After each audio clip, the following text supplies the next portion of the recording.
I feel it deep, flowing through my blood. Rising up to become someone, and taking it all on my own. What a sweet victory. And taking all of my control, awaken something deep in me. Like flames, feel it burning inside. Take a hold in pursuit of the prize. I've been told ain't no way to survive, keeping all of this fire that's locked up inside. When this is the time, enter the ring. All those mental chemicals doing their thing. I got flashes of battles inside of my dreams. I was made for this moment. At least now it seems like it's time to come face to face with your fear. Been battling reasons for all of the years, and I learned how to fight them with style and grace no one's ever encountered. You say it's amazing, I'ma come out swinging when they open the gate. Go ahead, call passion, I'm calling it rage. I'm taking what's mine like I already own it. Watch but don't blink, going here to the moment. The sky rain down. Here's to the madness that's all around. Go on, tell them who you are, you are, you are. Go on, tell them who you are, you are, you are, you are. Here's to the moment, the sky rain down. Here's to the madness that's all around. Go on, tell them who you are, you are, you are. Go on, tell them who you are, you are, you are, you are. My name is honor, my name is king, my name is champion, my name is strength. Tell them who you are. My name is Pentakill, you think it's strange? My name keep ringing inside of your brain. I hear it every night. Here's to the moment the sky rain down. Here's to the madness that's all around. So tell them who you are, you are, you are. Go on, tell them who you are, you are, you are. Here's to the moment the sky rain down. Here's to the madness that's all around. Go on, tell them who you are, you are, you are. Go on, tell them who you are, you are, you are, you are. Here's to the moment the sky rain down. Here's to the madness that's all around. Go on, tell them who you are, you are, you are. Go on, tell them who you are, you are, you are.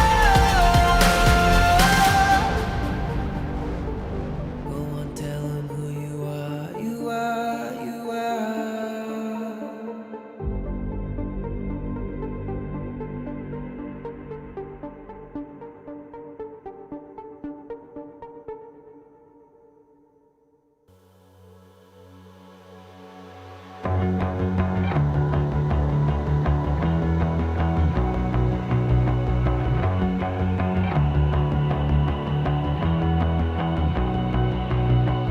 You've walked through the darkest nights.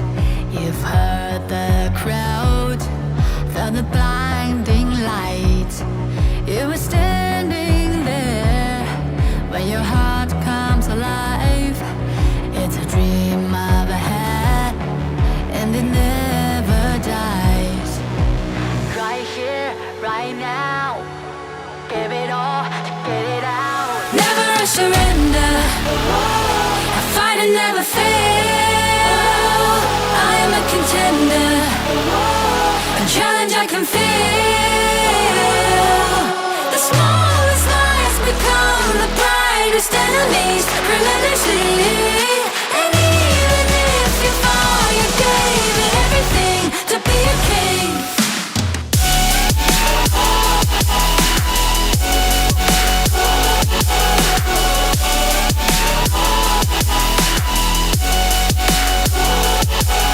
The smallest lies become the brightest enemies, relentlessly. And even if you fall, you gave it everything to be a king.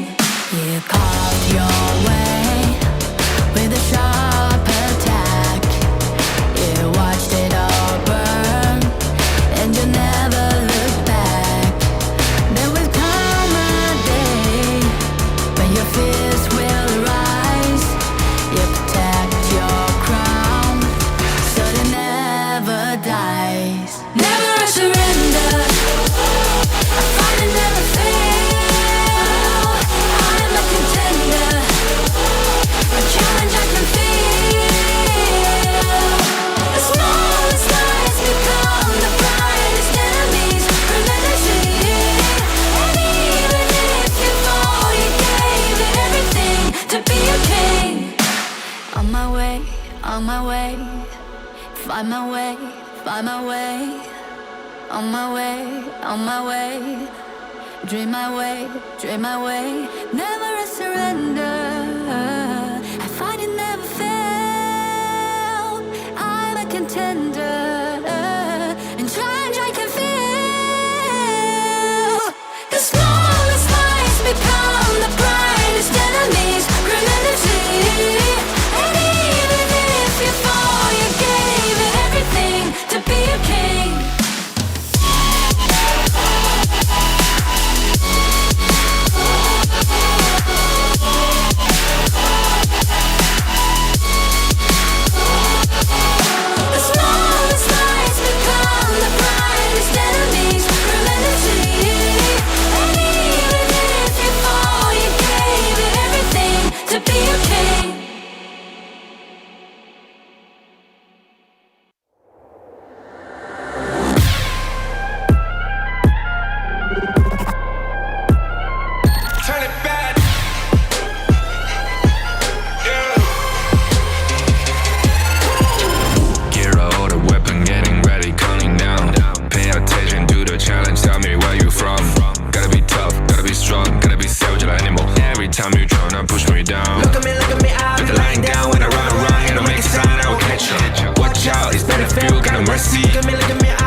It's an honor showtime.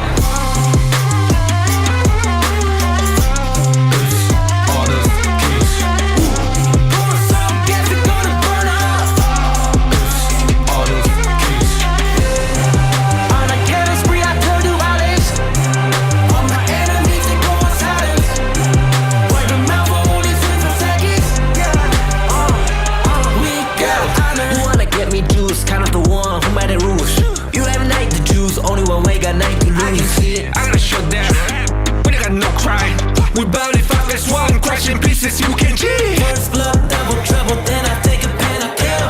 All you do is sweat and look at me still victory. Say. I've triggered my soul down. Follow my pace. We the champions screaming, I'm invincible. Just let them know I can show you all the glory I own. To the drunk, go find a way to the party time waiting. Go, live and rock and we go. It ain't a way for tiny bags. Storm is coming, tired of your call. It's my kingdom, fire, blow it up. We the kings, it's an honor showtime.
From the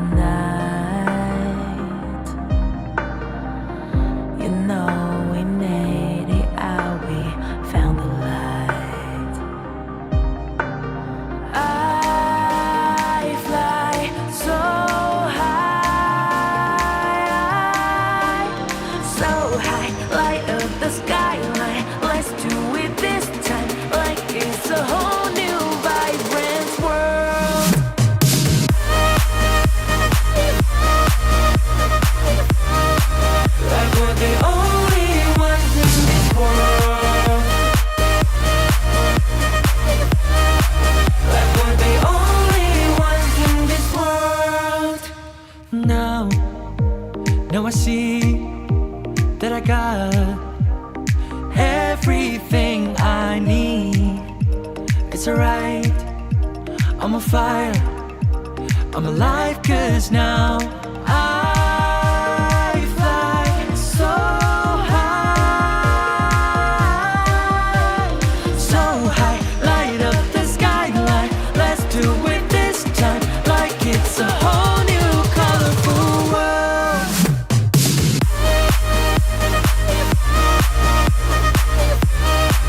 Like we're the only ones in this world. Like we're the only ones in this world. Never thought we'd get this far, burning like the stars. How we get this far, like we're the only ones in this world.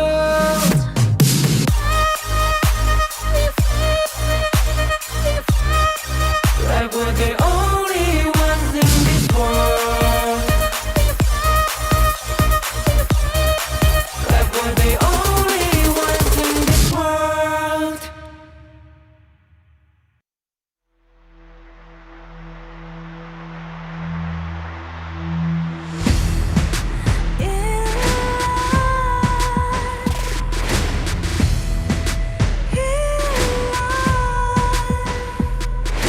What's a life without its worth?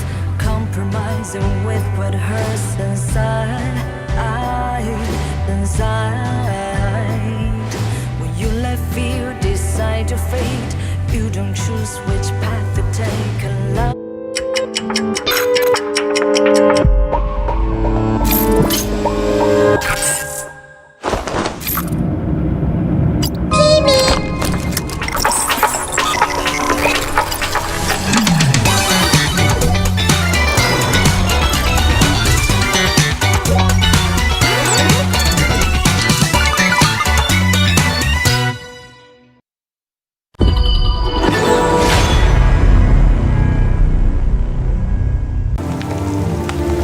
The elders say the seers have guarded the misty marshes for generations.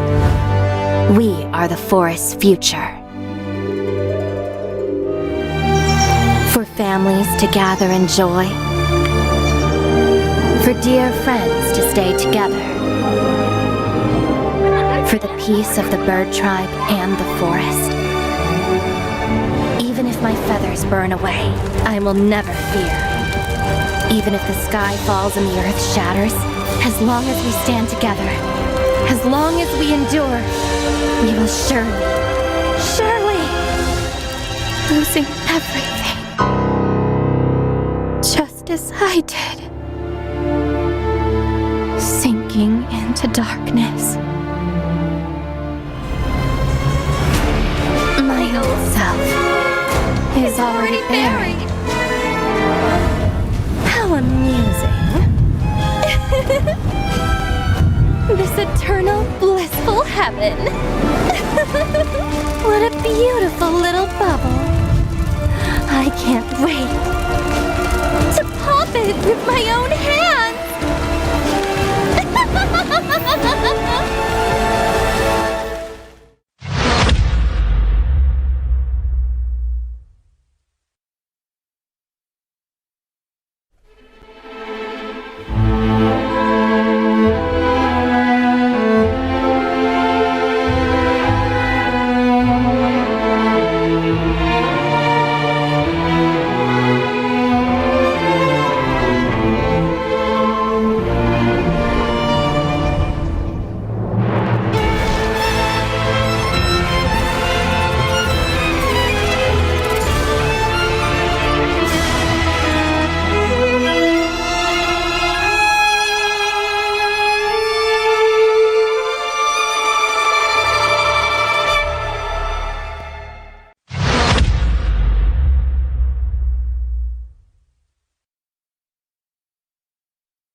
This world is so strange.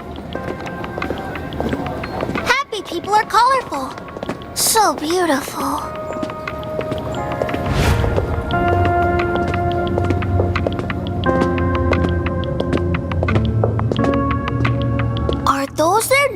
emotions? Oh, so scary! Huh? Oh, let me chase away the unhappiness! Sprite laying strike!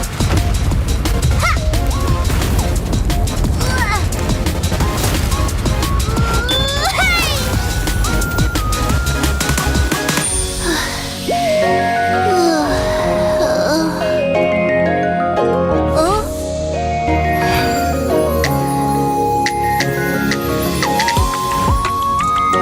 I'm a spriteling. With me around, you'll never be unhappy. Ow, that hurts. Thank you. Let's be friends. Get him! Get him! Pitch blind, let's play another match. Charge! Welcome to the world of spritelings. I'll take you to our annual Spriteling Festival. Enjoy HOK and release your unhappiness. The world can't be without spritelings.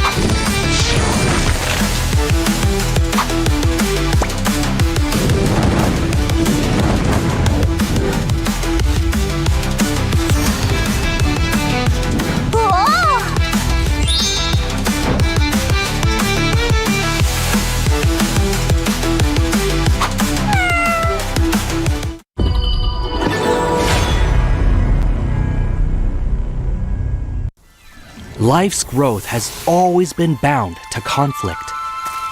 How long can today's peace truly last? 1,000 years ago, from a single seed sprouted the misty marshes' first wonder. Born of wood, growing into a forest, gathering countless living beings within. Growth, cycles, fates, weaving endlessly together. With the deities came the first enforcers, becoming the Misty Marsh's first protectors. They took form as the 9 seers, each with their role sheltering this hidden land. All things eventually come to an end, and a new beginning does not always follow the old path. Today's inheritors of the seer's legacy long for a different future. Their followers, too, drift further apart. The order of the seers and omniscients are like 2 branches growing in opposite directions. The Misty Marshes watches quietly as it all unfolds. For from the moment that first seed sprouted, the deities already knew the life they nurtured would one day choose its own future.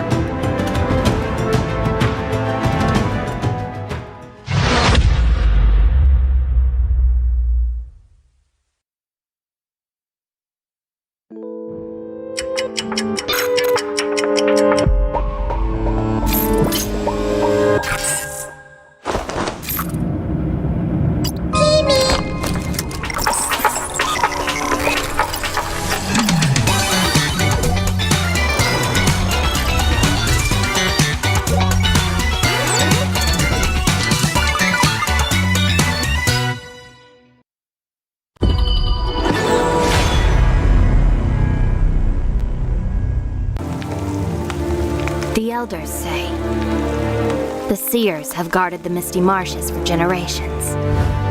We are the forest's future. For families to gather in joy. For dear friends to stay together. For the peace of the bird tribe and the forest. Even if my feathers burn away, I will never fear. Even if the sky falls and the earth shatters, as long as we stand together, as long as we endure, we will surely, losing everything. Just as I did. Sinking into darkness.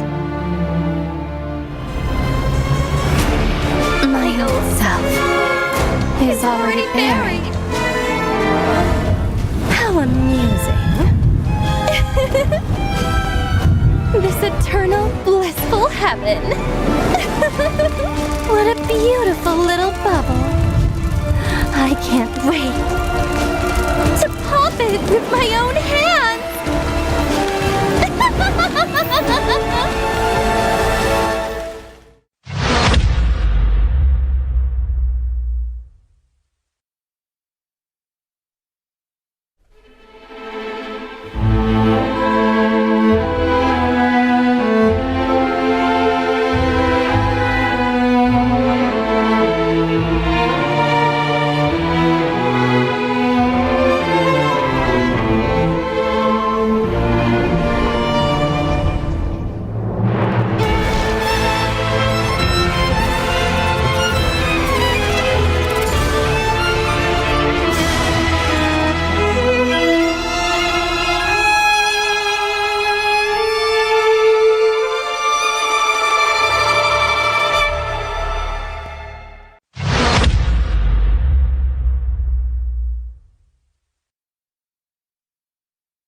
This world is so strange.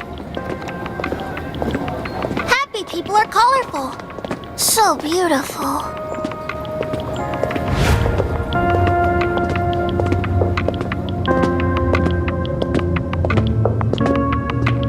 Are those their negative emotions? Ah, so scary! Huh? Let me chase away the unhappiness! Sprite-laying strike! Ha!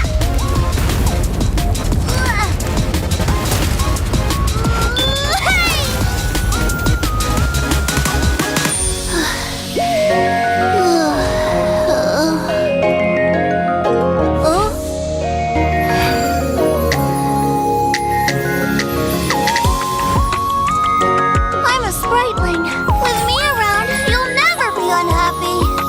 Ow, that hurts. Thank you. Let's be friends. Get him! Get him! Pitch blind, let's play another match. Charge! Welcome to the world of spritelings. I'll take you to our annual Spriteling Festival. Enjoy HOK and release your unhappiness. The world can't be without spritelings.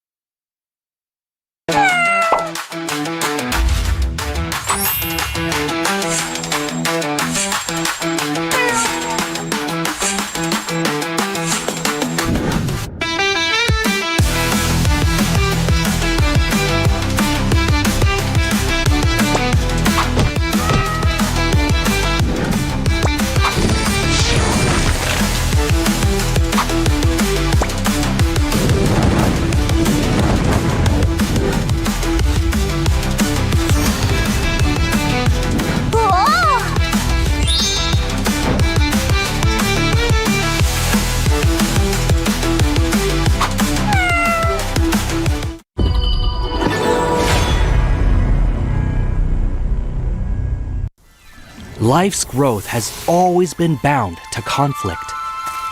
How long can today's peace truly last? 1,000 years ago, from a single seed sprouted the Misty Marsh's first wonder. Born of wood, growing into a forest, gathering countless living beings within. Growth, cycles, fates weaving endlessly together.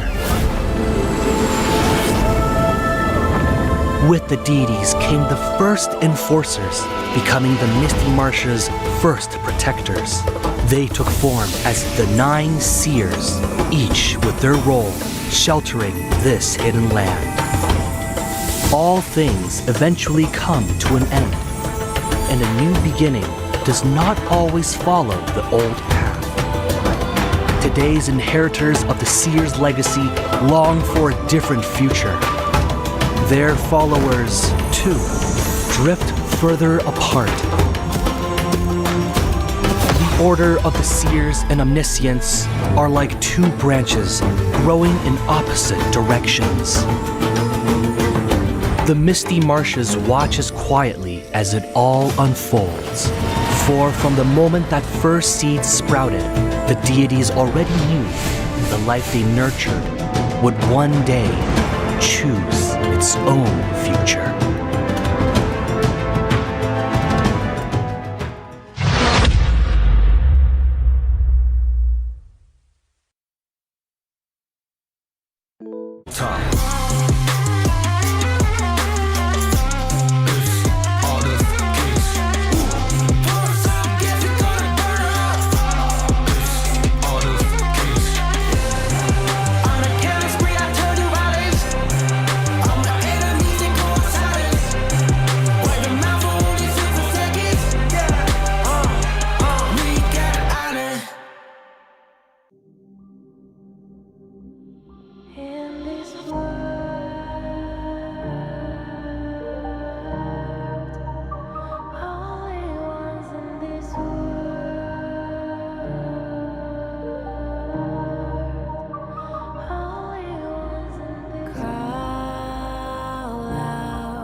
Now I see that I got everything I need. It's alright, I'm on fire, I'm alive, 'cause now I fly so high, so high. Light up the skyline, let's do it this time, like it's a whole new colorful world.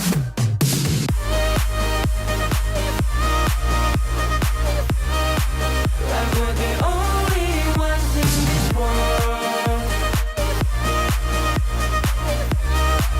Like we're the only ones in this world. Never thought we'd get this far, burning like the stars. How we get this far, like we're the only ones in this world.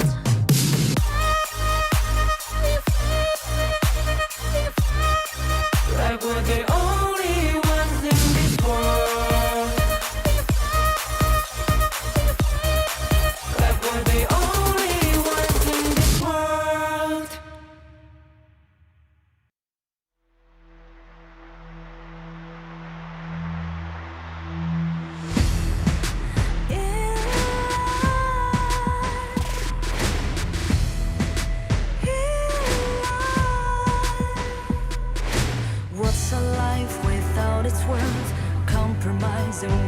what hurts inside.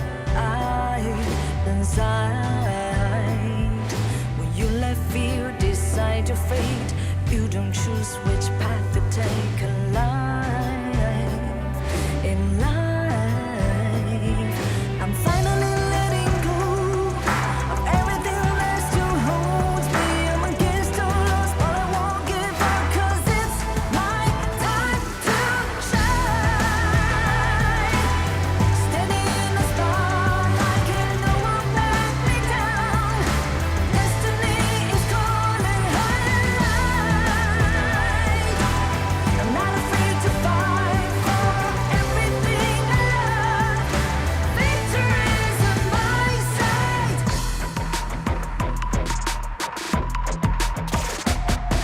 The more we lose, the more we gain. The more that nothing stays the same. In time, can love. Will you live for real? Join the party.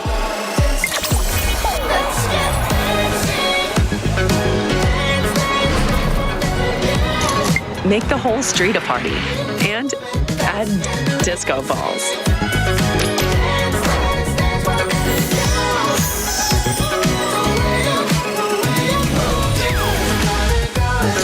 Real Me 15 series. Live real in every shot.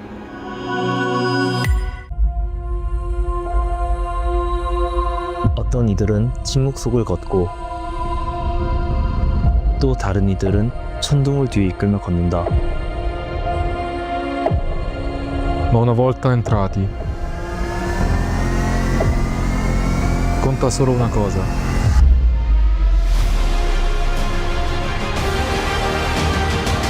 Each splash writes a legend.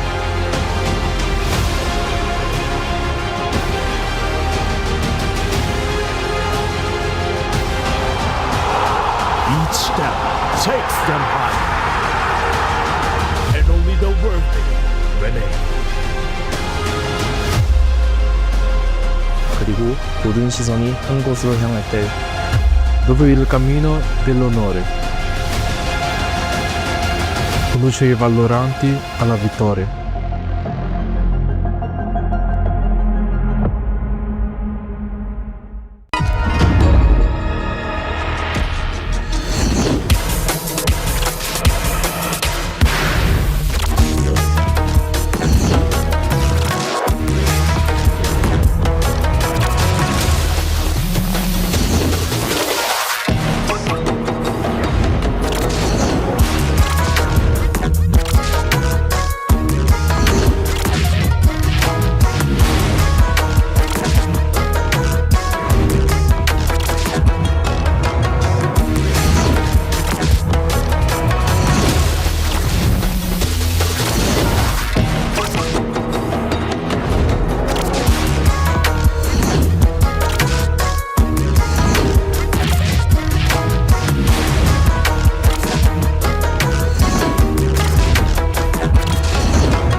Hello and welcome to day 2 of the KME ranking week, and after day 1 it looks like the parity between the teams has really gotten closer. My name is Holler, with me is Sagi. After casting yesterday's games, what were your thoughts on them? Crazy, And it went to a fast stretch, especially Nongshim Red Force gave us about like 2 games of Tempest Dragons, with one of the longest games coming into the King Major East. I think it was about 25 minutes and 10 seconds here, Holland. Yeah, actually, that was the biggest thing for me, right? Nongshim Red Force, we expected them to kind of stomp the oppositions, but seeing that all of the other teams had really stepped up, really tried Nongshim Red Force, and they had to go that distance, as you were talking about with that Tempest Dragon. It was a bit of a shake-up in terms of how they were going in. Actually, they drew some blood as well. Oh yeah, they drew some blood as well. They dropped like 1 game against Crazy Raccoons. Those Raccoons, kind of crazy because they came biting hard and they managed to take a game out of none other than the Kings of Spring, which is Nongshim Red Force here. So I gotta say, this season of the KME is getting a bit spicy just after day 1.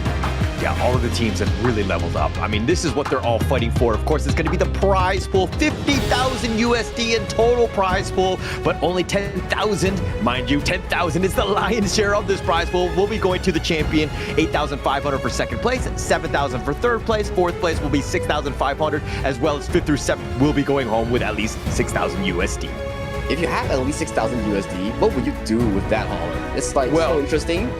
Yeah, definitely. I would be, life-changing money definitely would help me out. But here are the participating teams. It's going to be Nongshim Red Force representing from South Korea. You have the Tunisian squad of R8 Esports, the 2 Japanese squads in Crazy Raccoon and SCARZ. Algeria will be represented by Gen.G Esports, Bangladesh CMF Esports, as well as Egypt with Astar Esports. These are all 7 teams in the KME.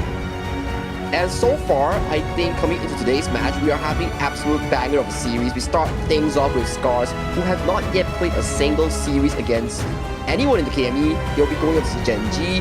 Astar goes against Crazy Raccoon in the following series. In the 3rd series of the day, it will be R8 and CMF, where CMF needs to find that first win in their momentum. And to close out the day, that insane matchup that we saw, Gen.G Esports will be going against Crazy Raccoons that got 1 game from none other than Nongshim Red Force.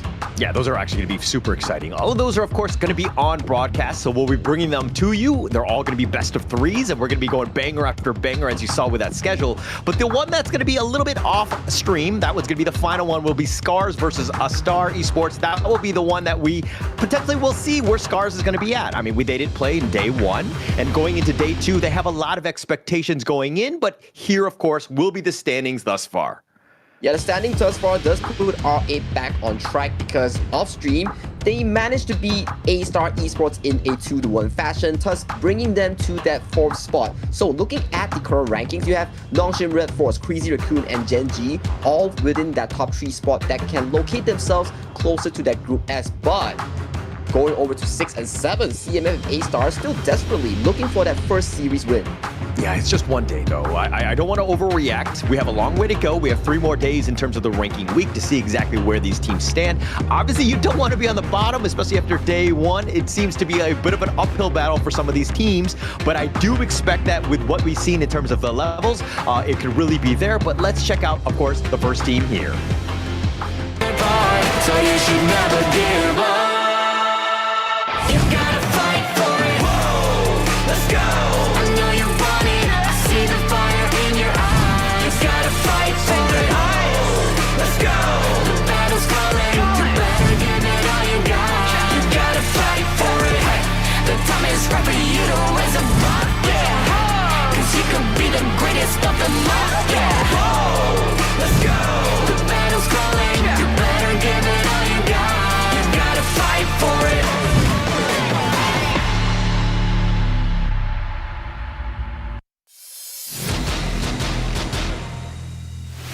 For all of you fans, of course, these are no strangers to the KME. This is going to be SCARZ. The real ones are Ruru, Mfang, Hao, ASD, and Ochik too. You're going to see a couple of new faces in this lineup. It's going to be Ruru and Hao right front and center. We're letting you know because this is a squad that had some high expectations in the last year, KME. They were 4th place, unfortunately. They were falling behind R8 Esports' Gen.G as well as Nongshim, but this is a team that's retooled and is looking to make some waves here. Looking to make some waves, that is a well for KME roster.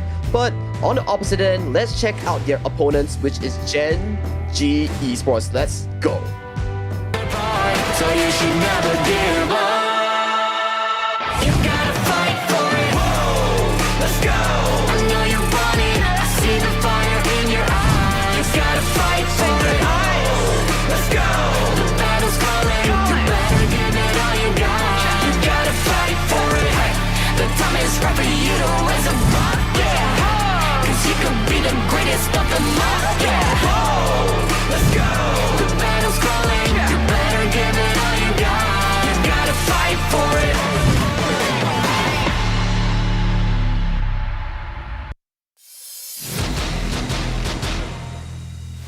This is the Game Changers, Gen.G Esports, represented by Wawa in towards the clash lane. Rock, their engine in the jungle. Inua being your mid and mage. Monto, the new addition towards the roster to replace Ray's shoes. And finally, we have Clue, the roamer, the taunter in towards this exceptionally important role here. And I gotta say here, Holler, they are looking kind of hot after the day one. Yeah, looking hot. I mean, this is going to be the new upgrade. You were talking about it already with Monto replacing Ray. I think that was something that they really looked into in terms of the KWC, where they were 9th, 10th place. Not the greatest standings for them. They really needed to get some sort of help in that farm lane to really help Rock kind of round out this team.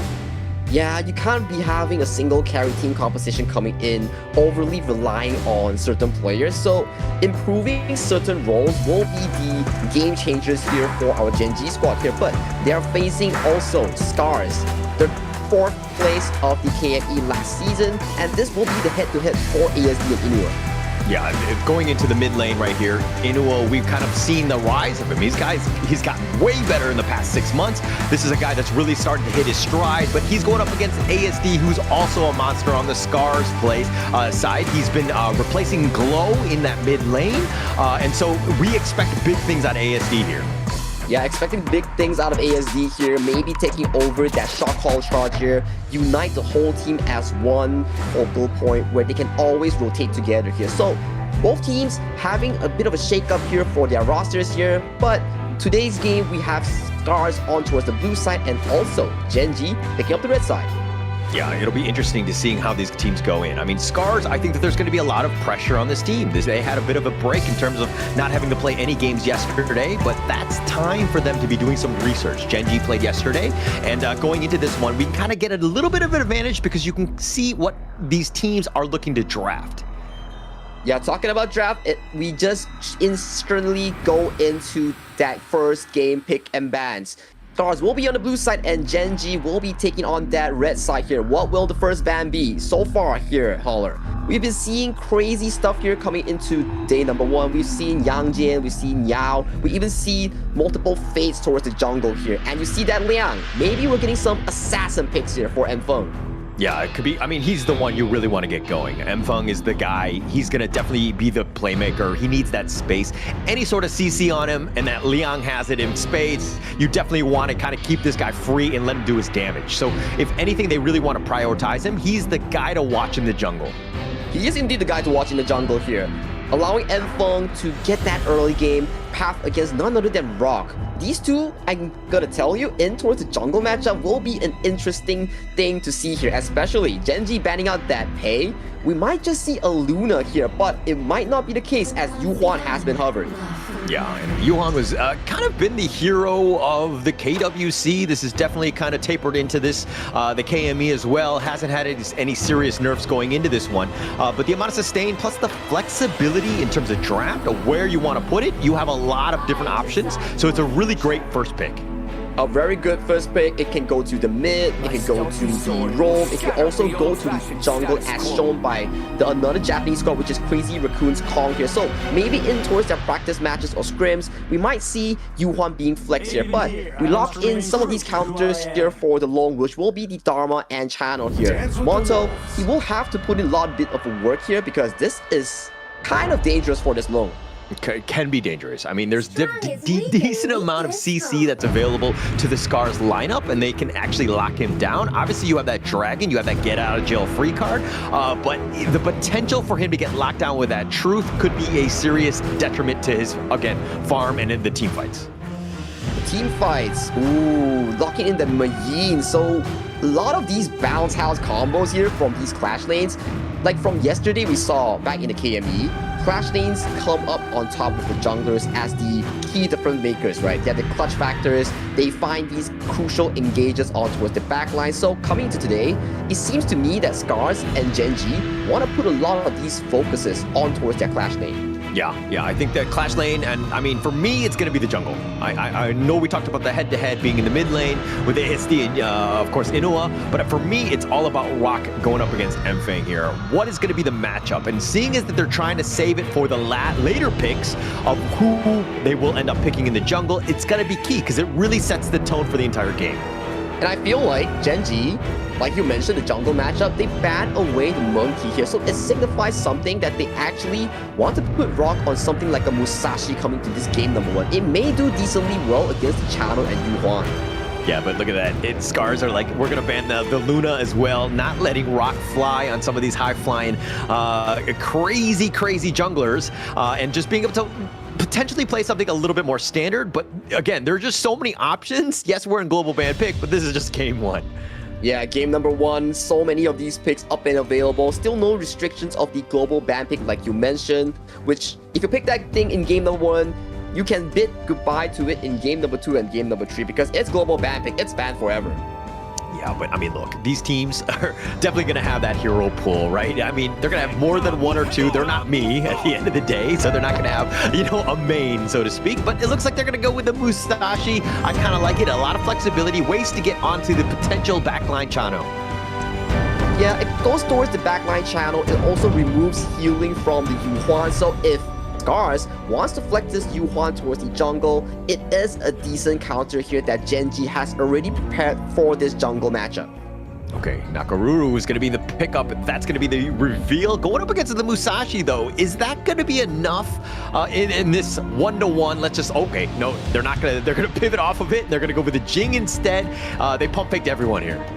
Ever since the revamp of Jing, right now she has extra mobility. I think she just swapped away to a Prince of Langling as well. So, coming into this entire draft, I see one thing.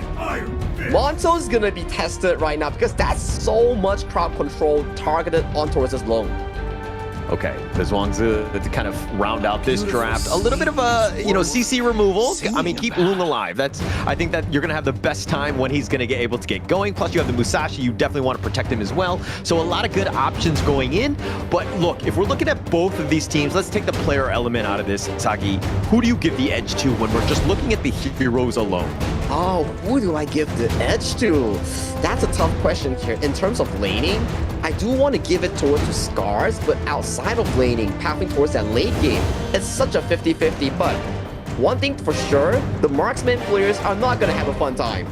Yeah, they're definitely going to be focused. I mean, there's a lot of target prioritization that's going to be happening, right? So if we're looking at the damage side, I mean, both of them have a good number of it. Obviously, you have the Mayin as well as the Musashi, who can definitely do a ton of damage when the team fights are happening. But if he gets to the back line, they need to ensure that the rest of SCARZ are able to protect them as much as possible. You have the Lianpo and Dharma to kind of help with that team fight, but you got to keep all the damage dealers alive. You have to keep all the damage dealers alive, especially your marksman, your jungler here. So these will be the picks between SCARZ and Gen.G Esports. They go head-to-head in this game number 1 of our series here. Drafts has been locked in, and I gotta say, it's kind of looking kind of spicy just game 1 going to this game. Definitely looking spicy here. I mean, look, Hao is also going to be playing the mid lane, so a little bit of a role shift as well. ASD will be going into the farm lane, so a little bit of a shift in that regard. But going into this one, this is, of course, the first matchup of the day. It'll be SCARZ going up against Gen.G, day 2 of the ranking week. Who are you giving the edge to now with the players? With the players, I can't really choose. I have to see the execution here, Holler, but talking about execution, the games are executed on the Realme 15 Pro, which is the official gaming phone of the King Major series, built for performance, made for gaming, smooth, cool, and reliable, just the way esports demands. Ready to level up? Get yours now and feel the difference. Yeah, definitely going to be feeling the difference, especially in the bottom lane. It looks like ASD and Monto are going to be kind of soloing it a little bit, but Clue will be sticking around, ensuring that nobody takes it. But the Spike Tail, again, just taking any sort of farm away from the enemy team, it's going to be a good thing for SCARZ here. And that is the way you want to play, right? Getting all these neutral resources, building that lead 1 bit by 1 bit. Win out the lane, get the neutral resources, get that goal in towards your bag. Yeah, it's all about getting that money, right? Getting that a little bit of a head start will be huge for them. And I think SCARZ, again, this is the first game that they've played in the KME Fall. So this is one where they really want to dictate some pace, put the pressure on, and really strike it to Gen.G. And good damage calculation as well coming in from ASD and Ochik, securing that cocktail, allowing them to further secure all 3 camps in that bottom triangle here. Early game wise, I gotta say this bottom setup here coming from ASD and Ochik doing exceptionally well. Yeah, doing a great job. I mean, that's really what you want to do. You need to ensure that ASD gets as much space and time as possible. But Gen.G have prioritized the top lane themselves. They've taken that sprite in the top lane so they can teleport as well. Kind of opening things up. Yes, it's only 2 minutes, but it's kind of the minor things leading up to that, of course, that 4-minute Tyrant. And all of them right now have their ultimates. I can't wait to see who will they pull the trigger on, because so much of this focus is currently going on towards this mid lane here. You see Wawa, Inua, and also Rock trying to get this mid priority going.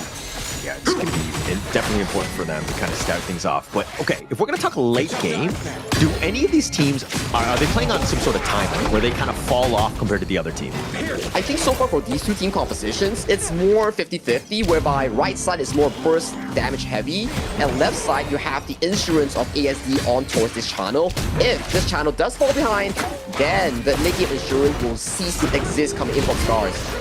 Yeah, might be an issue at this point, but it looks like Clue a little on the lower end. The spike tail still kind of being contested there, so SCARZ not giving up anything easy, which is where you want to be. You want to ensure that you're kind of, you know, putting the pressure on and making sure that they're not just freely farming. Yeah, so far, smooth sailing coming towards this early game here. Nothing too much of a big action going across all around the Gorge. I gotta say, maybe around that 4th minute Tyrant might be the first contest point for both of these two teams. It's 50 seconds away. SCARZ right now just scouting, ensuring that they kind of provide that vision. But for me, it's about always checking where the junglers are. Mfeng, he's been kind of mostly on his own side of the map, as well as Rock. But now Rock is looking to make a little bit of an assault on the top lane. He's kind of hidden. I don't know if Aruru sees him, but he does go in for this one. Tries to go for the duel of death. The Annihilation is not going to be hitting it, but the truth will. And here come reinforcements. The knockup is going to be there. And Mfeng getting so low, he's going to give up first blood. Wawa will take that one down. I'm so interested in this Musashi's build because he tanked like what, 2 ultimates here coming in from Aruru and Mfeng, and he walked out alive, just barely scratched there. So what did he buy on this Musashi? Yeah, we're going to have to see what items were picked up on that one, but that was pretty huge, especially since, I mean, Aruru kind of close to the tower. He might have been able to kind of get there, but he decided to stand and fight. He was not scared. He went to go for the truth, but here comes the emergence in the bottom lane. They've got a 3-for-1, but they're not going to go in. Perfectly timed, though, with the Tyrant here. Yeah, the fall of Mfeng does signify that they have to give away this Tyrant here. So coming into this early brawl, we talk about it back in the pick and bans. It comes down to the junglers here. And so far, Rock doing a pretty decent job here. And that's your item build here. The tank jungle item with that boost of 42. That's the best part about, you know, Gen.G's Rock, right? I mean, he was playing the farm lane prior, before the KWC, but once the KWC happened, he was like, no, I'm going to be the jungler. I'm going to dictate the pace of the game. I want to control what's happening. And I think he's done a much more natural job of being as the jungler, but now Monto needs to really step up here. Yeah, Monto has to be that secondary carry, allowing Rock to move that early to mid-game, and then Monto has to come in to cover what Rock isn't able to towards the late game here. But coming into this 5th minute mark here, so far, aside from that 1 kill, everything has been awfully quiet so far. Yeah, nothing too, you know, particular. Everything's kind of been the standard. I mean, the only time that we've really seen any sort of action is when Rock is dictating the pace. He's been going for that first blood in the top lane, but he's basically where you need to be. The Tremor Smash, Ochik will survive, but the Annihilation is on him, and he's solo limping away. ASD gets Flaming Palm, though, for his troubles. Monto sends ASD down towards the graveyard, and I think it's a bit of a caster curse. Every time I say, oh, nothing's going on towards the map, we have Aruru and Mfeng getting down towards the top side. We have ASD and Ochik getting assaulted towards the bottom side here. So maybe I shouldn't curse them too much. Yeah, I think it's completely on you, Sagi. I think that you need to just stop that, let them play, all right? Just don't, like, basically, if you're expecting or you're saying that things are not really happening, they're like, okay, now's the time, because nobody's expecting it. Everybody's tuning into you, Sagi. They're like, oh, Sagi says nothing's going on. Okay, pull the trigger, pull the trigger. Oh, they go in. Oh, they fight him with the truth. He try to flash away, and Wawa will tick away. Mfeng gets that kill. At this point, I'm pretty convinced someone is telling them we're casting as of this point. So the players are listening, guys. And right now, Mfeng, he's getting smelled out by Rock. Oh, he's getting spotted out, but Rock, those spider senses are tingling. He knows that he's nearby, and here come the reinforcements. They brought 4 members. Rock is in a bad spot, thought he was safe, and he gets chopped down for his trouble. Hey, you're Rock, you're caught between and Rock in a hard place, and that is your grave. He goes down to a 4-2-1 sandwich here coming in from SCARZ here. Beautiful play here. Hao and Enfeng made sure that Rock had zero way of escaping by chaining that CC perfectly. Yeah, it was actually perfect in the sense that Enfeng teleported in the bottom lane, went stealth, and then he just waited patiently for the rest of the team to arrive. And that was perfectly done. I mean, something that we saw, going into other KMEs, it wasn't really, Enfeng was kind of making more solo plays more than anything else. Yeah, and it's everywhere on towards the map, right? One moment you see him towards the top side, catching Wawa off guard. Another moment he takes that teleportation portal, goes to its bot side, and gank Rock, baiting him to that 4v1 sandwich. Very smartly played there. I mean, we just kind of saw exactly how they want to play this one, but Enfeng needs to be careful. I mean, in a 1v1 with Rock right now, I'm still like, the 1.1k advantage by Enfeng is absolutely huge, so Rock needs to be a little bit careful in terms of any sort of engagement. And so far, this new SCARZ roster is proving wonders on this game number 1. Yes, it's not like a crazy goal advantage, but we saw how well Gen.G played back in KWC here, and this evolved Gen.G is being matched by none other than this new roster from SCARZ. Yeah, all the teams have leveled up, and that's the best part about the Honor of Kings Esports, right? The teams are retooled, looking to go, and the way that they're playing, the synergy has been on point. When they go for those initiations, they're all in together. Yeah, all in together, just like how all 10 members are currently situated this mid and top side of the map here. Wawa sees that exclamation mark on top of his head, decides to back off. Yeah, decides to back off. I'm a little worried more than anything else, but he's going to be spotted on the map of the bottom lane, so he's going to play a little bit, more aggressively here, looking for the potential jump. Hao is waiting in the wings as well. So Gen.G, if anything, they're kind of scared of this Prince of Lanling in the end. Yeah, this Prince of Lanling puts a lot of pressure, right? Especially on towards Inua and Monto. And you can see Inua coming in towards the itemization. Blender already completed for this mid lane. Yeah. The one thing though about Inua, and I don't mean to call him out, is that his annihilations have not always been on point. It's definitely very difficult to do. It's a mechanically difficult hero to play. But if he's able to hit those, that's like the final blow. You really need that, especially in the early game. Yeah, talking about early game right now, we see more of these jungle invasions here coming from Enfeng. Yes, they do not get the mark, but they do steal away the Crimson Golem, but a Tremor Smash goes through. Yeah, it knocks onto 2, but it looks like Gen.G really just kind of shrugged that one off. Hao needs to be a bit careful. Yes, he's got the sustaining heals, but the Azure Golem is pretty much what they want, and it looks like Inua takes that. Yeah, they take buff for buff, mark for mark here, and look at Rock's position here. He's looking to sandwich Enfeng. He's smelling this landing out. They want to find him out. Yeah, Ochik might be looking for more reinforcements, but the Spider's senses are tingling. I don't know if they really want to go. They go on Ochik, which is not the greatest target. Infinite fastness, he's going to just be backing up on out of this one. He gets back to safety. He's under the tower, essentially, but Ochik taking a lot of damage.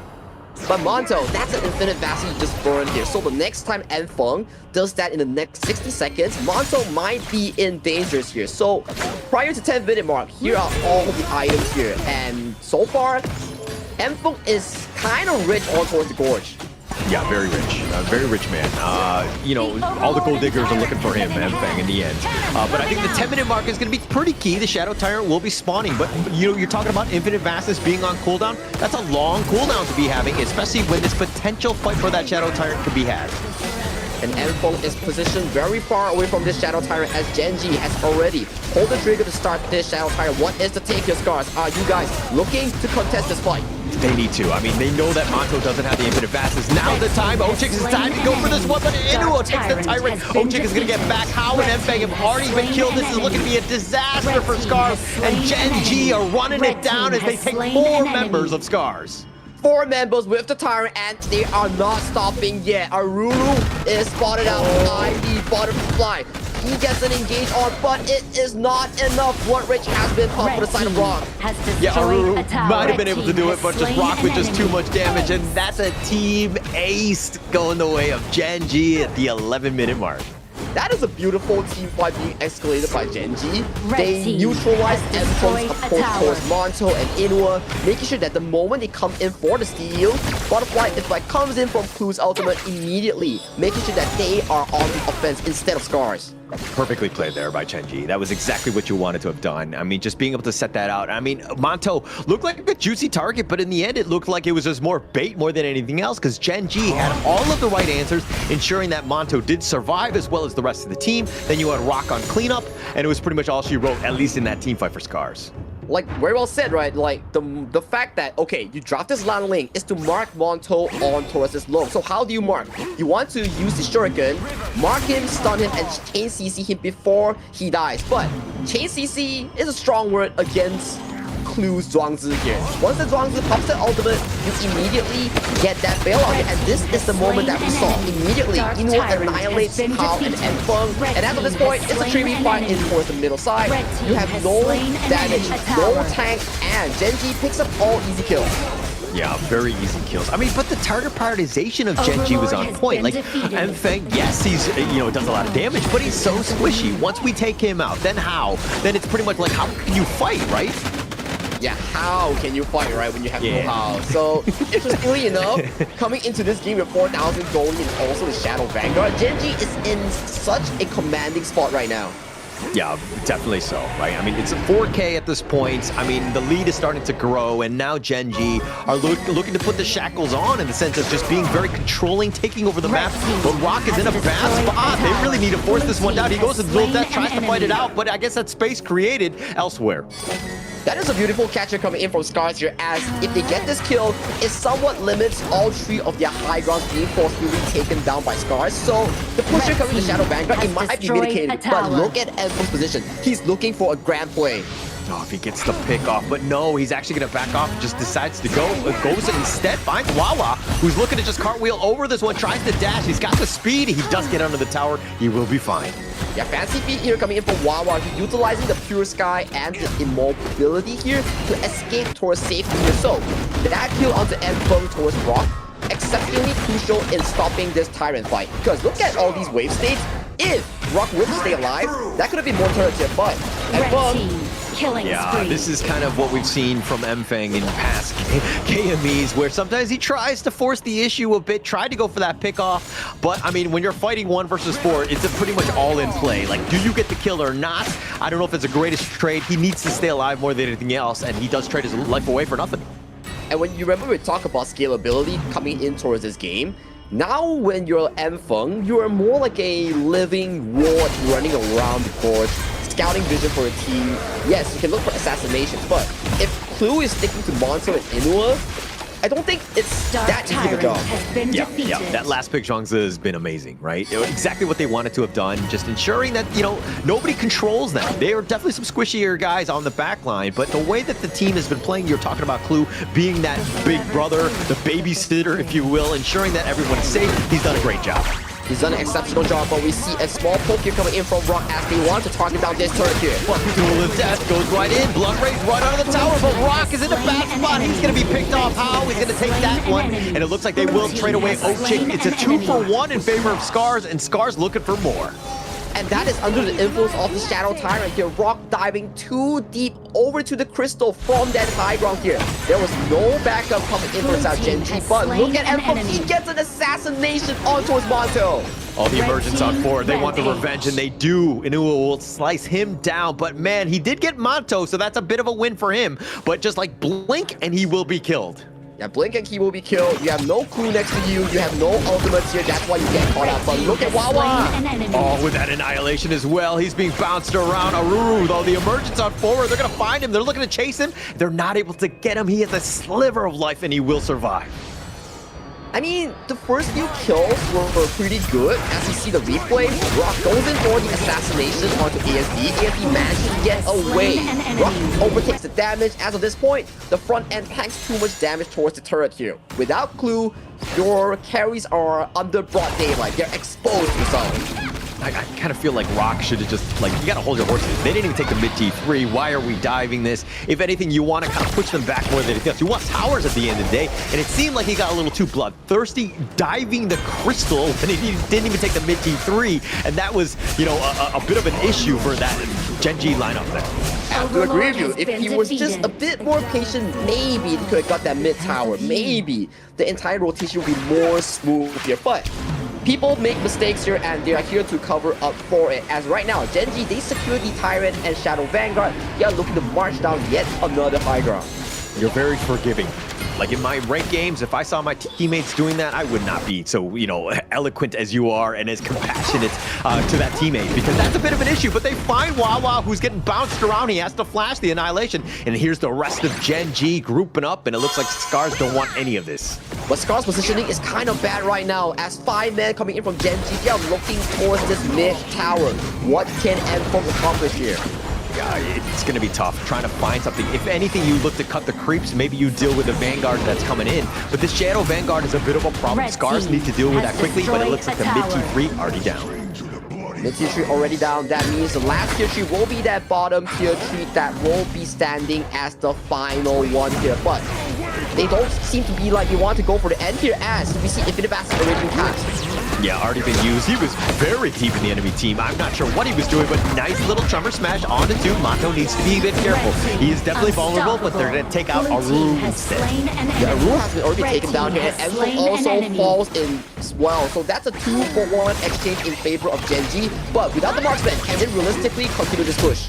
Yeah, it might be tough. I mean, the damage is going to be a little lacking on that regard, but they're doing a good job of keeping at least this bottom T3 alive, but the mid wave is crashing. They need to be careful. M-Fang has been like a homing missile onto Monto. It almost seems personal at the end of the day, but he's getting the kills, but he's trading his life away, and it's not been great.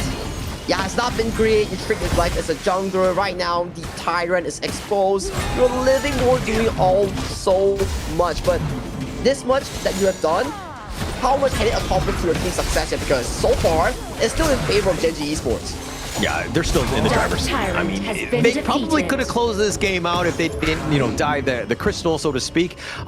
So they're kind of extending the game, giving SCARZ a little bit of a lifeline, which is a bit of a problem if you think about it. They definitely want to shore up these sorts of mistakes moving forward.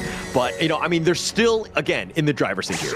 Yeah, they are in the driver's seat. 3 high grounds already taken down, and M4 might be the next target to be taken down as well, as he might be spotted out. Yeah, gets spotted out and almost soloed by Wawa, making him pay. He tried to run away, and M-Fang down for 40. That might have been game right there. Yeah, that might have been game. 4v5, 3 lanes crashing into your crystal. I see a bit of a hope here coming in from SCARZ if you find that mirror close engage. It's going to be tough here. How still up in front, just taking a decent amount. He's going to get picked off, not able to use the unending sorrow, and they're going to look to get more, and they get Aruru as well as ASD, and they more importantly get the crystal. Gen.G will take game 1. A very convincing win here coming in from Gen.G in this game number 1. Inuwa with that Nuwa has been very phenomenal in his positioning, his late game damages. We were talking about, hey, Inuwa, you're not hitting much of these annihilations because I think coming into the late game, he's just hitting all these damages left, right, and center. Yeah, mind you, that was Sagi H-OK with the call out onto Inuo. I was like, hey, can you get the guy a break? No, check the tape, right? But I think he did a great job in terms of damage. We'll see that in the post game because he was kind of really tenderizing the enemy team, made it very difficult for SCARZ to take any sort of fight. Plus, M-Fang, very squishy. If he gets caught out a single time, he's going to get blown up.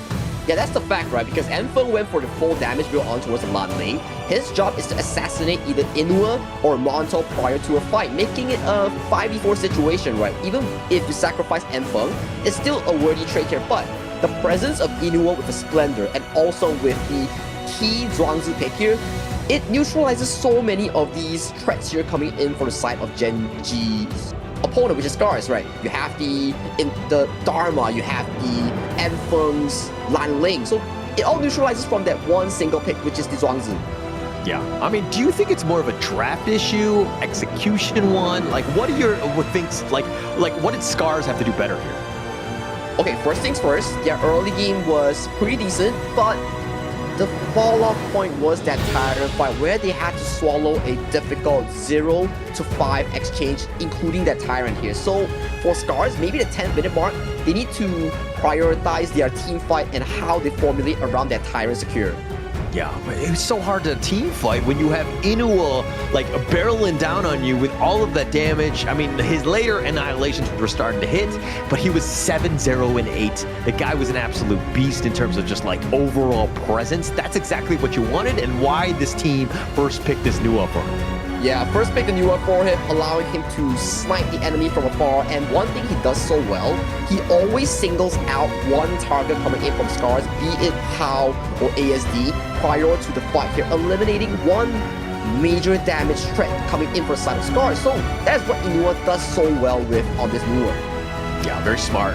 Very exactly what you want to do, especially on that Nuo, right? But going into this one, the damage that we're talking about, yes, Mfang was able to get some sort of snipe outs, but almost 80k damage. But look on the other side, Inuo with 115 and Monto with 123,000 damage.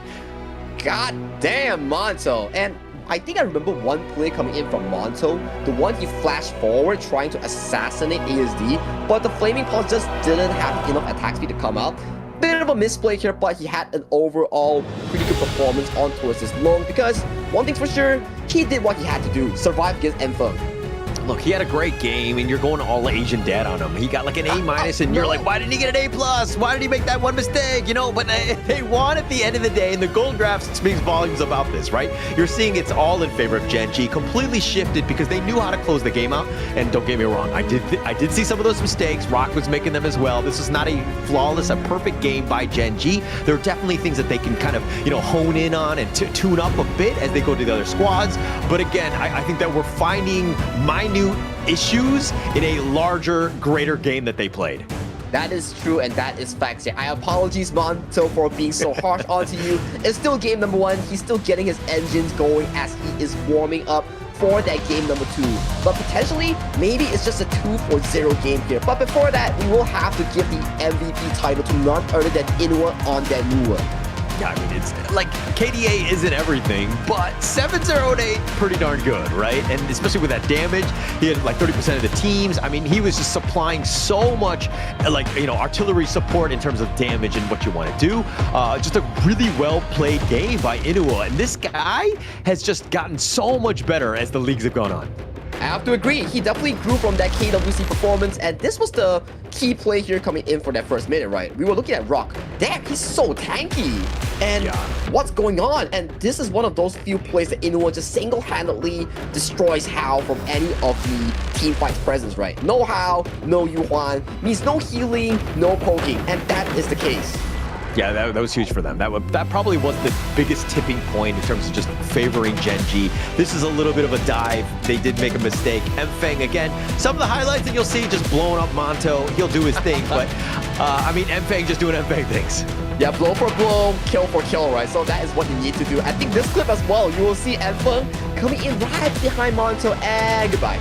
He completely got just deleted, right? But it almost seemed like he needed to focus up, like you need the team to kind of attract some of the attention elsewhere. Maybe you have a little bit of a team fight and then you can kind of snipe in onto Monto.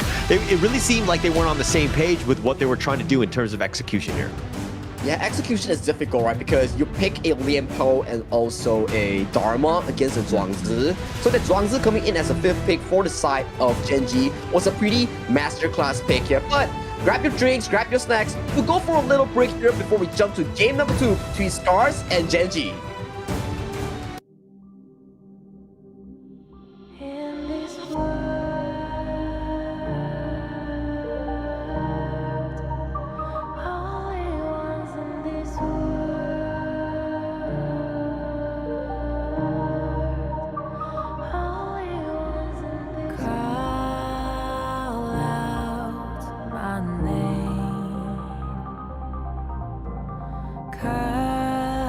The sound of the rain.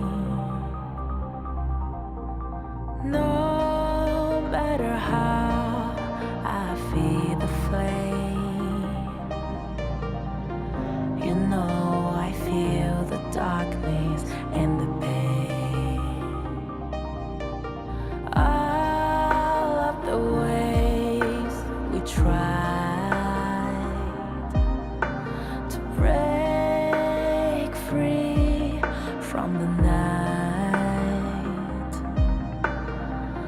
You know we made it out, we found the light.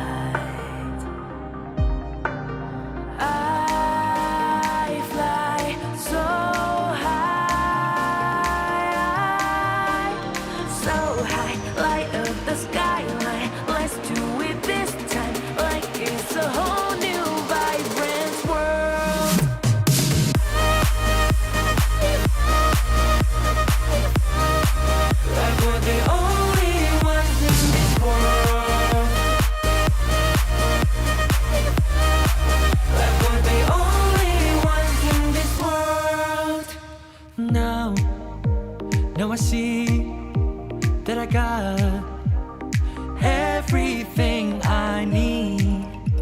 It's alright, I'm on fire, I'm alive, cause now I fly so high, so high. Light up the skyline, let's do it this time, like it's a whole new colorful world.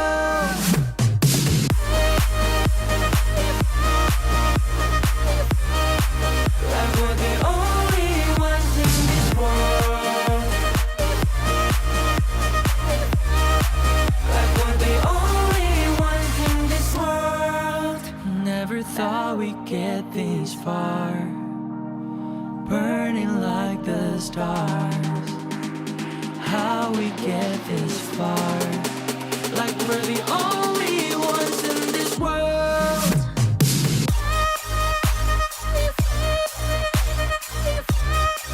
Like we're the only ones in this world.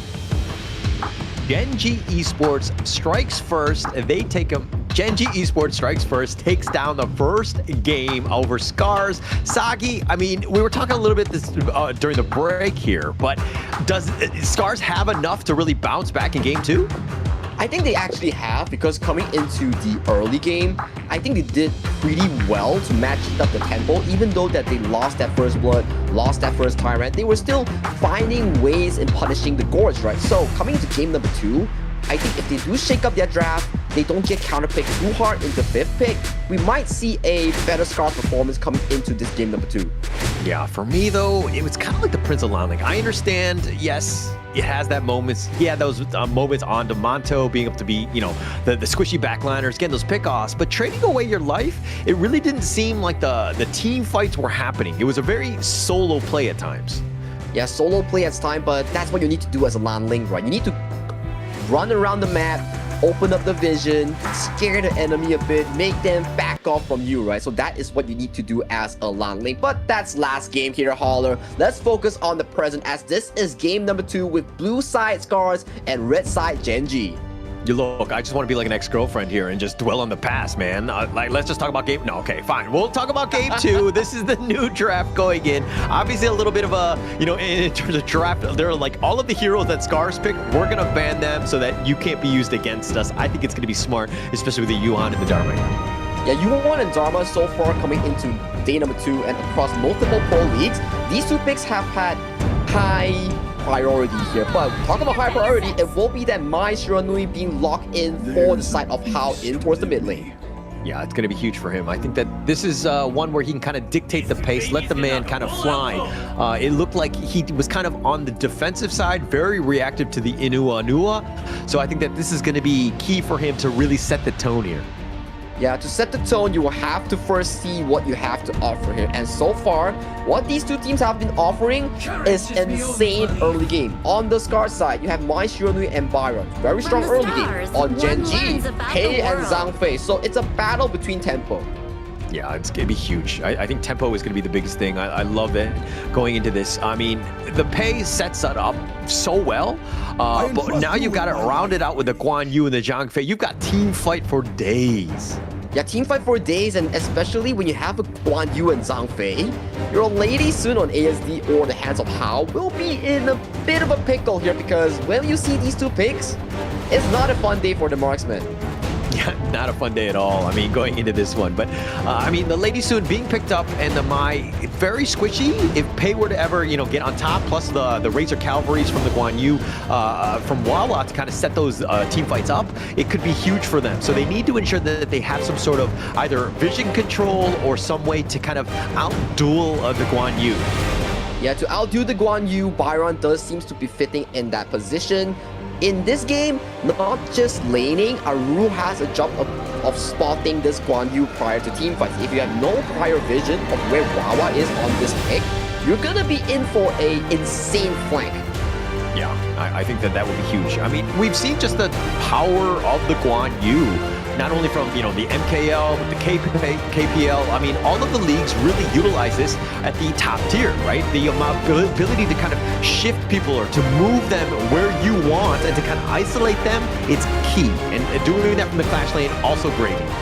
And coming into this situation of the draft, right, you can wonder, is SCARZ going to go for that Zhuangzi that they have lost against Gen.G? Because it's a fitting role, but it puts you in the situation that you have to force Enfeng on these engage-heavy or proactive picks, which, to me, will be a difficult stance for their draft. It will be difficult. I mean, if Guan Yu, like, who has that perfect Razor Cavalry, and then you have the Umbrella Outburst from the Zhang Fei, you know, being just moving people around, is Ochik going to be on point with the Zhuangzi? Assuming that they need this, right, for that butterfly effect to kind of get rid of all those CCs. But it looks like SCARZ are like, hey, actually, you have the team fight, fine, but we have Jing, we have that damage. If you want to fight in together, we have this potential, you know, the slashes from the Jing here. Slashes from the Jing here, and to add towards the laning phase, they draft this secure as well to complement this lady suit against the channel matchup here. So, looking at SCARZ matchup to their entire draft, it looks to me that they do not want this channel and Pei to have a time of their life. Yeah, it looks like they're very much on the squishier side, so they're a kind of glass cannon. Oh. They need to be initiating, but the Gao? No, they're pump faking that. Again, Gen.G, just playing with our mind, so to speak. They're going to go a little bit more stock standard in that mid lane with the Lady Jin here. Yeah, he baited me. I kind of want to see the Gao come into action, but of course, it's not a standard pick that you will see in the pro leagues here. It's strong for the burst damage and the AoE burst, but it's quite easy to be limited by chain CC from the Mai Shiruni and also the Secure here. So Gen.G's draft, I would say it's very stock standard. You have Zhang Fei and Guan Yu on the engage and disengage side, and you have the double marksman giving and receiving resources from the likes of the Lady Zen.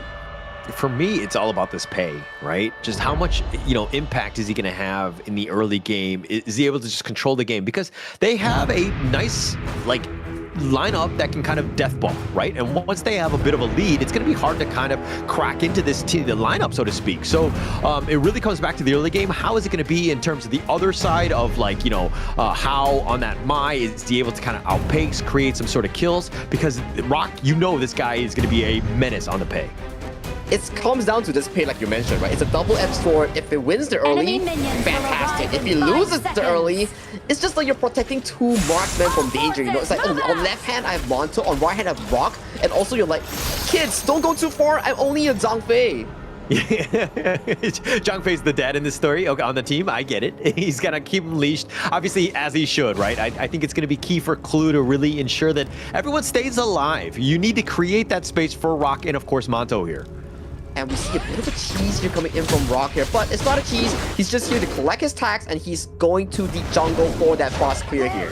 Yeah, and Wawa, I mean, yeah, you want that farm onto the Guan Yu, but I think that if you're funneling it into Rock, you're going to have a much better time. Going to be key for them, because again, Gen.G right now, it's all about Rock ensuring that they have a great early game. Yeah, great early game does signify how fast he can escape from the jungle clears, and so far, we see a bit of a approacher coming in towards Monto as flash engage goes through. Oh, the flash away, Monto just staying alive. I mean, that was a nice mulberry power, but Ochik, excuse me, he used the flash himself. But something to take note of, the moment the Mai Shiruni was close for that follow-up, Clue used the common spell stuns to lock Hao in place, avoiding any form of follow-up from this Mai Shiruni. If not, that could have been disastrous for Monto. Yeah, common spells were used, kind of key, but I'm keeping everyone alive. Not giving up first blood is going to be better for him, of course. But Inu and Hao just waiting in the wings. It's like, who blinks first, so to speak, in this mid lane? How are you doing, right? So Hao here just casually looking Inua towards the eye here as he funnels more gold into Enfeng, and Rock doing the same here, just here to visit his top side for a bit of a stroll. Yeah, if Rock is able to get a pick off, that would be huge. But at the same way, Enfeng, let's talk about this Jing here. Like, does he need to be more aggressive? Does he need to invade? Like, what is the thought process around Enfeng here in the early game? I think Enfeng, as long as he keeps his gold in check and he stat checks the enemy with all his items later on, that is the role of this Jing, because you can see when he goes around the gorge, there's always minions for him to farm. That's because Enfeng is allowing Aru and Hao to fast rotate on towards the map. So he gets gold, he unlocks both of those players to visit the gorge. Yeah, very key. And I mean, Enfeng and Hao, they need to make something happen, right? We talked already about how this Rock Pei could definitely, I mean, he's very mobile himself. He can kind of out-farm people if he gets out of hand. But if Enfeng and Hao have that little, like, duo combination where they're able to kind of, you know, invade the enemy jungle, make something happen, they can really put a spanner in the works, so to speak. But so far, we have yet to see Rock invade Enfeng's jungle here. So Enfeng and team doing a decent job in making sure that this Jing gets a smooth farm tempo towards the early game here. But coming into the mid game, I want to see how Enfeng find those angles to assassinate Monto or Inua or even Rock in these exchanges. Yeah, that's going to be the biggest part about this game, right? Is he able to find those angles, if he's able to get on top. Because again, Monto, he's kind of on the squishier side. Yes, he can leap away. Yes, you have Clue and Wawa to kind of back you up. But if he gets caught out, he might have a bad time. So he needs to be careful. It really comes back to the initiation. Is Enfeng able to go, but do it with the team? Yeah, Enfeng, Hao, and Aru, the primary engagers coming in from SC. On the side of Gen.G, however, you have Wawa and Clue finding those big knockups with their ultimates here. So it comes down to who pulls the triggers, who disengage better here, and Ochik might be caught out here. Oh, the Mulberry Power just used in return, but he's taking most of the damage. Kind of a little bit of an issue, especially since the 4-minute mark is about to happen in about 10 seconds here. So Gen.G just, you know, softening them up for a potential later team fight kill. Hey, look at Ochik, he's back to full health, and that is the power of the secure here. So on the side of Monto, he has already burned the ultimate here, but it's an assassin jungle matchup here, so both of the assassins will prioritize their buffers before they only path towards the Tyrant here. It's the stockbook standard here, just taking up their time, not wanting to do risky plays, losing that buff. Yeah, but both of the junglers not even really there, so it's not going to be a true take at this point in terms of contest. SCARZ, though, are in better position, especially since Enfeng is here to start things off. Yeah, Enfeng is here to start things off, but this opens up the top turret for Gen.G to take here. It's a 1-for-1 trade in the end, right? Power for Tyrant, it's 50-50. Yeah, and they both start with the letter T, so everything's Gucci, right? In the end, everything is equal in the end. The Azure Golem is going to be picked up here. SCARZ is looking to kind of make away with that, but Gen.G not able to, you know, make them pay for that. I don't say the word that this game is too peaceful, which will caster curse them almost immediately, but look at that, almost. If I said it 1 minute earlier, we might just get blown up immediately. Yeah, you know, but these teams, both of them don't want to lose. They're playing very KG in that regard, playing it safe, right? They're taking what the enemy's giving to them, and it's just high-level Honor of Kings at the end of the day. Yeah, high-level Honor of Kings, you allow Enfeng to see. You see, he's like not carrying a bit of a worry on top of his team. He's just like, okay, team, don't die. Enfeng is doing Enfeng things. Wait for me to get milk back from the store. So, okay, interesting that you're saying this, because you were an ex-pro, and the fact that you're like, you know, giving, you know, comments like, don't die, do I need to be telling my ranked teammates this? Be like, hey, don't die? Because they don't really seem to be listening regardless. I mean, if they listen, sure, but if they off their mic and mute you, how do you get that message across, right? Yeah, I only know so many languages, right? in the chat, I've been trying to kind of talk to all of them at the end of the day and trying to just get them to die lessons to just stick with me, but it's been tough in that regard. The communication is key in, of course, Honor of Kings. The communication is key, that's why you have to turn on that setting for those auto-translated messages here. So that will ease your burden just a slight bit. But whether or not they listen to you, that's a whole different story here, Hauler. Yeah, nobody listens to me. That's the only thing that I've learned, which is sad times. Even when I'm playing with you guys, you guys never listen to me. I do, I listen to you. Yeah. What happened on that? Because actually I'm like usually crying. I'm like, the guys they're bullying me, but nonetheless, Gen.G here though, I think that, look, they just need to keep it even, right? I think in the end, obviously you want Rock to be farming as much as possible, but they're keeping on pace, which has been good, you know, at least for the growth of Gen.G. They need to kind of get to this mid game. Yeah, the mid game revolves around the two carries, right? Which is the jungler and the marksman. It's the same case coming in from SCARZ and Gen.G. That's why you see on towards your gold chart. It's evenly distributed between Enfeng, ASD, Rock, and Monto. Those are your carries in this game. A lot of damage, especially from those guys as well. But Mfeng just sticking around might actually find into Rock as well. So they're going to be dueling in the bottom lane. It looks like he's going to be giving up first blood. Mfeng was waiting in the wings, and Rock just walked into that trap. And so far, coming into day number 2, all these junglers, the way they camp the enemy is so darn perfection because they read your move, they know your next rotation, and Rock was the one that got read like a book by Mfeng. Yeah, he face-checked that brush. I mean, Mfeng was just patiently waiting. He knew something was going to happen, especially since that bottom T1 was, you know, looking to go down at that point. But now they've turned this around. The Vanguards are there. But Rock, again, he's probably going to respawn. He wants that revenge. Yeah, he wants that revenge, but what is there to revenge with? There's nothing across the map for you to farm here. And let's check out the replay here. So, he's slowly camped in. He knows that Rock, okay, you're going to come for this bot wave to collect it because you need the resources here. Fine, I'll camp you and I will punish you for being that marksman. But now Gen.G on. This is the return.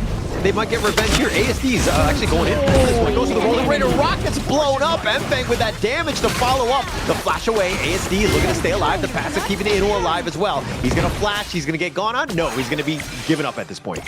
And once again, it's Mfeng's camp. He was in that bush for a solid minute to 90 seconds. And that's why he made Rock look like a fool in that exchange here. Wow, what a beautiful bait here coming from ASD and Mfeng. Finding like every single brush right now, you've got to be a little worried. Rock is going to be kind of coming back. He's like, oh, he's going to be frustrated. There's only 2 kills, and both of them have been on Rock, so they've been very targeted. And again, just trying to stymie the growth of Gen.G here.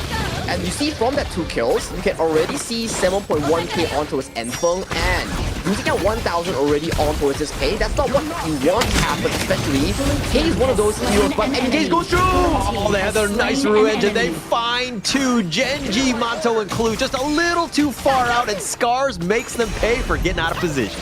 That was so fast that we couldn't even transition to you there, Holland. That is the speed of this Maestro on towards Hao as a player. I mean, they have just so much speed, right? The Mai as well as the Jing, once they're on top of you, it's a blink and you might miss it. I missed it and I almost didn't get to pass towards you, and Rock flipping away from danger as Aru flashes towards Rock, but he gets out safely. Yeah, wow, he's going to actually push him back, and it looks like they do get the kill onto Mfeng. Took a little bit of a reinforcement, and Rock joining up this one. The heroic charges have been unreal, getting onto the tower as well. That's 2 members down from SCARZ. Yeah, a bad approach here coming in from SCARZ here, as it might not be the last of it, as we see more focus coming in from Gen.G to push the enemy back towards their base here. But that timer is so darn crucial because Shadow Tyrant is about to spawn in 4 seconds. I mean, SCARZ 2 members are down, but the biggest thing about that one is that the minion wave was in their favor. It was pushing. Gen.G not able to capitalize on any sort of towers when they got those kills, and now they're going to turn their attention on the Tyrant here. But it's the Empower Tyrant here. If Gen.G, you're losing 4 kills already from just now, I call it worth because right now, you get back the control that you lose from that early game. Yeah. Great for them, right? I mean, getting that Shadow Tyrant is going to be huge. Gen.G, that's one way to get back in the game, especially the first one of the day. Now when those team fights are happening, you got a little bit of an edge here. So Gen.G are going to look to just force the issue a bit. Yeah, right now we see more of these controls fall towards this Wawa's pick of a Guan Yu here, as we might see more structural damage being committed on the side of Gen.G towards SCARZ structures. But look at how SCARZ have just been able to respond. Their wave clear is great. The towers are still standing. Yes, they lost the top and the bottom T1, but everything else, they haven't really lost too much. So SCARZ, understanding that it's about, you know, objectives more than anything else. Yes, Gen.G have been able to bounce back. That net worth is shifting, but not being able to take those towers, you still have that edge. Ooh, a bit of a Mechanimous play here coming in for Mfeng as he might fall. Mfeng, the Mirror Domain in a bad spot. He's going to get caught out. 33 seconds down for him. The Umbrella Outburst, and they get a double kill, and Rock is looking to clean out. Wants to get the 3rd one, and he gets it, but instead it's going to be picked up by Monto. But with 3 members down, no, there's the triple kill there by Rock. Oh, big Mechanimous mistake here coming in for Sada Mfeng, because if he failed that assassination and he failed that escape, that could have been a key difference maker here coming in from SCARZ in maintaining that pressure. but due to the fact that he failed the assassination, right now, the game is blown wide open. Check this out. He gets blocked away. His spell one was not towards Monto, it was towards the edge. So that's not a simple assassination combo. That is a misclick. He tried to shade away, but he like walked right into the arms of Rock, and he's like, oh, I cannot fight this guy. And because of that, the rest of SCARZ just crumbled under this one. A single member falls, and then 3 other teammates die because of you. That is not a good thing to do. Out of the 9 minutes that they played so beautifully, the past 3 minutes is not in favor of SCARZ. They lost Enfeng in 2 of these attempts, and immediately they lose Tyrant. They lose Overlord, and right now, with the control that Gen.G has, things are looking kind of difficult for the side of SCARZ and friends. Yeah, it's not looking good at all. I mean, Gen.G just making them pay. Again, you cannot make any sort of mistake, right? Like, you have that lead, you need to learn how to close out games and do it in a way that's safe. You're not taking any extra risk, and like you saw in that last team fight, not great for SCARZ, took too much risk and just got absolutely plastered for it. Yeah, absolutely plastered. All that lead that they surmounted towards their early game, it is nowhere to be seen as of this point. 4,000 in favor of Gen.G as we see the Shadow Vanguard marching towards that clash lane here. So they want to target this tier 3. Yeah, they're gonna slow siege it. This is super smart by Gen.G, putting pressure on all the lanes as well. The Vanguard in the bottom one, but they have the bottom T2. They're gonna focus their attention on this top T3. They'll take it down very quickly. SCARZ have no answers right now. SCARZ, no answers. We have not yet seen a form of engagement coming in from Enfeng, Hao, or Aruru. Clock is taking as another tier 3 falls in favor of Gen.G as they are rotating themselves to that tier 2 last standing towards the bottom lane. Perfectly played there by Gen.G, taking both the top and the mid T3. They didn't lose a single member, taking the bottom T2 as well. What tremendous value they're getting out of these Vanguards. And it's a smooth transition, right? Vanguard into 2 towers. Immediately, you look at the Shadow Tyrant that's about to spawn. Then you use that Shadow Tyrant to force that final tier 3 towards the bottom here. So everything out of the past 4 minutes has been smooth sailing coming in from Gen.G's recovery. Just one mistake and how Gen.G just capitalized. They literally pounce on top of that mistake, and now things are looking very dire for SCARZ. Very dire. Losing out their jungle, losing out all these neutral objectives here, and right now the map pressure has been flipped, and Gen.G is looking hungry for that 2-0 victory. Yeah, looking very hungry, and this is going to be super scary if you're a SCARZ fan at this point. They need to have some sort of miraculous hold, but the lanes, that's the biggest thing. The middle and the bottom lanes will be pushing, so this is going to be a tough hold for SCARZ. Tough hold or no hold here as the final tier 3 falls. You might see a potential engagement. All 3 ways start crumbling towards the crystal of SCARZ right now. Gen.G, they just need to be patient, as then they will be able to close this game with no potential comeback.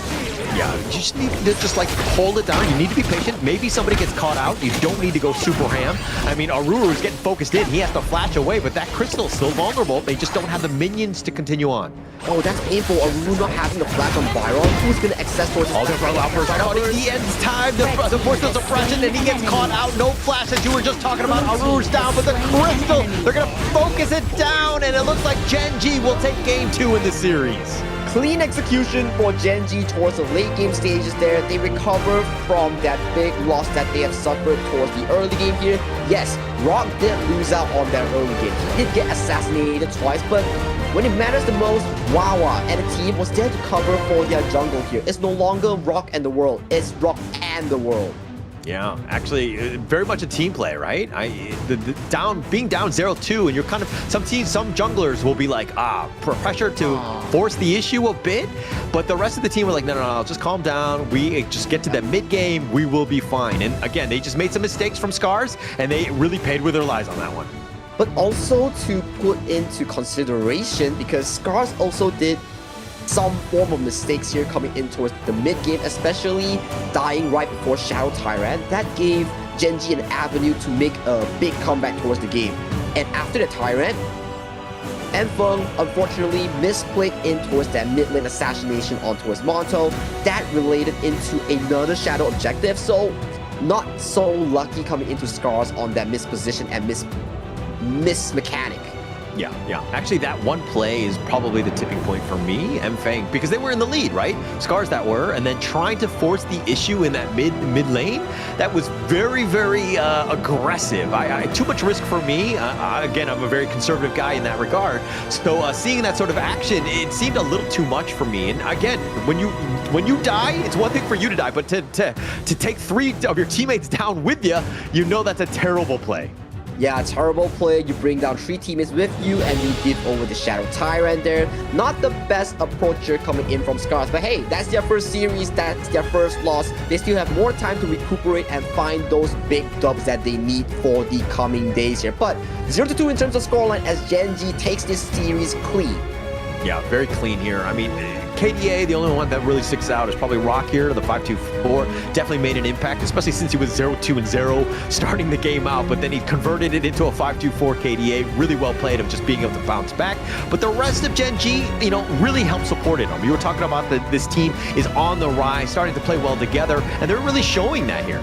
And yeah, it shows from the fact that Monto and Inua and also Wawa and also Clue, all these 4 members, they're backing up their jungler saying, hey, it's fine, you died twice, we totally get it, it happens. So we are here to be this strong backbone for you and push you back to what you need to do. See, even if you went 0-2, Rock has 100% team fight rate.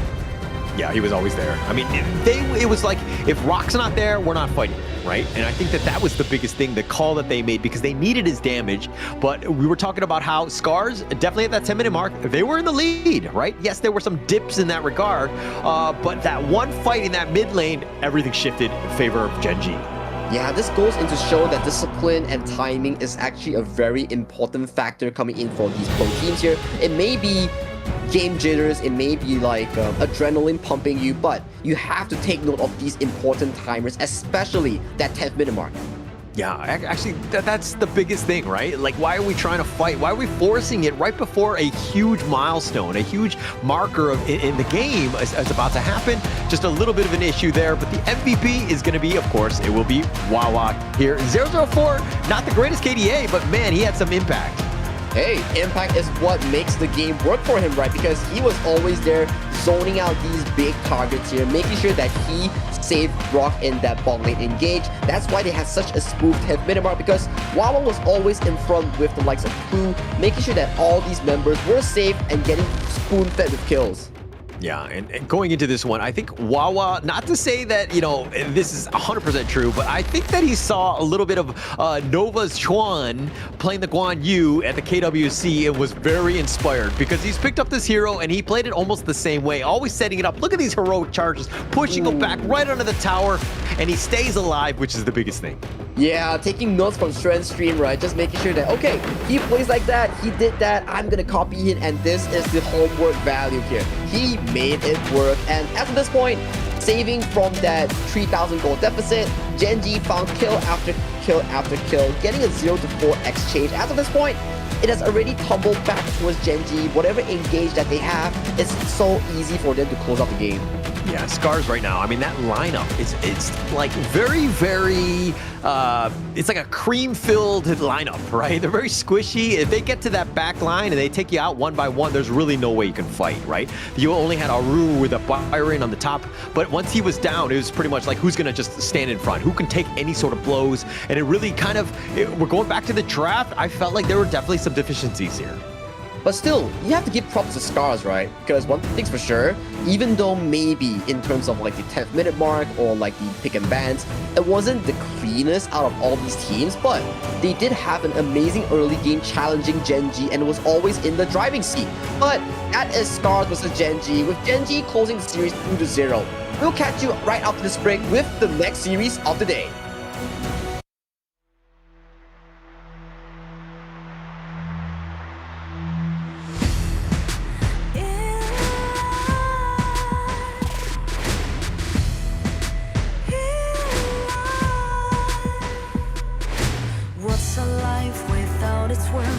Compromising with what hurts inside.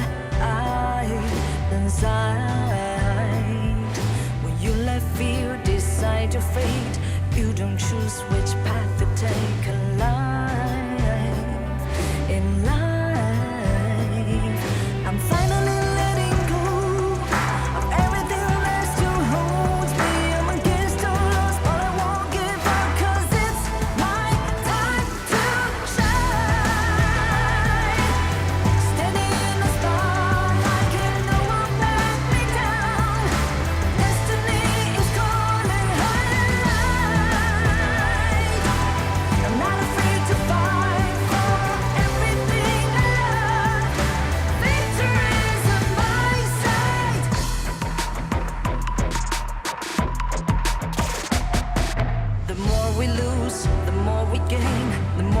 nothing stays the same in time. In time, can't love ever, can't forget. What you see is what you get. Sometimes,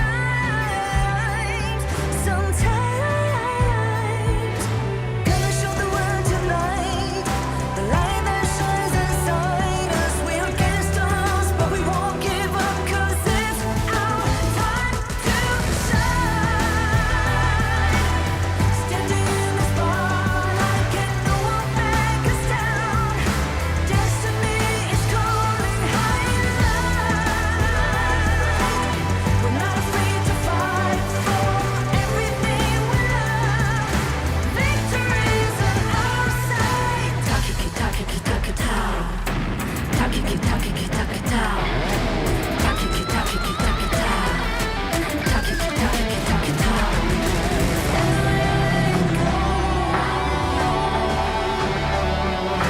Everything must have holds us. 'Cause it's our time to shine. Standing in the spotlight, can no one back us down. Destiny is calling high and light. We're not afraid to fight for everything we love. Victory is on our side. It's our time to shine high and light.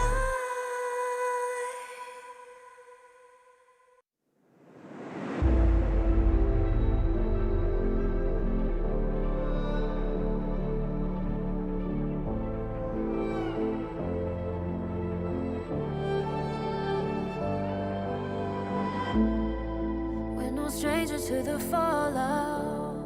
It's what got us here. Ever changing, some chameleon. Blood, sweat, and tears. We'll never make it if we fall to everything that brings us down. With a comeback is now. Blood, sweat, and tears. Fight for what we want. Doesn't matter the cost. Every day, put in work. Blood, sweat, and tears. Nothing comes overnight. Strength in numbers, start to line. We don't bow to fear. Blood, sweat, and tears.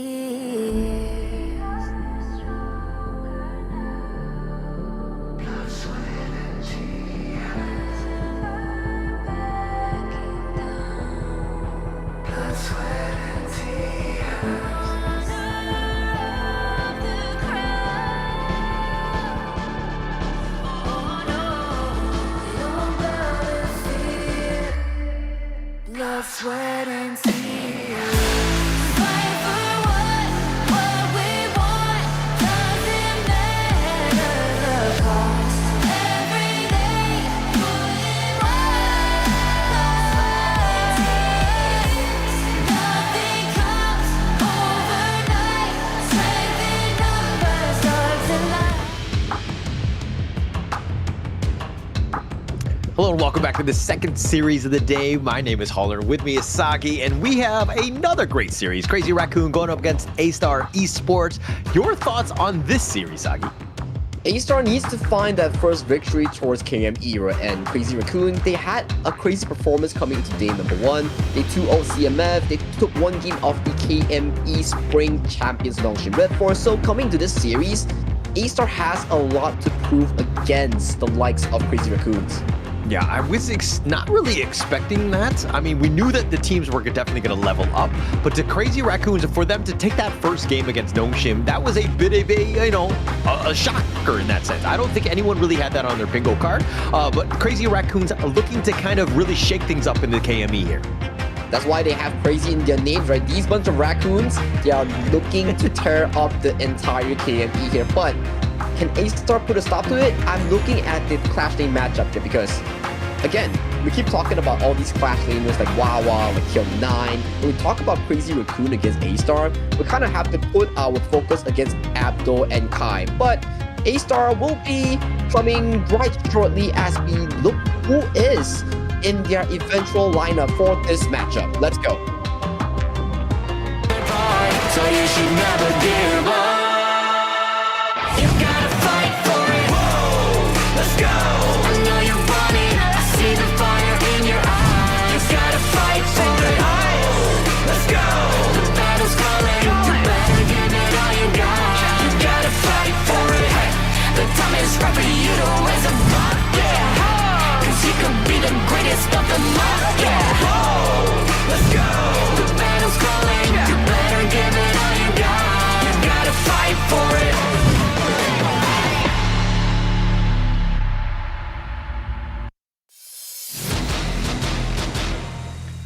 Astar Esports, the Astromancer, of course, will be represented by Abdo, Jingtian, Vio, Mirage, and Zugzwang. This is a lineup that's kind of, been shaken up a bit. They have some members of R8 Esports and Abdo. They have Vicious Esports players as well. So this is a squad that's kind of, been built together, and it's built to win. Yeah, built to win, especially when you put Jingtian into that factor. He has had a bit of these weird unconventional jungle picks like the Yao, like the Yang, for example, and he has found a bit of a success with these picks so far, but they have still yet to find success in their first win. Maybe the series will be the time that they find that first dub. Yeah, the first time is the hardest, right? I think for this team, this is definitely one that's kind of trying to look for it, right? You still have to gel with one another. You still kind of need to have that feeling out process and making sure everybody's on the same page. Plus, you're going up against tier 1 squads, which is not an easy task. Yeah, it's not an easy test. Right now, they're going up against the crazy Raccoons here, so they definitely have to bring their A game to finally find that first win, because it's not going to be an easy task. But with the likes of Abdo and Jingtian, especially in this roster, I do see potential in this roster to make it towards that group S. Yeah, and if we're looking at the crazy Raccoon side, Kai is the only one that's kind of like sticking around from the previous iteration of this one. This is going to be a new one. So you should never give up. You gotta fight for it. Whoa, let's go. I know you want it. I see the fire in your eyes. You gotta fight for it. Let's go. The battle's calling. You better give it all you got. You gotta fight for it. The time is right for you to raise a bar. Yeah. Cause you could be the greatest of them all. Yeah. Whoa, let's go. The battle's calling. You better give it all you got. You gotta fight for it.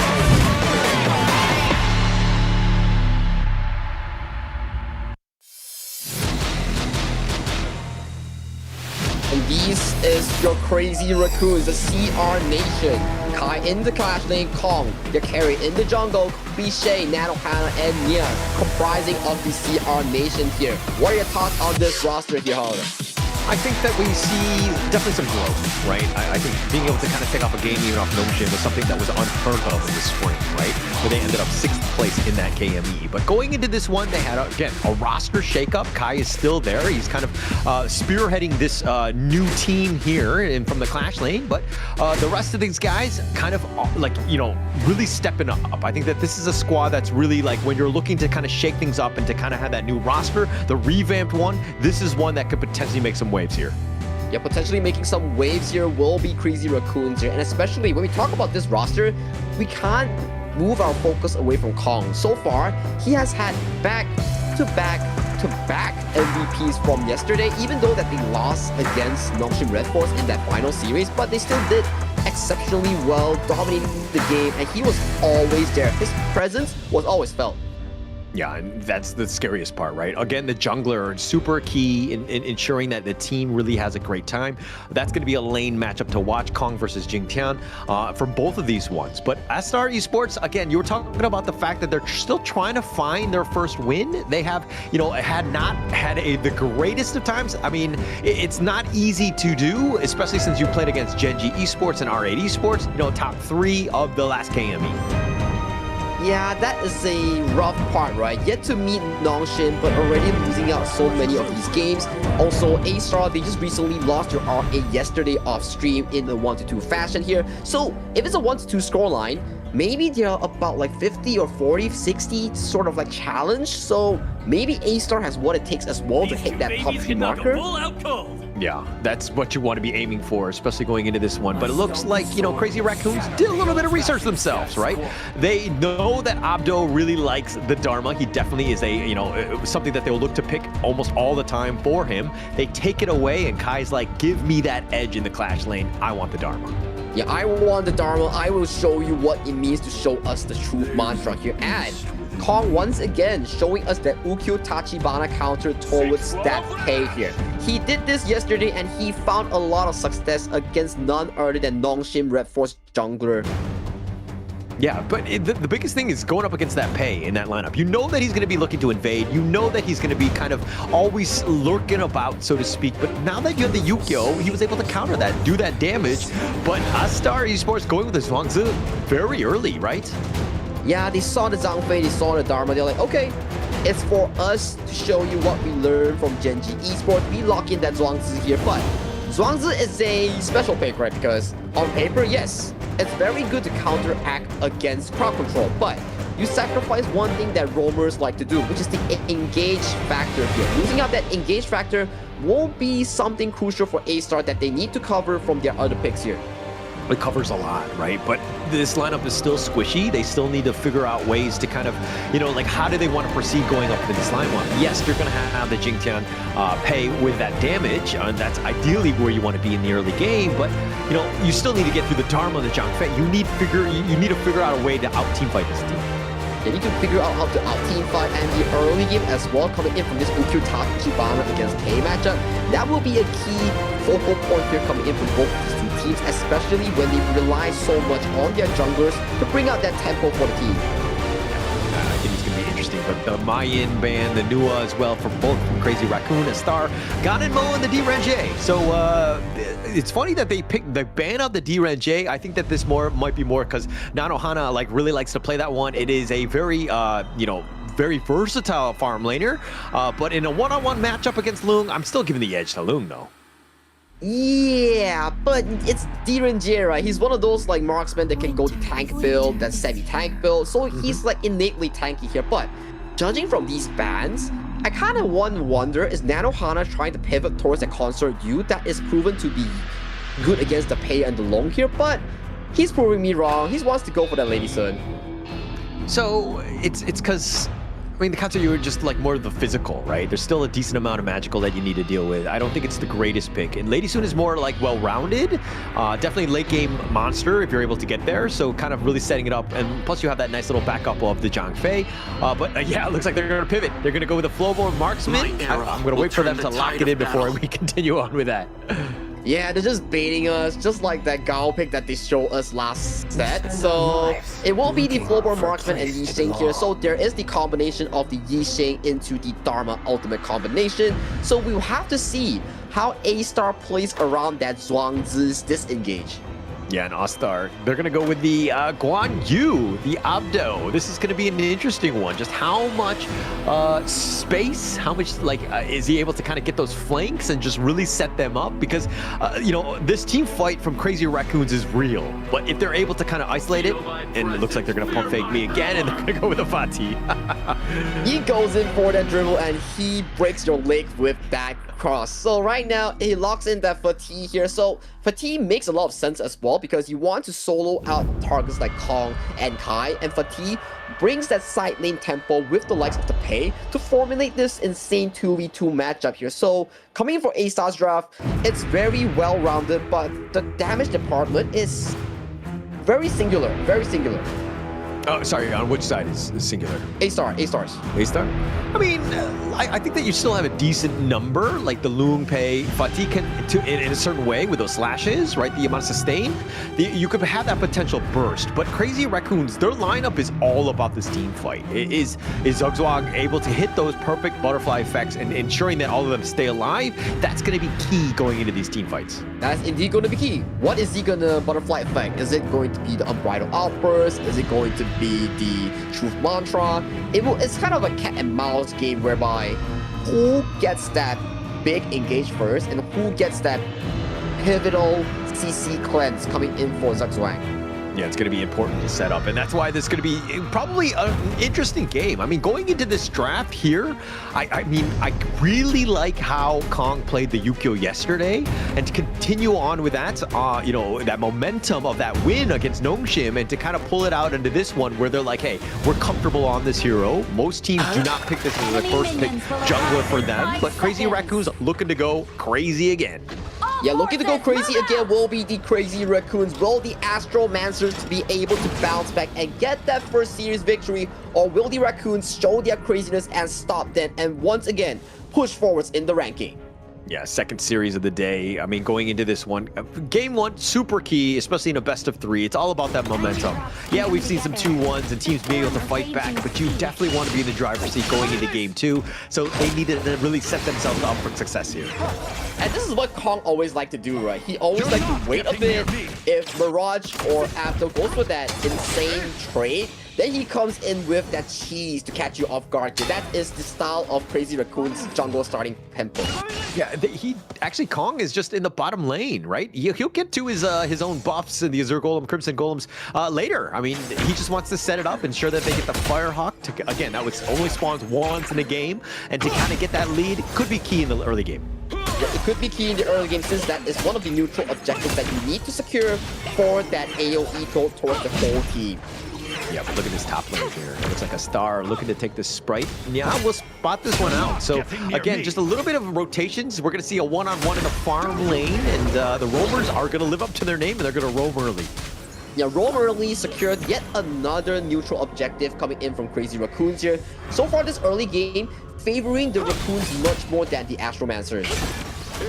And Astar, though, finding out Kai. They have 3 members. This is pretty much a huge commitment, but they're not going to gain anything as Kai Formlessness is away. Yeah, Formlessness mantra dashes to safety here. Doesn't even need to burn the common spell. Flash here, perfectly played from the side of Crazy Raccoon's Kai.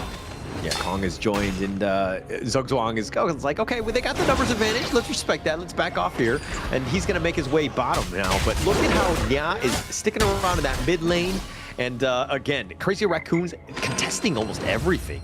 Yeah, they are very aggressive coming towards this early game. They want money. They want all the scraps that they can get here. And that is how Raccoons feed on themselves, right? So right now, coming to this lineup here, I gotta say, Nano Hana is coming uncontested into this matchup, which is a bit of a bad news for Astar. Yeah, not great. I'm still always going to give the edge to Loon at the end of the day as just a hero. Obviously, the players are a little bit different, but the Flaming Palm onto Nano Hana, he's going to eat that one. He's going to limp away. Yeah, the Frigid Prison does land its mark here, so a bit of a poke here on towards Nano Hana's health here, but using that flow, it allows Nano Hana to heal back up to full in just a short few moments here. So right now, we need to see where is the tempo here coming in from Jingtian, where is the first engage from this page. Yeah, Kai not looking to give up the Sprite for free. This will set things up. He's looking to steal that one, and I think he did with the Enlightenment. And now Cliché will join, not able to get the bounce back on the Zugzwang, and they will both walk away. They'll both walk away, but they walk away shamefully because yet once again, how many of these Space Sprite can you give away right now? Crazy Raccoon 0-0 already. A 600 gold lead. No, 1,000 gold lead already for the Raccoons. Yeah, this is a great start for them. I mean, just being, they were very smart and just being able to extract as much off the map as possible, looking to even take away the Firehawk there, the Pheasant. But look at this bottom lane. The Winter is here. They're going to zone away. One way to get back is to take down towers, and they're just going to chip away at this bottom tier 1 here. But hey, it's well played by Nano Hana, right? As long as you don't die, you get away safely with a Kong here. Might find Jingtian here as both of them. No, just Jingtian alone. Burns the Smite before the 4th minute Tyrant. That's gonna be spawned in just a few moments. Yeah, that's gonna be huge for them. I mean, they can't really fight, but they need to contest. And I mean, Crazy Raccoons, if they spot this one out, they're gonna look to just kind of force this one down. I don't think that they really can do anything. Astar Esports, that is. And it looks like they're gonna take the first Pirates of the game for free because maybe a misclick there by Jingtian. And maybe a misclick here, or to get that extra movement speed to bail out from that engage potentially from Kong here. But it's still a decent trade-off here as Kong and Crazy Raccoon get that Tyrant. And right now, they're much more in the driver's seat here. It's still 0-0, no kills blown out yet, but you might be seeing all these jungle invasions here with Crazy Raccoons with that Tyrant buff. Look at how Zugzwang is always in the top lane with Abdo. They're trying to prioritize Abdo and just try to limit Kai as much as possible. He's kind of been sticking around quite a bit. I mean, good and bad, but the bad mostly being that they haven't been able to get any sort of kill in this, that attempted gank in the top lane. Yeah, all these attempted gank towards the top lane here haven't been proven beneficial for any of these teams, but Crazy Raccoons securing more of these objectives in the enemy jungle, but we see a bit of a board and a game on the top side. Oh, Jingtian with a perfect play, going in for this one. The nice little timing, the nice little knock-up, and the slashes are on point. Abdo gets first blood. It's a good revisit here coming in from Jingtian, right? Because Kai burnt flash from that initial 4-minute mark here, and right now, he got punished and he overextended here, giving out that first blood back towards Astar that they desperately need to get back to that driver's seat. Yeah, it's huge for them, right? Astar being able to just kind of be able to go, but Jingtian with a nice rotation, perfectly timed. I mean, he's going to eat some tower shots, but they're going to take top T1 down. Look at it, trade with the bot. 1-for-1 exchanger, but still, good rotation so far coming from both PCP and Abdo. Gets locked in. Yeah, he gets locked in. Looks to turn this around. The Umbrella Outburst on the pushback. Abdo gets picked off. What a nice play by Nya, making sure that it's going to be on point. The Winter is here, zoning them, and it looks like they've gotten what they've wanted, and they will disengage. It was originally a tower-for-tower exchanger, but I didn't know Crazy Raccoon signed up for that buy one free one promotion here, so they got one Abdo for free. Yeah, they'll take that one. I mean, it was one of those things, they didn't read the fine print, but they'll take that one. Any sort of freebie that they can get, they'll ensure that they'll take this one. It's those fine prints printed right below on that coupon with that small written text here. So nobody's reading it. Nobody's reading it, but Crazy Raccoon got that benefit. They got that tower. They got Abdo. Right now, we see a 50-50 in terms of the scoreline here. Nobody in charge of the game as of this point. Nobody's in charge for sure. I mean, the net worth is literally tied at this point. But again, it's all about the towers for me, right? And being able to just take one down. I mean, you're seeing the pressure by Abdo in the bottom lane, doing a great job of that space. But Crazy Raccoons, perfectly reactive, right? They're taking the top T1 themselves. Yeah, top T1 for Crazy Raccoons, bottom T1 for the side of Astar Esports. Right now, we see Crazy Raccoons starting this Vanguard with no contention here coming in for the side of Astar here. So right now, who will pull the trigger coming in towards this mid-game here as Kong going in for that poke?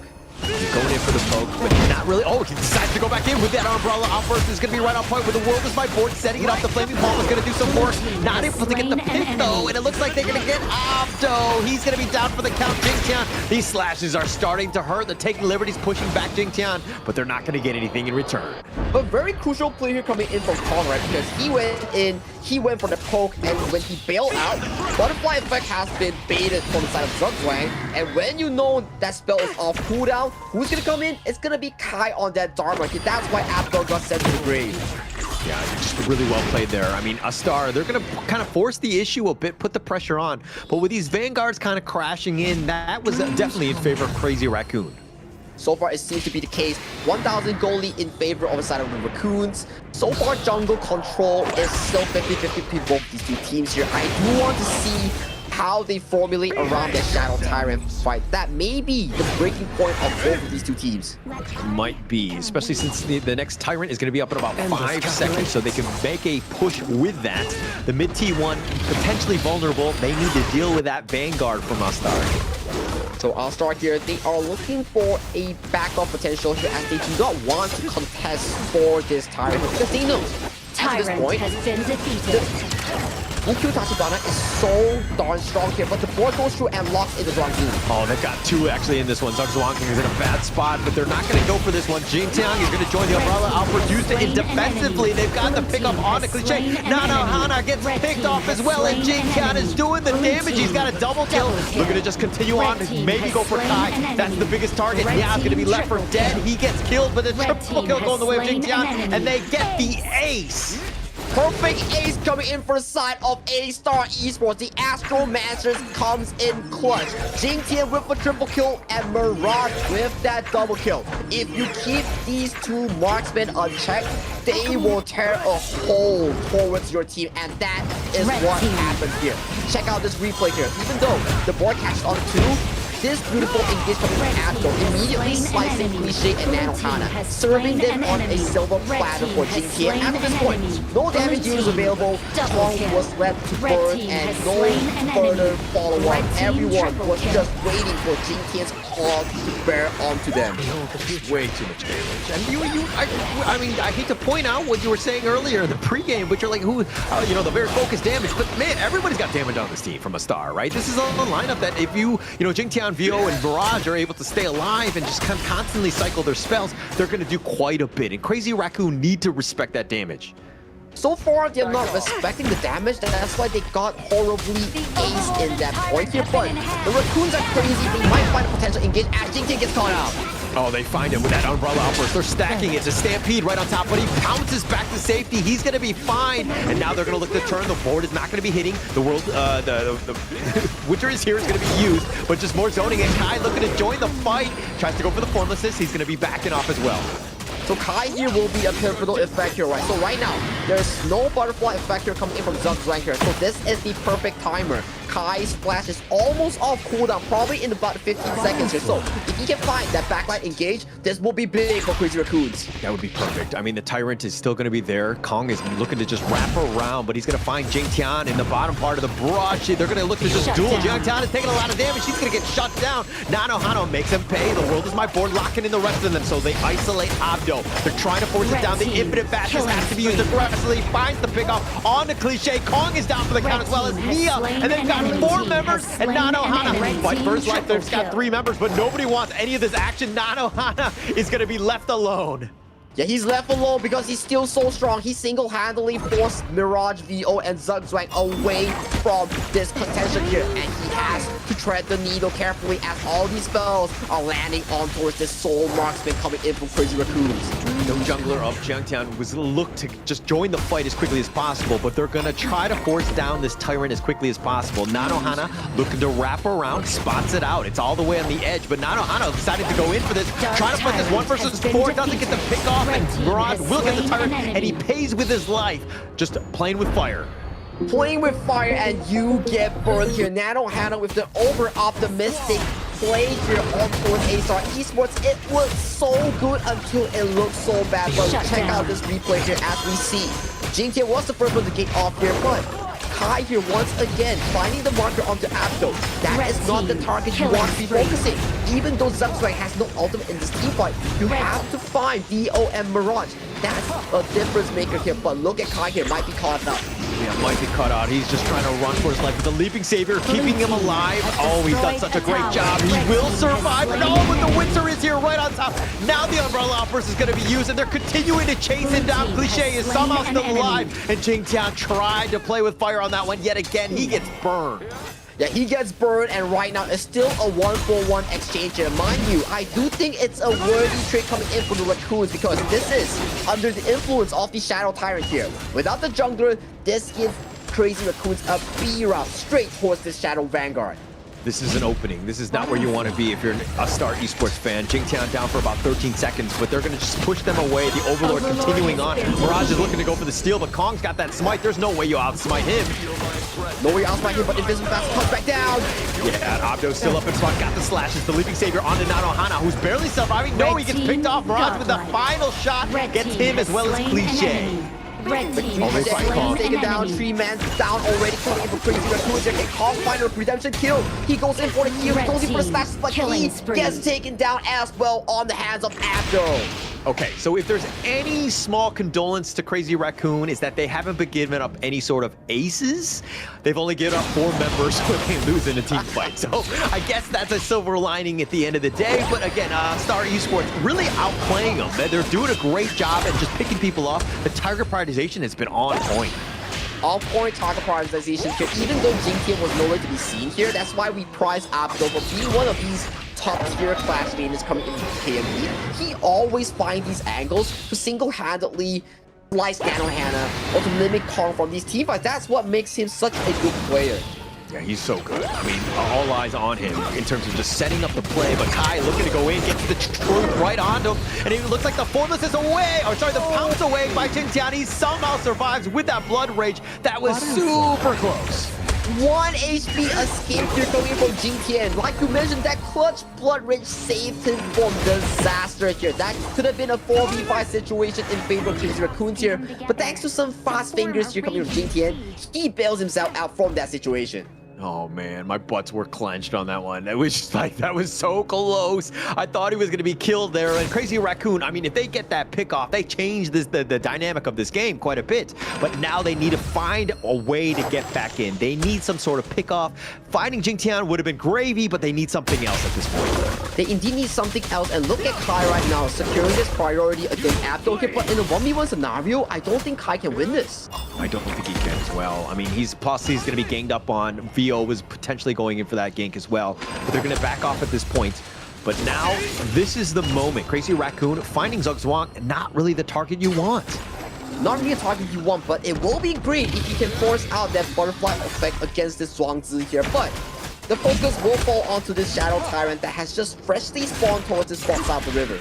This could be a key moment. Kong knowing the repercussions of giving up yet another big neutral. It would be huge here if they do that. So they need to find a way, either to take it themselves, maybe get a steal. Maybe get a steal here as we see 5 men on the side of Astar Esports securing this river control here. What is the call here, Crazy Raccoon? Where is the potential engage? Yeah, with that scouting, he's still up in front. Abdo's going to be backing off as well. Doesn't really want to kind of give this one up. It's all about the vision, being able to push them across. Mirage is in the bottom lane, something to take note of here. But good news for Crazy Raccoons though, Astar's Abdo is insanely low and he has to go for a recall here. This gives Raccoon the control that they need on this Tyrant here. On the front, it's a 4v5 in favor of the Raccoons. Oh, the world is my board, catching out Zugzwang. They don't actually want to continue on. It's more for spacing more than anything else. They're going to take up the Shadow Tyrant here.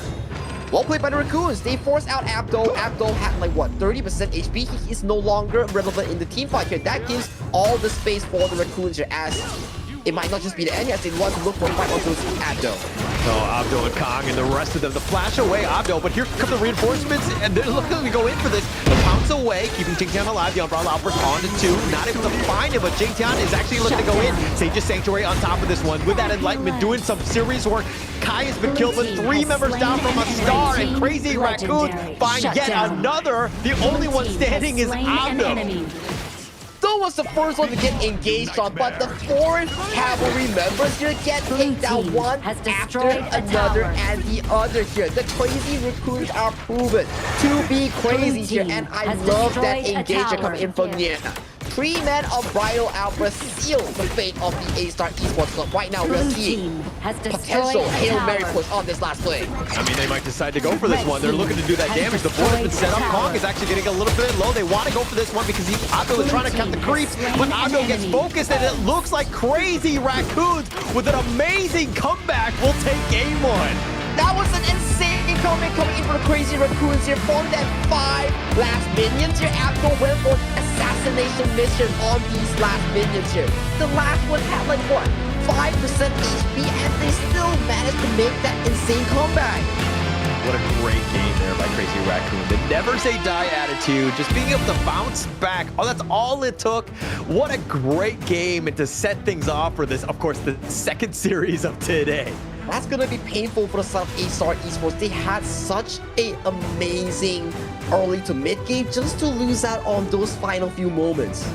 But it was all about that team fight, right? I mean, the Umbrella Outburst, the Nia, which is the Zhang Fei plays, just being able to be on point. The world is my board, the truce, everything, that was that moment, right? So you always need to respect the team fight that, you know, Crazy Raccoons can bring. So for them to kind of come back in that one, that was the only option of how they could get back in. Yeah, and I gotta give props to Crazy Raccoons, right? The last 3 minutes of their gameplay, they forced out Abdo towards the top side with very low health, and then they got that Shadow Tyrant, which was the key factor in why they could win all these team fights. The extra damage from this Shadow objective was so crucial in allowing Crazy Raccoons. So what? They are losing like 3,000 to 4,000 gold. That Tyrant was a game changer. Yeah, for sure. Definitely a game changer on that one, but you can't give any sort of, you know, chances for the enemy team to get back in. If you're going to go for a team fight, understand the strength. You still need to respect, you know, like the heroes that they have, how the Umbrella Outburst, game changer, right? We'll see it in the highlights and that setup, because that really could just completely change that game once you won that one team fight. That one team fight made wonders here, and let's check out the post-game stats real quick as Kong and Nano Hannah and Cliche were the pivotal members here, but the final unbridled outburst coming in from Nia was so darn beautiful. So darn beautiful. But what else is beautiful? Mirage's KDA 8-1-2. But unfortunately for them, that one death was all it took. I mean, that was the amount of time that Crazy Raccoon needed just to kind of go mid and end, right?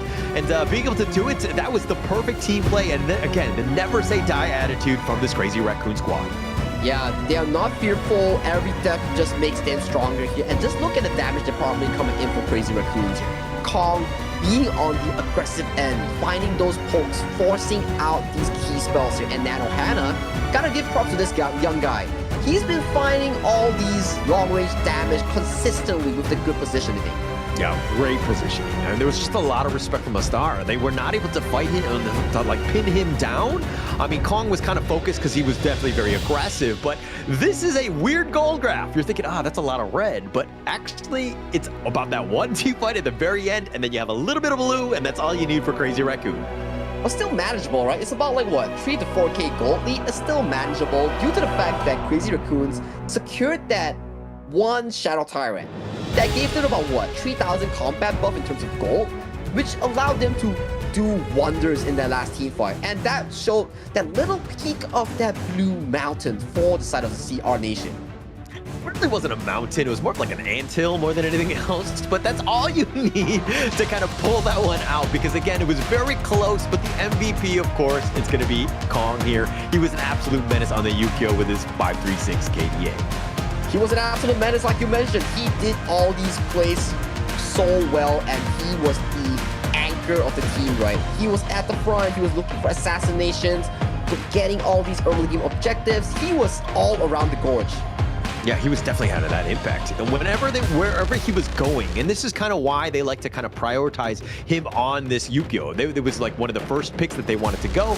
But this is kind of where the Astar Esports lineup were doing well. I mean, they were able to kind of get those pickoffs. Jing was starting to turn it up. He had some serious kills on this point. Just cleaning house. They had multiple, like 4-man, team wins in that sense, of those team kills. Just did a great job of setting themselves for the potential late game, but unfortunately things faltered then. Yeah, things did falter, and sometimes Jing-Tian may be overcommitting himself, but to be true, Mirage was the benefactor of all these plays, because Jing-Tian was absorbing all these spells, allowing Mirage in all these plays to really blossom with this long.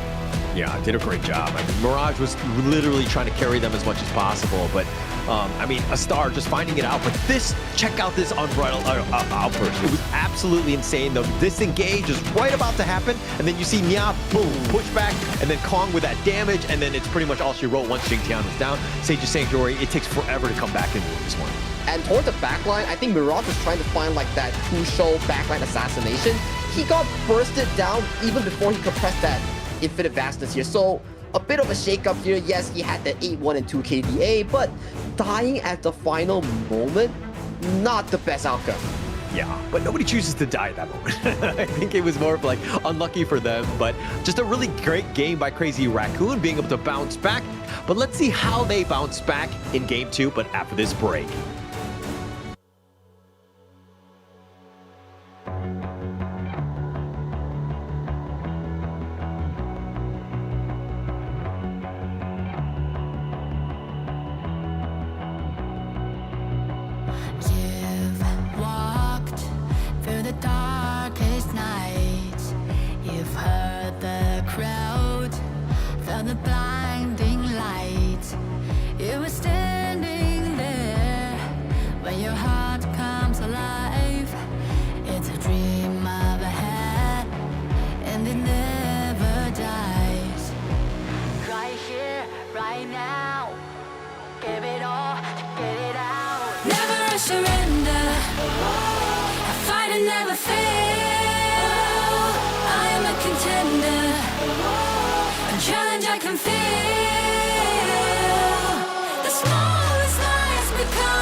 On my way, on my way. Find my way, find my way. On my way, on my way. Dream my way, dream my way. Never a surrender. I find it never fail. I'm a contender. And try can feel. The smallest lies become the brightest enemies. Remember to. And even if you fall, you gave it everything to be a king.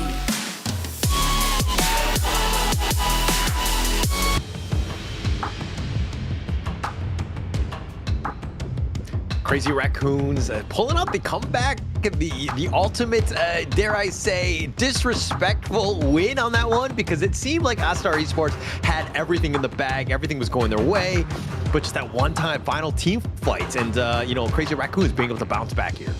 So HOK is such a competitive game here. You cannot slack any moment here. That focus gotta be high, so you don't really drop yourself in decent moments in such sad comeback materials here, especially if you are Astar Esports. You're gonna be like, oh man, we had such a big lead that we fumbled.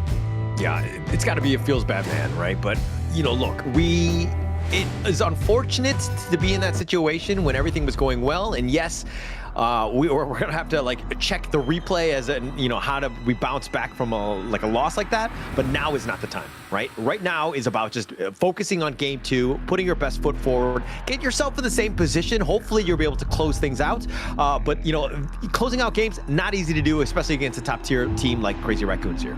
Yeah, it's not easy to do, especially even when Crazy Raccoons were losing out 3,000 to 4,000 gold. You can see the map control was always a 50-50 divide here. Raccoons were not really voluntarily giving up space, they were always challenging Astar for that control. Yeah, they were controlling they were looking for everything. They were contesting, they were trying to be, claw their way back in this game and whatever they could have done. And that was pretty much it, right? This is a team that's showing a lot of resilience, being able to take off that first game, which, to be honest, they probably didn't earn, but they owned it in the end because they were able to just kind of come back from the depths of hell, so to speak, and really take it to Astar Esports here. Yeah, Astar Esports coming to game number 2, I do think that their drop had not much of an issue, but they will have to revisit back to the overall game plan, especially how they formulate these team fights, because right now, we're seeing an Arlie being locked in as the first pick for Astar Esports. Yeah, it's going to be on Mirage, obviously, but, this is a great, if you're able to play the Arlie, which is very mechanically difficult, you're going to have a good time, right? He has a lot of potential in terms of damage, mobility, everything that you want from a farm laner, and just being able to stay alive. I think Mirage is more than up to the task of being able to play this Arlie here. Yep, he will have to show his worth on this Arlie, because so far in the KME, the Arlies haven't been the best of the best performances, so we are yet to see a very good Arlie showcase us the potential of this high mechanical prowess pick here. But on the side of Crazy Raccoons, once again, Kong revisits his favorite Fade pick. Yeah, and normally I always make the joke that I like my favorite, the dual combination of Dune and Dolia, the double Ds, but the double Fs are even better. Fade and Fatih, what could you ask for? This is a nice little 1-2 combination in that Clash and Jungle here. Nice combination of the Clash and Jungle here, and Fatih is known as a counter against the Arlie here. Once you get caught in that third knockup, you're gonna see some slices on towards this Arlie here, so positioning will be key for Mirage in this game. On the flip side for Astar, we see a Majid and Rianpo here. So a lot of these backline assassination, high bursts here coming in from the Clash lanes. The marksmen will have to take care of their positioning. Need to stay alive more than anything else. I mean, let Lian Po kind of shield you as much as possible, stay alive. But in the same way, farm lane for farm lane, those guys have their own get out of jail free cards. But it really, for me, it's about this Fade. How is he going to be able to play Kong? Is he able to really just step up and to do all that damage? And he's going to be like a high flying assassin. It's going to be fun to watch, but he needs to be careful he doesn't fall on his face. So far, from yesterday's performance, even though he was losing against Gongshi Red Force, he has found moments where he assassinated Siri in all of those team fights. So, Kong on this Fade, pretty promising here. It's just that we need to see how they formulate that team composition revolving around so many of these carries coming to pick number 1, 2, 3 being long, Fade, and Fatigue for the Raccoons. Yeah, and that was kind of the issue with the last series against Dongshin when they pulled out the Fade, is that they were actually behind and they really couldn't get going. So they kind of struggled in that one. But, I mean, the Lady Jean going to be picked up here, kind of really solidifying the mid lane. Yep, Lady Zen is always a decent pickup here, especially when the enemy wants to hard dive and commit onto you. But Lady Zen here, what is it looking to counter in towards the jungle here? Auburn has been banned out. So potentially the Dun? Maybe. Yeah, maybe. I mean, they're going to go with the Shu to kind of potentially just at least deal with the mid lane, a little bit of control, the damage that you kind of need. Very support mage style. I'm kind of seeing a little bit of lacking in the damage department from the Astar Esports, which kind of worries me. They will need an assassin to cover up for that last pick here, because if you pick up the Shi, usually you're a utility side, you give up resources, you need that jungle assassin or that carry in this pick to really get that carry on. But what is this that we're looking at? A Gao and a Shi in the same picture? There's no way that they're locking these two in, right? Oh yeah, they're gonna definitely change it up, the Liu Bang. But it's more about survivability. Yes, you have that tank, but man, this team is really lacking in terms of the damage department. It's literally a 4 protect 1, which kind of worries me, because Crazy Raccoons, like, yeah, they're not the tankiest of bunches, but it's still not going to be an easy, just like, you know, team fight. It's an early jungle, if I'm not mistaken, as of this point here. So Mayin and Liu Bang will be your side lanes, or even Lian Po, and then you let the early farm up all the resource around the map. Like you mentioned, it's a 4-for-1 cover in terms of the side of Astar Esports. I'm interested for our first early jungle of this game, if I'm not mistaken here. I mean, it makes sense. It will be interesting. To be honest, I don't think I've seen it on the Honor of Kings Esports stage. But it looks like, no, they're going to go Mirage farm lane. Jing Tian, they're going to put the Mayin as the jungler. Okay, that, I mean, it's still not something that I've seen. But I do think it's, you gotta have 2 damage dealers, and I think that this is probably the way they're best mitigating, by playing the Mayin in that jungle instead. Maybe it's a mispick here, but mispicks tend to happen, but they can prove me wrong. Maybe it's in their strategy to have a Mayin jungle here. It will be interesting, and I'm looking and waiting to see what Jinkin has in store to cook for us, because he was the one to bring in that Yang jungle, and he was the one to also bring in that Yao jungle. Adding into his arsenal will be another Mayin jungle pick here. This man is cooking. Yeah, he's cooking something, that's for sure. I think it's like chaos at this point. I think they were like, hey, you know, how can they outpick us if we don't know what we're picking, right? I think that going into this one, it will be key. This is going to be an interesting lineup from Astar Esports. Very unconventional, but I'm happy to see it here in the ranking week. Hey man, KME ranking week is either you pull up all the cards or you pull out none here. For the side of Jing Tian here, he's showing us more of his cards here. So Mayin going into the jungle here. I'm not a big Mayin player, so I'm not sure how well is the jungle clear here, but I'm pretty sure if he picks it out in a competitive game, he has something in store for us. Okay, but Mayin brings a lot. There's a lot of, like, you know, the mobility, being able to dash on, get on top of the somewhat squishier lineup of Crazy Raccoon. You have that potential, especially come team fight when you can get serious, you have those whatevers with those pulls, so that it makes sense in that regard. Is this something that we'll see often? We're going to have to find out in Game 2 here. Yeah, we have to find out there. So far, we see Astar's Mirage on the early. You're going for that early game mid rotation here, allowing him to take that mid wave, take that bot wave, and also that stack and kill pieces. So coming on towards this early game, this early will have a accelerated growth towards that first item, be it the Spark Forge or be it that Doomsday. Yeah, Mirage cannot die early. I think that that's the biggest thing. He needs to stay alive more than anything else. He needs to keep farm, keep on pace with Nanohana. I think that he's up to the task. He's proven that in game 1. But if Mirage dies early, this could just completely crumble. Because Jiangtian, yes, he can get all the items and do some damage, but you still need somebody to help support with that damage. And Mirage is going to be the only one. Yeah, well said here. And Mirage might be going for that item build here as Kong gets taken down from that wall here. Oh, so I guess I see some form of interaction here, but if fight breaks through, Kong might be caught out. Not going to find it. Abdo is just going to be left wanting, so to speak. Kong is going to be fine, but walk me through the interaction. So the interaction is like this. So when you pick the Majin, you want to use your spell 2 twice to kick Kong down from the wall here. So usual knockbacks, it won't kick him down, but the Majin knockdowns will kick this Fate from the wall. So I guess that's the reasoning why we see a Majin jungle. Okay, it's interesting. I mean, as a counter to the Kong Fade, it's going to be interesting. Like, if he's able to knock him down off the wall enough, right? At the perfect moment where, and Kong is not able to get the initiation himself. If he gets the jump, I mean, this is a Astar Esports lineup. Yeah, the Battlefield Command, but there are definitely some squishier, members on this team. Exactly the case here. So Jingtian's job will be to man mark Kong on towards his Fate here. So there's less of a threat coming in for the side of Kong or for the side of Crazy Raccoon here. So an Abdo will be this Battlefield Command here, getting all these saves here. Oh, Kong doing some work on a VO. He's going to take some damage on his way out, but Crazy Raccoon not able to find that pick. 3 minutes in, ideally you want one going into that 4-minute mark with those Tyrants.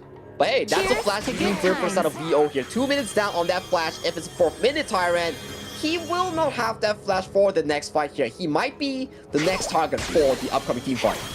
Yeah, I think that it would be huge for them if they're able to do this. But, Zhuang, just scouting things out, he's going to be looking, into that river with Nya. They're just going to trade a little bit of blows more than anything else, but it's like a pillow fight at the end of the day. Yeah, pillow fight here, chunking down HP bars here for the side of Zhuang and Jingtian here. So coming into this 4th-minute mark, I want to see what these teams have in store for us, as Mirage might be caught in a bad spot here as he's forced to back off.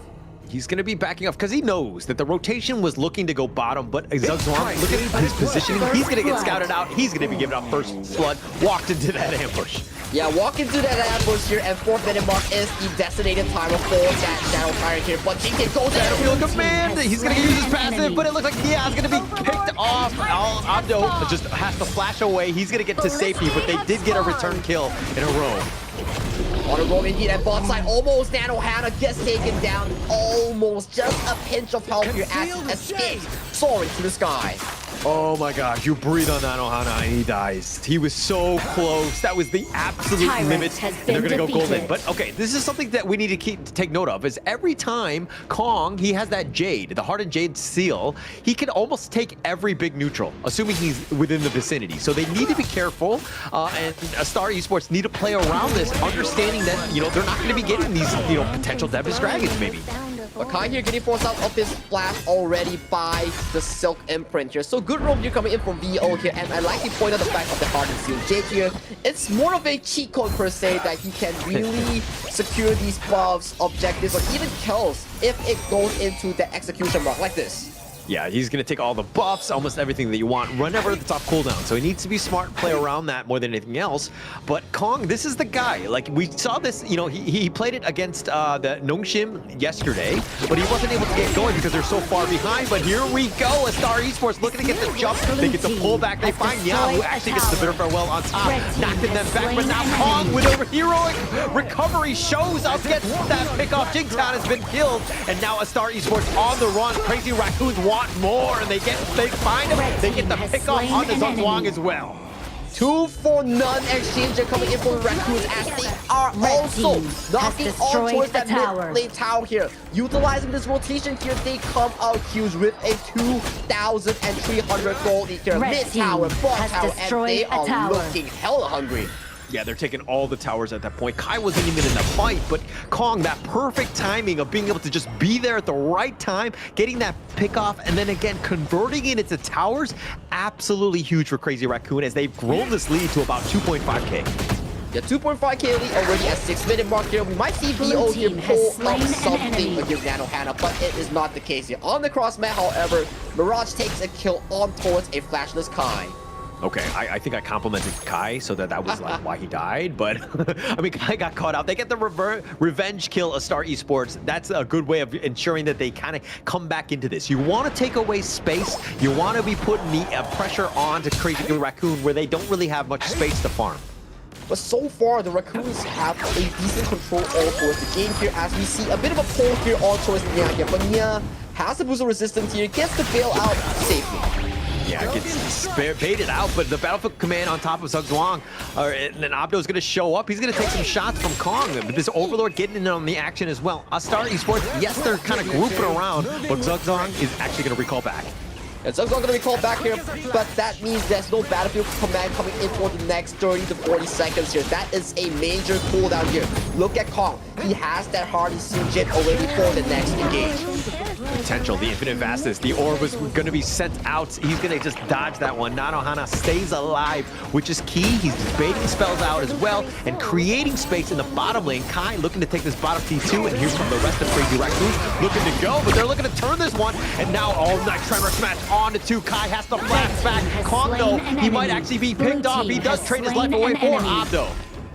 1-for-1 exchange in the top and jungle department here as Jenkins sacks Kong down towards the river here. But look at mid lane. Nanohana has no infinite advantage here. He has to walk away to safety. Needs to stay alive more than anything else. When you don't have that spell, that infinite fastness, you gotta play safe. And I mean, Kong was being aggressive. Yes, he did get the pick off onto Abdo, but is that really the target that you're looking for? I would think a Jingtian or a Mirage would have been a better one. You could have said it even better here, Holler. So, taking Abdo, you're just taking away a semi-support away from the map here. So if you are Kong, a carry jungle, not the best way of falling hands towards a predator. Yeah, I think that the target prioritization has got to be on key. Like, you cannot trade away your life. He had some of the most farm. He's like the highest level in this game, and you're trading your life away for, again, as you said it, like a semi-support, right? So you got to, again, just choose your targets a little bit better. Kong, you got to stay alive. Kong, you gotta stay alive, but staying alive is that goal of that 2,004 side of Crazy Raccoon. At least another engage goal. Battlefield Command right on top of this one, but he stuck around too far. Jingtian actually gets picked off. The Tremor Smash is gonna be real though, but Crazy Raccoon's very low. Neo is very low himself. He's gonna get slashed, and he does get picked off by Nanohana. And now Kong just trying to turn this around, goes hard and jailed still, gets the triple. Gets the triple, gets the ace, and that is a 0-5 exchange for the Raccoons. They come up on top once again, and I gotta say, Nanohana finding that assassination onto Mirage was just the icing to the cake. Yeah, absolutely perfectly played there. Just Crazy Raccoons, I mean, not losing anybody. Yes, they were very low, but they were baiting things out all over the place. And now they're going to turn these into towers. They take the mid T3 and potentially the bottom, and I don't think Jingtian can actually defend. No, he will barely hold on. No, he goes down by the last catapult with the MVP of this game thus far. That's not even 10 minutes of the game here, Holler, and already 2 tier 3s fall in favor of Crazy Raccoons. They are crazy coming into this game number 2. Absolutely crazy here. I mean, just checking out this replay, it looked potentially good with that Battlefield Command, but man, Crazy Raccoons, the way they disengage and they go right back in, finding the people that are out of position, very smartly played. Look at how low they are. Look at how low they are, and Nanohana comes in for the execution here, and even though on the solo, he still has built-in sustain on towards this fate here. That's why he could have last so long in these team fights. Yeah, now the Shadow Tyrants, Astar Esports, realizing that, hey, we have to stay strong, potentially go in. But again, how are you going to deal with Heart of Jade Seal? Like, it's almost like a freebie for Crazy Raccoon every single big, neutral. You don't go for the 50-50, you go for the fight, which is what is happening right now. They're trying to go. The Infinite Fastness has already been baited out. He's going to be pushed aside. Nia's going to be killed. The Infinite Fastness going aggressive. Nanohana in the heart of the enemy team. 3 members down, making 4. Mirage is the only man standing. He is not looking to go in for this, but they've traded 2 members alive. For this one, they get the pick off of Mirage is going to be looking to go. They're looking to just kind of take down this game, realizing that we don't need the Tyrants. We can just end the game, but they don't have the minions just yet. They don't have the minions just yet, but there is still an upcoming wave fresh from the bottom side of the map here. But death timers are low for the side of Astar Esports. They have to bail from this plan here. The Raccoons have to revisit towards the Shadow Hunter when Kong is up. Yeah, they were potentially looking to go, but the minion wave's not there, the death timers, as you said. But, I mean, where they potentially went for the Shadow Tyrants, it might have been picked off by Mirage. They did not want to risk it, realizing that Crazy Raccoons are in a great spot. The Ocean of Tears is just going to barely miss Jingtian now. But that's a Destructive Delusion really committed for the side of Cliche here, so that is one key ultimate here. But like you mentioned here, Harden Jade Seal here, how is Jingtian going to secure this from the hands of Astar? Dark Tyrant takes it yet again. It looks like it's going to be a freebie. The Flaming Palm is going to do some work. Tremor Smash, yeah, you connect on the 3, but you trade your life away. There's no follow-up damage. No follow-up damage, and look at Kong's positioning here. He wants to catch the members. Oh, goes in. The Battlefield Command now going to be used. They're going to try to find. They actually get Kong. They get that pickoff, which is huge. The double kill from Gen.G. That's one way of doing it, but he trades his life away. The infinite fastness on back. Nanohana just like hanging on. He's going to be killed as well. And Astar Esports, they get the ace, but they trade away 3 of their own.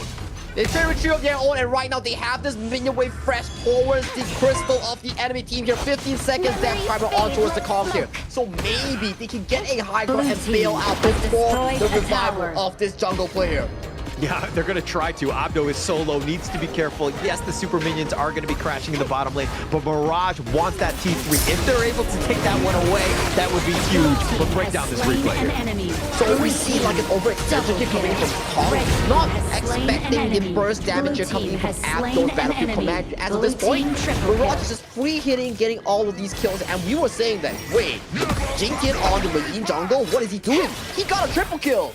Yeah, I mean, he's able to just continue to play. He's just a good player, right? I mean, hero aside, yes, it's a little unconventional on the Mayin, but he's able to find those pickoffs. That control has got to be key, but the thing is that, man, the damage from this team, they need to be really on point, ensuring that they kill Kong and Nanohana more than anything else. And we were talking about these early players coming from the KME, right? And Mirage, so far, he's having a pretty decent game on towards his early. His positioning, his reaction time has been crisp. Yeah, it's been great. I mean, just staying alive more than anything else. But now they're looking to just be aggressive. The Overlord is going to be potentially going in. The Battlefield Command zips him on out of there. Abdo is back with the group. The Overlord is going to be started here. Yeah, it's a 4v4 situation into the top side here. As we see, an engage comes in from the Leopo. Oh, the Tremor Smash is going to be used on this one. Maybe a little bit early. There's no follow-up. The nice little knockoff on that one, but he goes hard to Jade Seal, kills a VO. He's going to be down. And now with the numbers advantage, Crazy Raccoon looking to go in. Kai is looking to just end the game, but there are no minions there. They get the pick off on the Mirage, though. The Flaming Palm lands onto the Mirage. He has no more Umbrella Parasol to block off the damage here. 3 to 5 in terms of the front end here. As Nia is just stalling. Jinx Abdo in the retreat here. Trying to stay alive. Oh, it's going to be it. And it looks like Crazy Raccoons will take the game too, and they will take the series. Beautiful stuff here. They recognize the fact that you do not have a bottom tower, and Kai was that 1v1 factor forcing out Abdo's ultimate on the Battlefield Command, which meant the front end is a 5v4, yes, but it's a low HP, no ultimate Liu Bang. Bottom side is just gonna get run down by the Fatigue. That is what made the entire formation of Astar scramble and running away for safety. Yeah, they were able to just kind of take the fight wherever they wanted. I mean, with that split push as well, as that you're talking about with the Fatih in the bottom lane, they just had so many different ways to kind of put pressure on. And, you know, they had to kind of respond. They didn't have any answers, unfortunately, for Astar Esports, so that's kind of why they lost. But Crazy Raccoons, again, leveled up. You're seeing just how difficult this team is being playing against them. Because, again, like, how do you deal with the Fade? How do you deal with the Fatih? You have so many different options. So one of the options was actually the Mayin. We've seen a bit of a success here, but maybe the mastery is just not up to what our expectation was. But the concept of kicking and knocking up the Fade from the wall was actually pretty amusing coming in from this Mayin jungle. Yeah, but I think that it sounds good on paper, in theory type of thing, but the execution not the easiest. Yes, he had that double or whatever, and he did have an impact. But to be honest, I felt like if they just went with a more traditional assassin-style jungler to maybe outpace the Fade, they might have had a better chance. Because if you go late game, again, you're losing out on all those big neutrals with that Heart of Jade, the steal. Yeah, that may be the case as well. Maybe going for that Lam that he portrayed as one of his signature picks with the delivery system for the full magic damage Liu Bang might have been a better approach here, but it's Honor of Kings. It is always good and new to try out things here. He is on a 4-4, 4-4-3 KDA on towards Jingtian here, but on the flip side, you have Kong on this Fade, his signature pick, 9-3 and 6, so dominant. So dominant, such an impact. Like, he was all over the place. But, you know, look, I don't want to undersell what Nanohana did. I think it was like 6-1 and 7 right there. But he just completely contributed as well. Not so much in the damage department with only 52,000, but he was always there taking down objectives, and that was the big thing for them. Him and Kai were always ensuring that they were playing strategically objective-based game. And I like Lano Hana's timing as well, right? He knows for a fact that Maple Dance is off cooldown, which is the spell tool of the Arlie that can block projectiles and skill shots. So he always finds those burst damage and executing Mirage in all these teamfights. Yes, Mirage always had like the decent positioning and like the good DPS output, but when it comes down to execution on defending himself, he is still a bit lacking on this Arlie. Yeah, a little too much. And it comes back to those minute plays, right? Being able to play the late game, not easy, because if you get caught out, you're just going to get killed, right? So you have to play it perfectly, and especially when things are very intense in that late game, not the easiest thing to do, but the MVP, of course, it's got to be Kong on this one. Just an absolute beast on this fade. Wow, 19-6, 32% damage by a player in the jungle himself here. He is such a menace on these carries.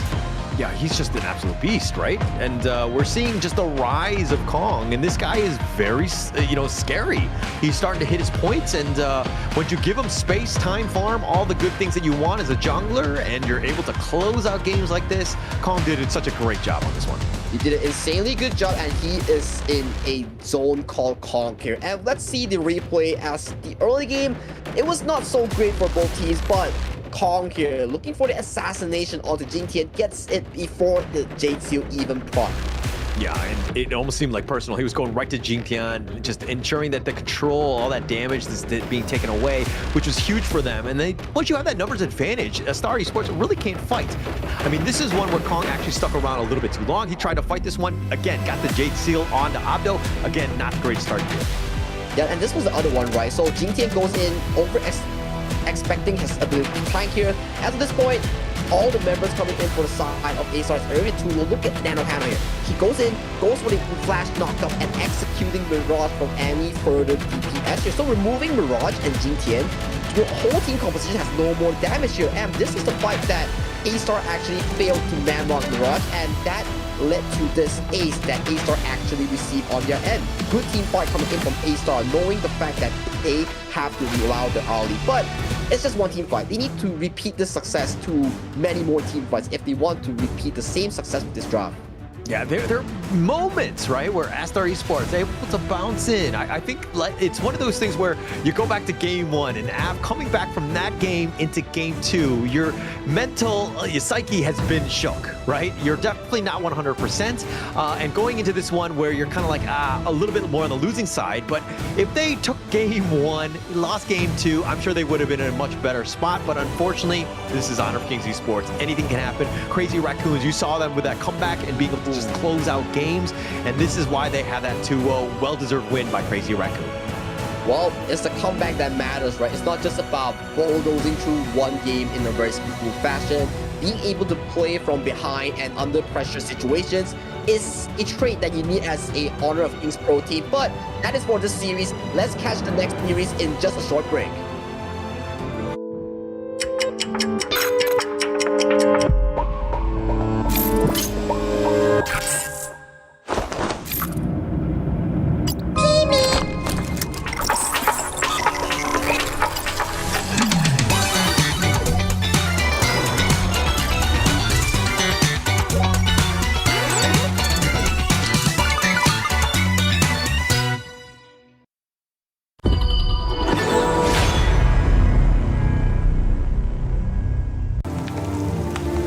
The elders say the seers have guarded the misty marshes for generations.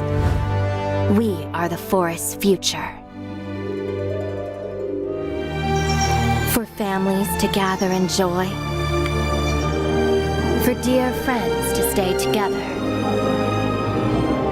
For the peace of the bird tribe and the forest.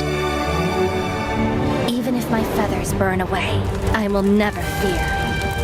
Even if the sky falls and the earth shatters, as long as we stand together, as long as we endure, we will surely, losing everything. Just as I did. Sinking into darkness. My old self is already buried. How amusing. This eternal, blissful heaven. What a beautiful little bubble. I can't wait to pop it with my own hands.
Will you live for real? Join the party.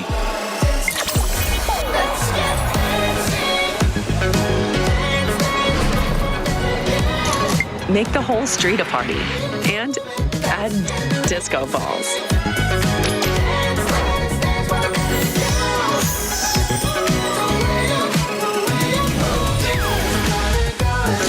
Real Me 15 series.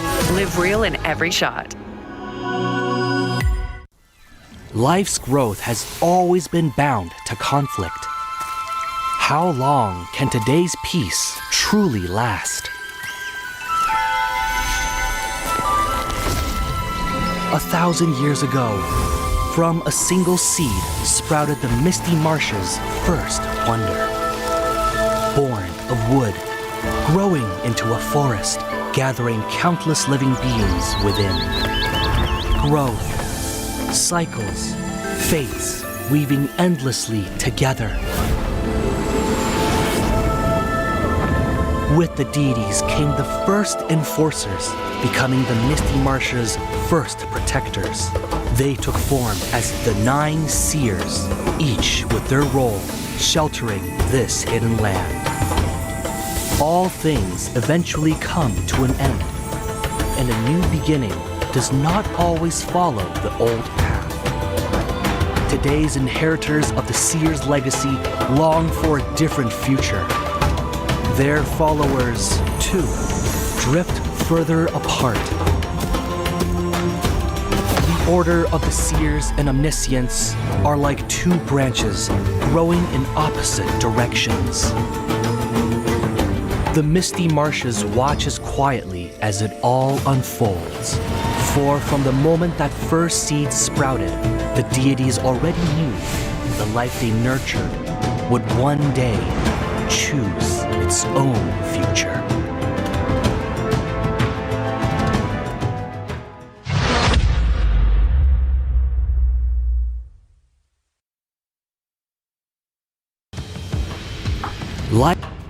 Hello and welcome to the 3rd series of the day. It's going to be R8 Esports versus CMF Esports. Sagi, your thoughts on this series here?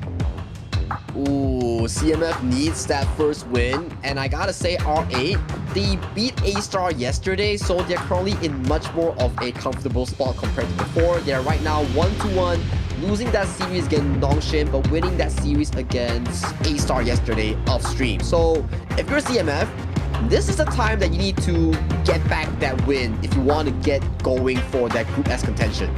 Yeah, being on the bottom, not having a single win after 2 days of games, not a great situation. You definitely want this one. I think it would be key for them. And being able to kind of go up against R8 Esports, yes, they were top 3 in the KME Spring, but this is a team that's still finding its groove, so to speak. Not to say that they're vulnerable, but the potential is there for CMF to really take the fight to them. But for CMF, they give me a vibe where they're overly reliant on Wei right now. It's not necessarily a bad thing, but you need to have consistent laning phase and also good players to actually revolve around this jungle player. But let's check out the rosters first before actually going into that specific matchup. So you should never give up.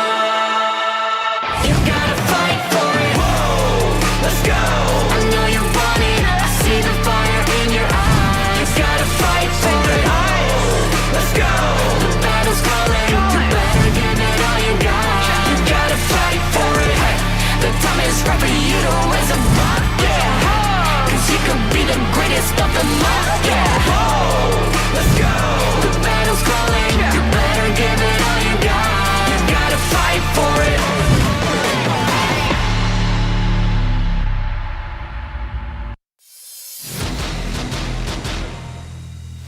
R8 Esports to infinity and beyond. Of course, we know some of these guys: Adoma, Gushing, Xenon, Roichi, and Mijoj. This is a squad that we've seen some members of have had some success. Obviously, they were top 3. They were 3rd place in KME Spring. I expect them to kind of put on a strong showing. Yes, they're 1-1 going into day 2, but this is a team that's, you know, dare I say, could make some waves, assuming they get going.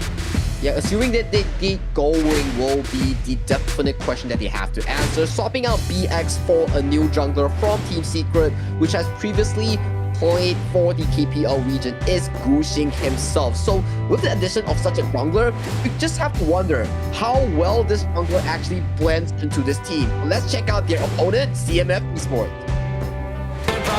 So you should never give up. You gotta fight for it. Whoa, let's go. I know you want it. I see the fire in your eyes. You gotta fight for it. Let's go. The battle's calling. You better give it all you got. You gotta fight for it. The time is right for you to raise a bar. Yeah. Cause you could be the greatest of them all. Yeah. Whoa, let's go. The battle's calling. You better give it all you got. You gotta fight for it.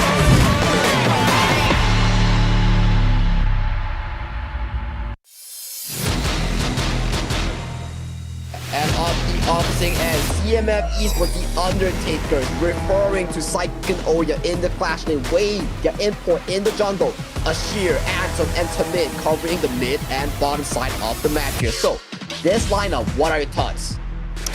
It's an interesting one, right? Because you see some former members of Venomous, Ashir and Tamid, and then they kind of grouped up with some of the other ones. They picked up Wei from Malaysia. They've been able to kind of create this new squad, and this is a team that has high hopes from Bangladesh, I would say.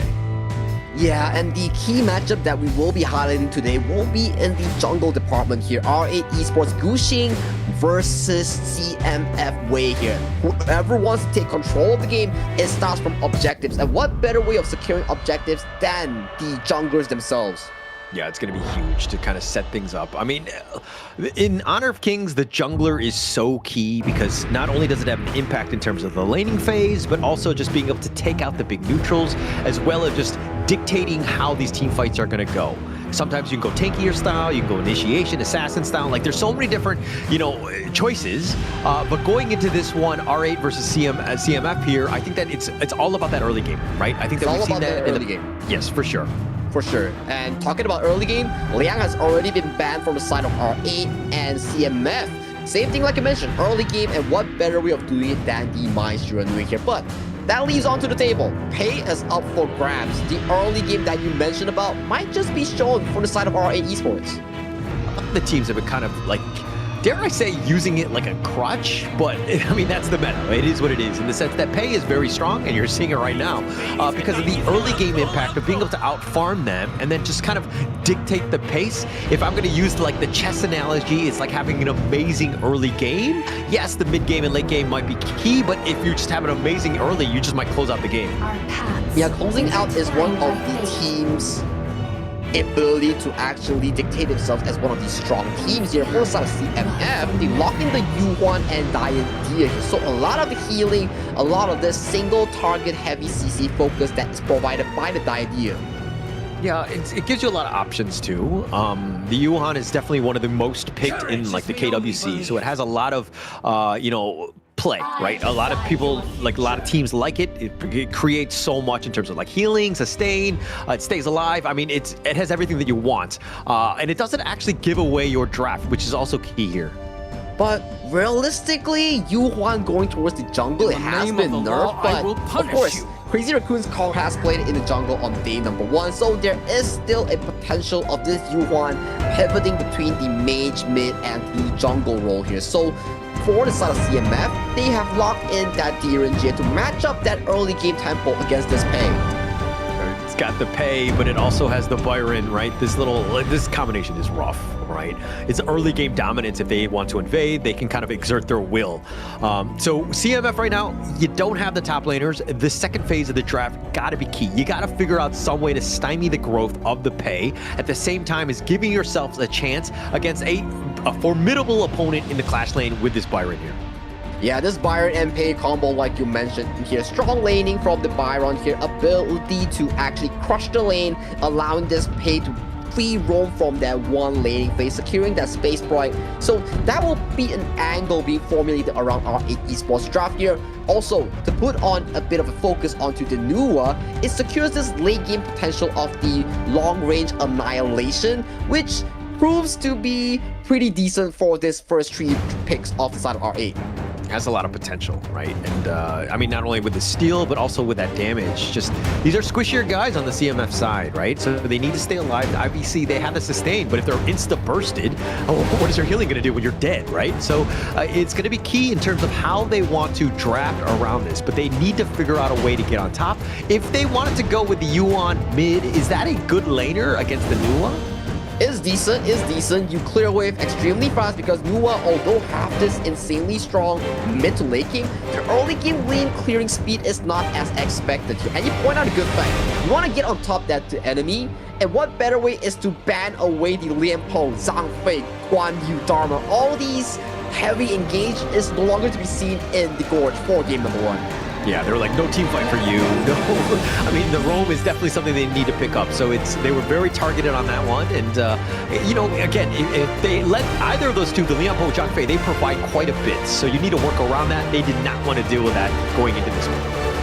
Yeah, they do not want to deal with it. And Charlotte being one of these late game to mid game strong side laners, if he can survive this laning phase, it will be pretty interesting coming in for the side of CMF Esports for that mid to late game here. But Syken Oya, one thing we need to point out, his habit of faltering in the laning phase will be something he needs to fix moving forward to this series. It seems very pointed there, Syken Oya. If you're listening in, know that he's his name is Sagi HOK, so come after him, right? Wait, I'm your favorite kind of tofu here. I'm kidding.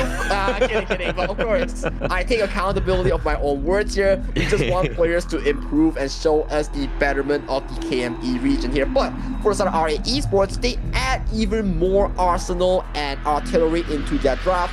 We see Nuwa, Shoye, and Mozi here. So a long reach being formidable for the side of RA Esports. They have a lot of damage on this R8 lineup, but that's one way to just, like, you know, catch that ground and to get onto the back line, get into the Jing, just be able to dash on top and just go ham. But if they're able to catch the Pei or the Shoyu, you're going to have a good time. So really it comes back to Wei. How is he going to be able to play? Is he able to get on top of them? Because if R8 are just keep everyone at arm's reach, they're just going to have a field day with this long-range artillery bombardment.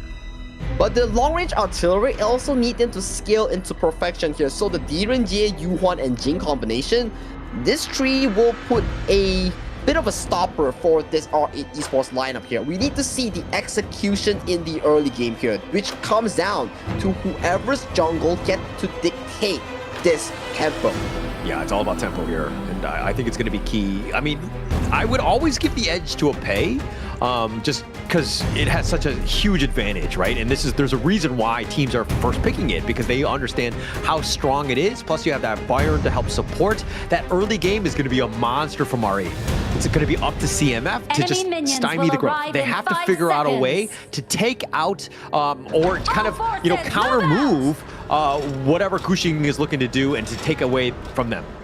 Yeah, they do indeed have to take that advantage away from Gushing, because that is a very strong early game tempo pick paired up with the likes of the Byron and also the Zhuang Zijuan. Coming to the laning phase, Astar already half health. Yeah, already had a half left. He just like walked down. He's like, guys, what? Are you serious? I'm at like what, a quarter health right now with like 3 shots. I just got in the game, man. Yeah, I just logged into the game in towards 30 seconds of the laning phase and already low health here. Astar not having a greatest of the time here. George, landing some pretty crucial cannon blasts. Oh yeah, it's super annoying. I mean, when you have a Motes who's able to hit the shots like that, and then now the Crimson Golem has been scouted out, so they could potentially go for that steal once Gushing makes his way around. He's going to be there, but Wei is looking to take that away. There might be a fight in that upper side of the jungle. Firehawk kind of just dodged 2 of these, you know, spikes here coming in from Yoichi here. We didn't caught that on camera. I was just joking, Yoichi. It's okay, it's okay. Cameras are down. Yeah, I mean, a little bit of sport shame, low light, if you will, but Wei looking to go in. Mirror Domain instantly used, gets the immobilization on top of this when Mijo is going to be picked off first. And this is also the punishment that you get from our esports, right? Because you split your mid and roam to cross maps, so you cannot overextend towards a certain level of the map. So that is the immediate punish that we put on towards the members of the side of R8, especially on the mid range.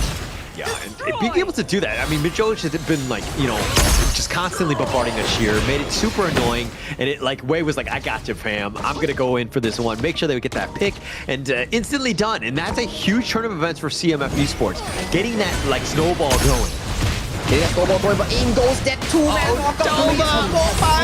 Gets a shoot! Gets picked for the Beardo main. He's gonna be just dancing around, just trying to stay alive, but Ashir and Tomid both down for the count already. R8 Esports making him pay. What a great play by Doma.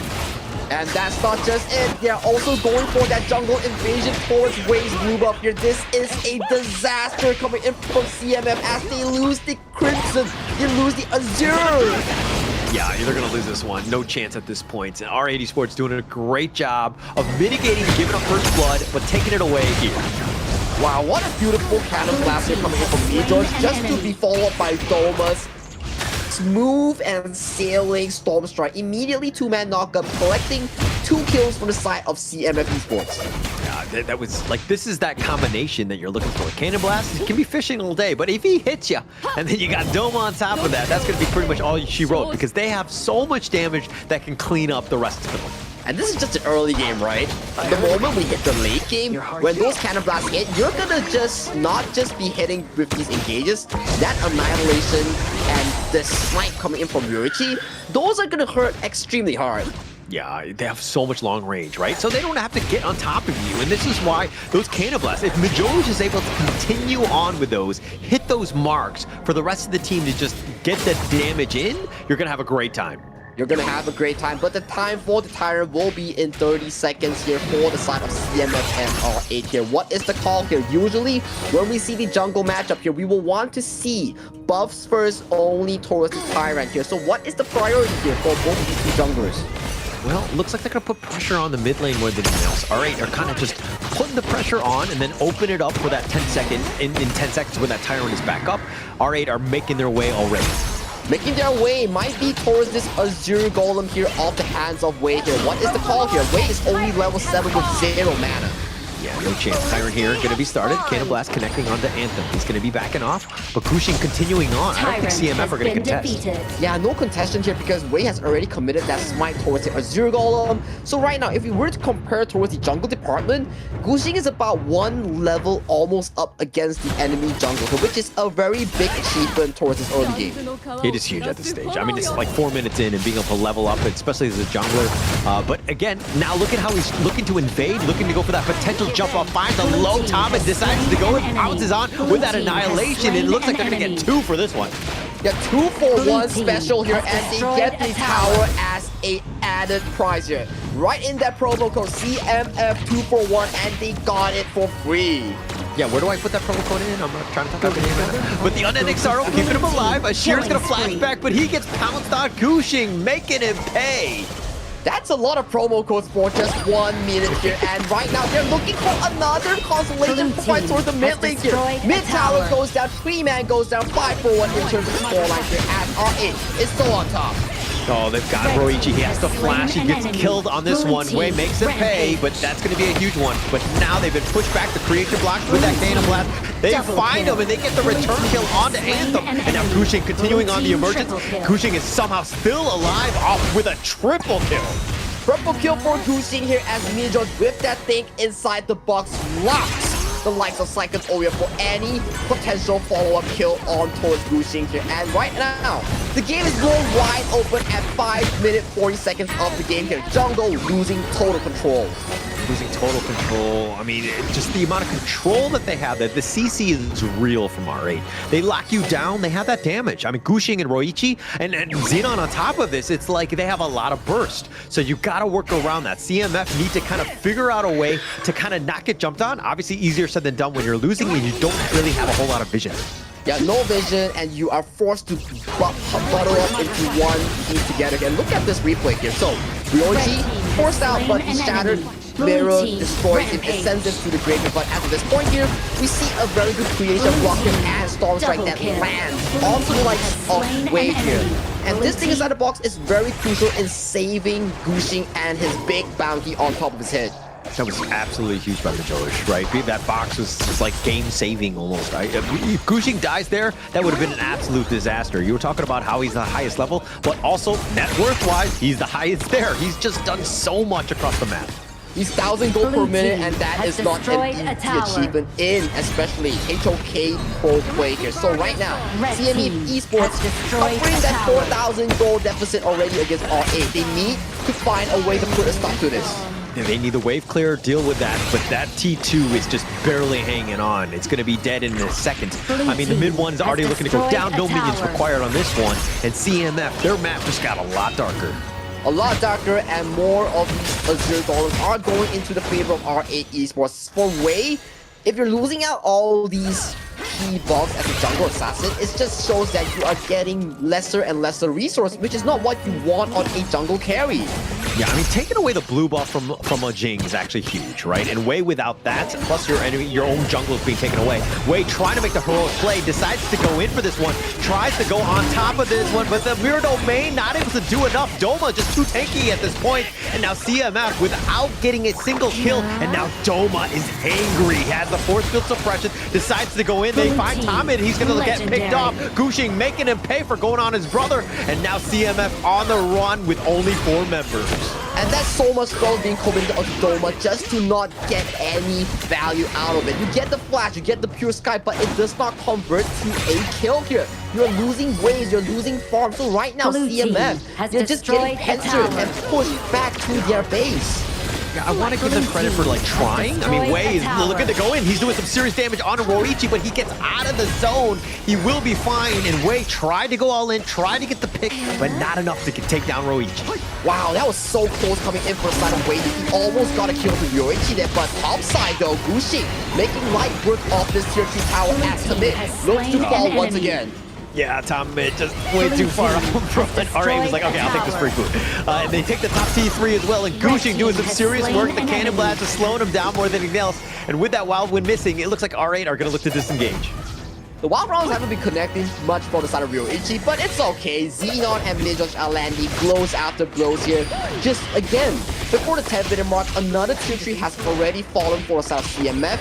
Things are not looking good for the squad. I mean, it's not even 10 minutes, right? And taking the top T3, just absolutely huge for R8s. They've been really snowballing this game. Up 7K in terms of net worth. This game is theirs unless they make some disastrous mistake. We have seen ways of troll coming into our KME game, so maybe there's a chance for CMF, maybe they can find that crucial engagement, but Gushing here is out for the hunt for Wei. Oh, Wei in a bad spot. Yeah, he's looking to go the Mirror Domain just to stay alive. He's going to try to dance around, but they want to fight. The unending sorrow is going to be expended as well, but a tier is going to be picked off. Not enough to keep him alive. Doma is so low. Gushing is low as well, and here comes Psychobona. He's trying to go on to get Gushing, and they get the shutdown. That was absolutely huge. The Cannon Blast covering the rest of them from retreating. Still a very big kill here, sacrificing a shear for that big kill onto Gushing. Bounty gold proven worth here, and Ryoichi might be falling in favor for the hands of Wei here, as Wei wants to look to assassinate this lone Shoyue. Yeah, it's going to be free food for Wei. He'll take that one down. He's expending a Mirror Domain, but it doesn't really matter taking that one down. But the bottom T3 did take some damage. Roichi was not in that fight when Gushing had been killed. But still, a 7,000 gold lead for the side of R8 Esports after losing 2 key members on the side of R8 here. So, the domination continues. Mijoj and Doma looking to counter yet another buff from Wei's hands. Yeah, but look at this, Gushing looking to solo this. Wei might just go for the steal. He's not been spotted out. He's deciding to go for this one. Tries to get on top of Gushing. The Mirror Domain just kind of scattered throughout. He's getting right on top of the tyrant if they want to go. The creation block, he gets over, and the box is waiting for him and locks him in. You call it a coffin. And the unending sorrow is going to be backing off. A shear will be fine, but R8 Esports got what they wanted. Tyrant and Wei. Coffin is also a type of bug, and it locks in Wei for his demise here. Losing out the Tyrant, losing out the assassination onto Gushing. That is just so darn painful. And right now, R8, they are knocking onto yet another tier 3 towards the bottom side of CMF Esports. Taking the bottom one easily. The mid one is going to be next. The Cannon Blast, again, just doing so much with the Annihilation. Anthem actually has to back off, but the Crystal, again, wide open. The minion waves are here, but CMF have a decent wave clear. The Storm Strike right on top, finding him out. The dash away. Saikanoa just barely alive. He's going to go back into the fountain. He's going to latch on the Heart Link from top mid. He's going to be back, but the Crystal alive. The minion wave in the top lane. Minion wave does come in as RA looks to pressure for this final push, but Doma gets caught out and is insanely low. Dangerous momentum. Does RA want to continue on this? Oh wait, tried to go in for this one, but he tried to ran into Doma. Is it a bad spot? He gets stuck in the box, and Jones making him pay CMF with only 4 members. But it looks like Gushing wants more. He is bloodthirsty as ever. He gets the secondary pickup onto Anthem, and he's got a double with Saikanoa, but more importantly, they're going to take game 1 here.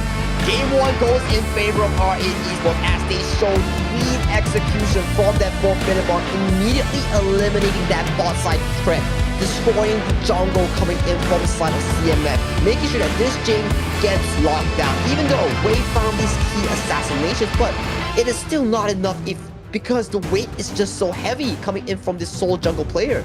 Yeah, just tough situation. I mean, it was really difficult to come back from. Gushing was just like on another level on this one.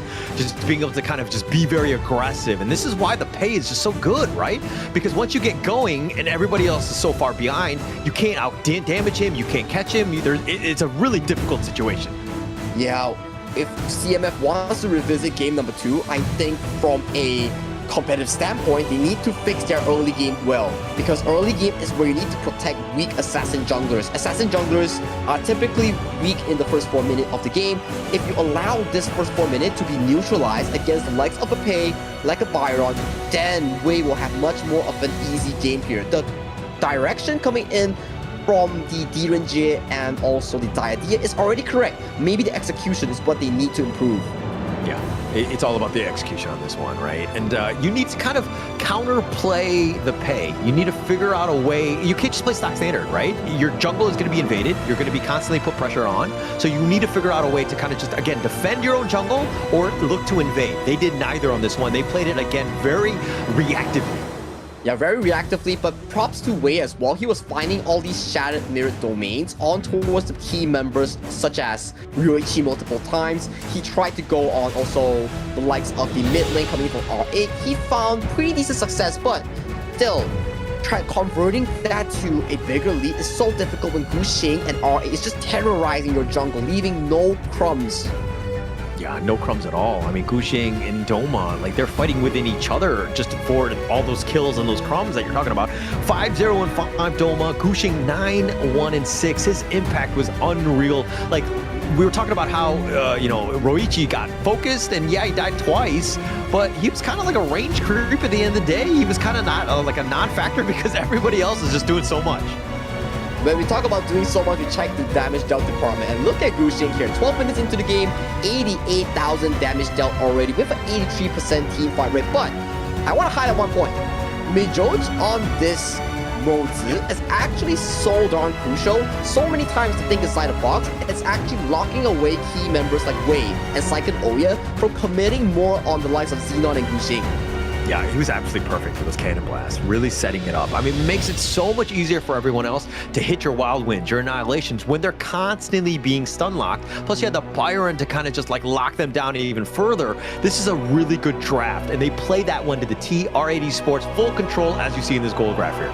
Yep, gold graph goes blue and sailing towards the top, only landing at 9.7k gold, almost about 10,000 gold lead already prior to the end of the game. So that is crazy statement here coming from R8. Very dominant game number 1 coming in from this squad.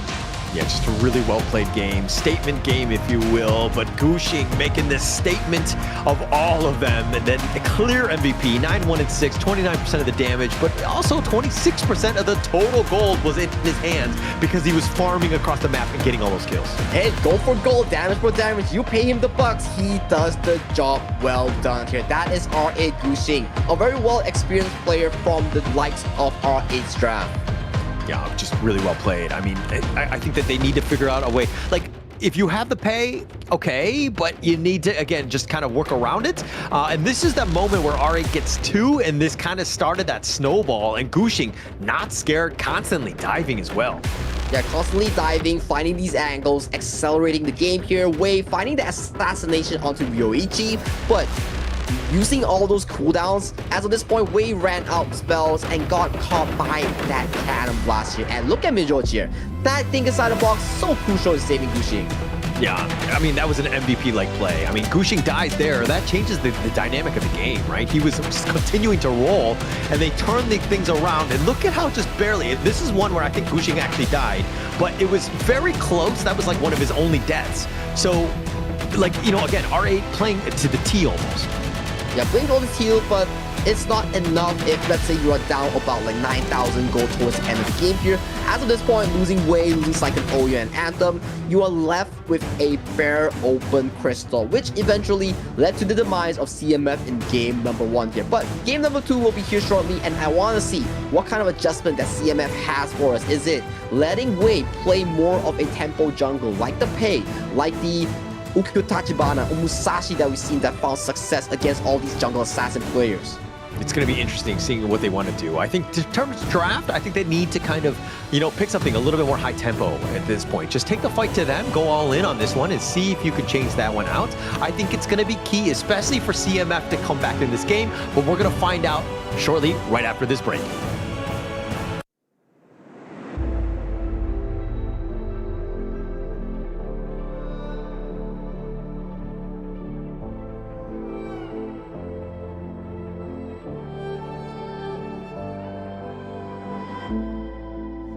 Stranger to the fallout, it's what got us here.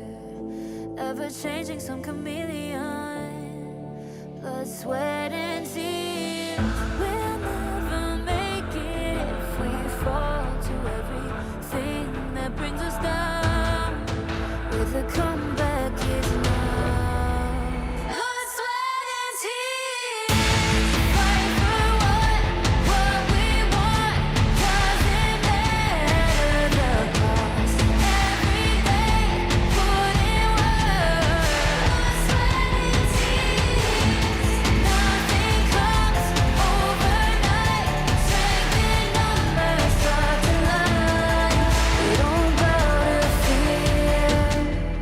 Blood, sweat, and tears. Fight for what we want. Doesn't matter the cost. Every day, put in work. Blood, sweat, and tears. Nothing comes overnight. Strength in numbers start to line. We don't bow to fear. Blood, sweat, and tears. Blood, sweat, and tears. Fight for what we want. Doesn't matter the cost. Every day, put in work. Nothing comes overnight. Strength in numbers start to line. We don't bow to fear. Blood, sweat, and tears.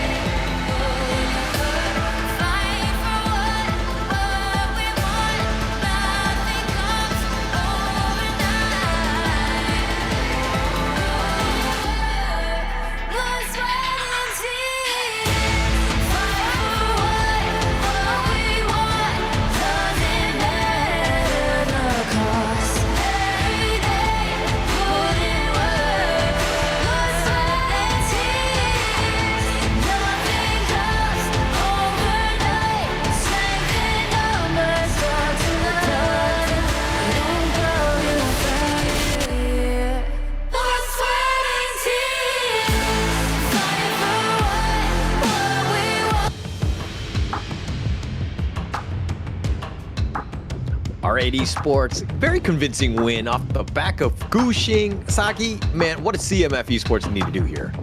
Well, before the break, we kind of discussed a bit on what CMF Esports needs to do. Maybe change up that tempo, allow Wei their jungle assassin, because jungle assassin revolves around a few things. You need your laners to lock in and allow so much space for the assassin to blossom into that mid-late game monster. But if your mid-late game cannot be attained from that not so good early game, you can only look for the jungle way of swapping him towards a tank or jungle tempo hero like the likes of the Pei or the Musashi or Ukutachibana, setting up a better success in the early game. Then maybe CMF gets a more comfortable mid to late game. Yeah, it's not going to be easy, right? I think just kind of like everyone talks about like the early game and trying to be able to take the fight, give away space as much as possible, let him kind of play into this one, play into his strengths. But it seemed like the rest of CMF need to figure out a way to kind of create that space. It's one thing to just stay in your lane and to kind of win that one, but it's also to kind of like let top mid roam more, right? You're seeing some of the other teams that are being very aggressive and just putting pressure on elsewhere because you got to change things up from playing standard here. Yeah, changing up from playing standard here, maybe go for Wei as a funneling point, giving him most of the resources here so he can look to open up the game and allow Amazon and Sycan Oya have much more of a safer side lane here. But coming to game number 2 of the draft, we have CMF Esports on towards the blue side and also R8 Esports on towards the red side here, with the bans covering up 2 of the most popular farm laners being torn away already from game number 2.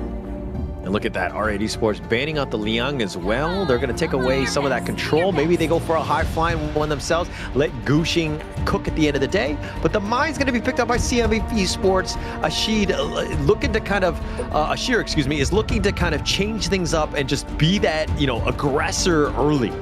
Yeah, aggressor early as the Mai Shiranui here. So Mai Shiranui, Pei, Byron, all these picks are still up and available for the draft of CMF Esports here. So if you want to go aggressive, maybe this is the time. But R8 Esports responding well with a Yuhuan, one of the heroes that can bail out with the unending sorrow. And thanks to Dolia, you can use it twice and you can use it aggressively or passively against the Mai Shiranui.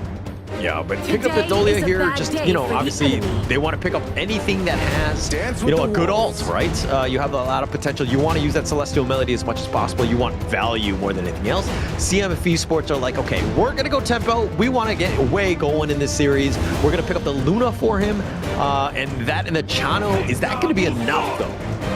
Ooh, that will be a pretty good question here, but R8 Esports drafting that Musashi for the hands of Gushing here. We've seen what he can do with the Musashi and Dahlia combination here. It's gonna be hell for the likes of Chano, especially on this immobile marksman on the hands of Anthem. Yeah, might have a tough time. I mean, duel to death twice, right? I mean, going into this one.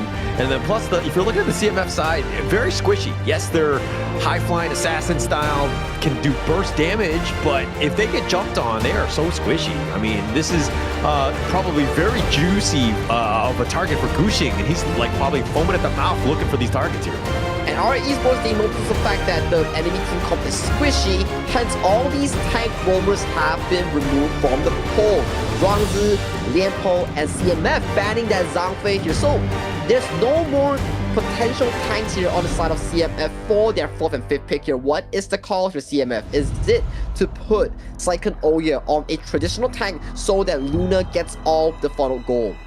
Yeah, CMF need to figure out some sort of way to kind of protect their squishier lineups. The Zhang Fei, which they banned themselves. The Lianpo, also a great target that they could have gone, but they're going to ban out the Elaine and the Gen.G, which is a little interesting for me. There's a lot of good farm laners, so that would have been a tough one. I probably would have focused more on another Clash laner myself. Yeah, Clash Lane does seem to be the least of the focus here coming into the banning phase here. Still up and available, there is a lot. Byron and Charlotte both has been expended by the likes of CMF and R8. So we're kind of looking at this tempo here from R8. Are you looking for a big engaged backline access like the Dharma, which has been covered and taken away from CMF here? So for R8, maybe the fatigue is pretty good here. The fatigue, I can see. It definitely has a lot of potential of just being able to kind of burst some of these squishier guys. Like, look, everyone from CMF right now, kind of squishy. This is a tough lineup. This is like a glass cannon style build. If they're able to hit those cannon blasts, Tommen's looking to get going. great. They're gonna have an awesome time. But if R8 get the jump, and then you have all these tanky dudes, and they're looking to potentially pick an Arthur, which would be very interesting. Yeah, there's no way. The Liu Bang makes a lot more sense. Again, Glass Cannon, Battlefield Command is that counter. Yeah, Glass Cannon against a Battlefield Command from the Liu Bang into the Musashi delivery system. So we kind of see an explosion. Whoever gets locked by that Musashi will get exploded immediately by the Liu Bang Musashi combo. It could be very interesting, right? I mean, and also 2 Battlefield Commands, right? No. With the Celestial, obviously not a great target, but I mean, the fight that they have a lot of sustain, they have a lot of damage, they have that control from the R8 side, very balanced. CMF have that as well, but if you're looking at the lineup and we're looking at this, you know, in a vacuum, it's kind of squishy. It's kind of tougher to play. If they're able to get the jump on, say, Flowborn Marksman, take down the Musashi, then they're gonna have a good time. They have the CC chain, right? We see the Mai Shiranui, Dharma, and also the Mozi. So it's still potential that if they pull the trigger first, it still falls in favor of CMF Esports, with also Wei on this Luna that gives it a bit of a priority when she hits that level 4 ultimate, relying on these refreshes. If he's able to get going, man, Wei is the guy that you want to get in. But of course, third series of the day, game number 2. Does CMF Esports have enough in the tank to come back up against R8 Esports? If we're looking at the drafts, do you think this is possible, Sagi? It will only be answered by the players themselves. Astar and Psychonoia has to be the anchor to really find these key engages here. But without further ado, ladies and gentlemen, this is game number 2 between CMF Esports and R8 Esports. Yeah, let's get this one going here. I mean, CMF, I need to be aggressive. I think that what happened last one when Majoj was on the moats, he was so annoying with those cannon blasts. And he's going to want to return the favor, going right onto Xenon to start things off. But Xenon here dodging it exceptionally well, pushing out this wave with no worry. That is the sending cannon blast not hitting towards the wave here. And once again, deja vu! Astar already going critically low towards his laning phase. Yeah, very low to start things off. Not where you want to be, and this is going to slow him down because it's one thing for him to rotate, but he's vulnerable, so he has to play a little bit safer. Not really what you want to do when you're on the mine. You want to be aggressive, you want to be throwing off his Kachusens in almost all the lanes. Yeah, throwing the Kachusens, getting that priority set for your side lane is what you want to do as a Mai Shiranui here. So, good 2v2 in towards the mid lane here, coming in from R8 Esports here. Securing them that small counter towards that fire beat. Yeah, they're going to look to take that one. But R8 Esports with 3 members, again, just the contribution, right? If you're rotating, you're all sticking together. Yes, you might have gotten it, but you're not taking farm elsewhere across the map. Astar is looking to join, potentially gets that steal on that spike tail. Yeah, nice steal here coming for Astar here. Very good rotation as we see both junglers here already level 4 and hovering towards that mid lane minion wave. Yeah, they just want to start things off. But something to take note of is once Doma hits level 4, the jump could be there, right? Gushing he could potentially just go in right at a moment's notice, but he'll just go back to the top lane and just kind of deal with Psychonoia. Yeah, Psychonoia looking Doma straight into eye as he smells Xenon's approach towards the top lane as Ryoichi getting chunked very low towards this farm lane. Getting a little bit low, needs to be careful more than anything else. But Majoj, I like it how he's just always in the river. He's kind of providing that vision so that you can kind of keep tabs on Astar. Once he's rotating, where's he going to go? So that your side laners aren't just completely ambushed. Yeah, Majoj is doing a good job spotting out all these cannon blasts and rotations here, coming in from Tumit and Astar. So that is what a roamer must do here. Look at Xenon here, rotating towards the bottom side, making sure that Ryoichi gets a comfortable laning phase against this strong laning duo Anthem and Tumit. Yeah, just create as much support system for Ryoichi to get that farm as much as possible. You definitely want to be doing that. And Zenon, he's doing a good job of his counter movements. Like you can see that he's making an impact across the map, but Astar looking to dive in, finds it flies into Gushing, who just shrugs it off mostly, but now the pull back from Wei, just a little bit of damage, just threatening, be like, hey, this is what I can do. Yeah, pretty decent mechanical prowess here coming in for Wei to chunk down the HP bars of Gushing and Xenon, but it's one of these exchanges where it's like, okay, that's enough, time to back off and go back to my jungle here. So not a very big commitment here because they know once you overcommit, Doma's gonna come in with that ultimate. Yeah, it's all about that ultimate, being able to just do that damage and just kind of make it uncomfortable, right? You want to kind of put the pressure on, especially with that 4-minute mark about to hit in about 35 or so seconds. But CMF Astar right here, this is the guy. He's got to make an impact. He's got to be kind of putting that pressure on and just chipping away at the enemy. Yet all eyes will be Syken, Oya, Astar, and Commit to find those crucial engages, setting up Wei and P for success here. We have to see what kind of engage that is blowing out to top side. Oh, they find Dome on the battlefield command, and he zips on out of there. Well, that is fast hands coming in from Doma here. Almost immediate teleport away here. Very good reaction speed coming in for this player. Yeah, if I was Doma on that one, I would have died. There's no way. I don't have the fast fingers like that. But Doma just proving to be just very adept at this hero. But he's going to lose the top T1, which is a little unfortunate. But space created for the Tyrant to be taken by Ari in the bottom. But much better early game here coming in from CMF Esports. They do not lose any members coming into the first 1 minute of game. They allow Wei to punish the top side, which is Doma here. So, well played for the side of CMF as they look to equip this early game. They want to equalize. They want to just put that damage on Roichi, though. That's the duel that we want to see in terms of Roichi versus this Anthem. Gotta be key, right? You don't want to be falling behind in the farm lane.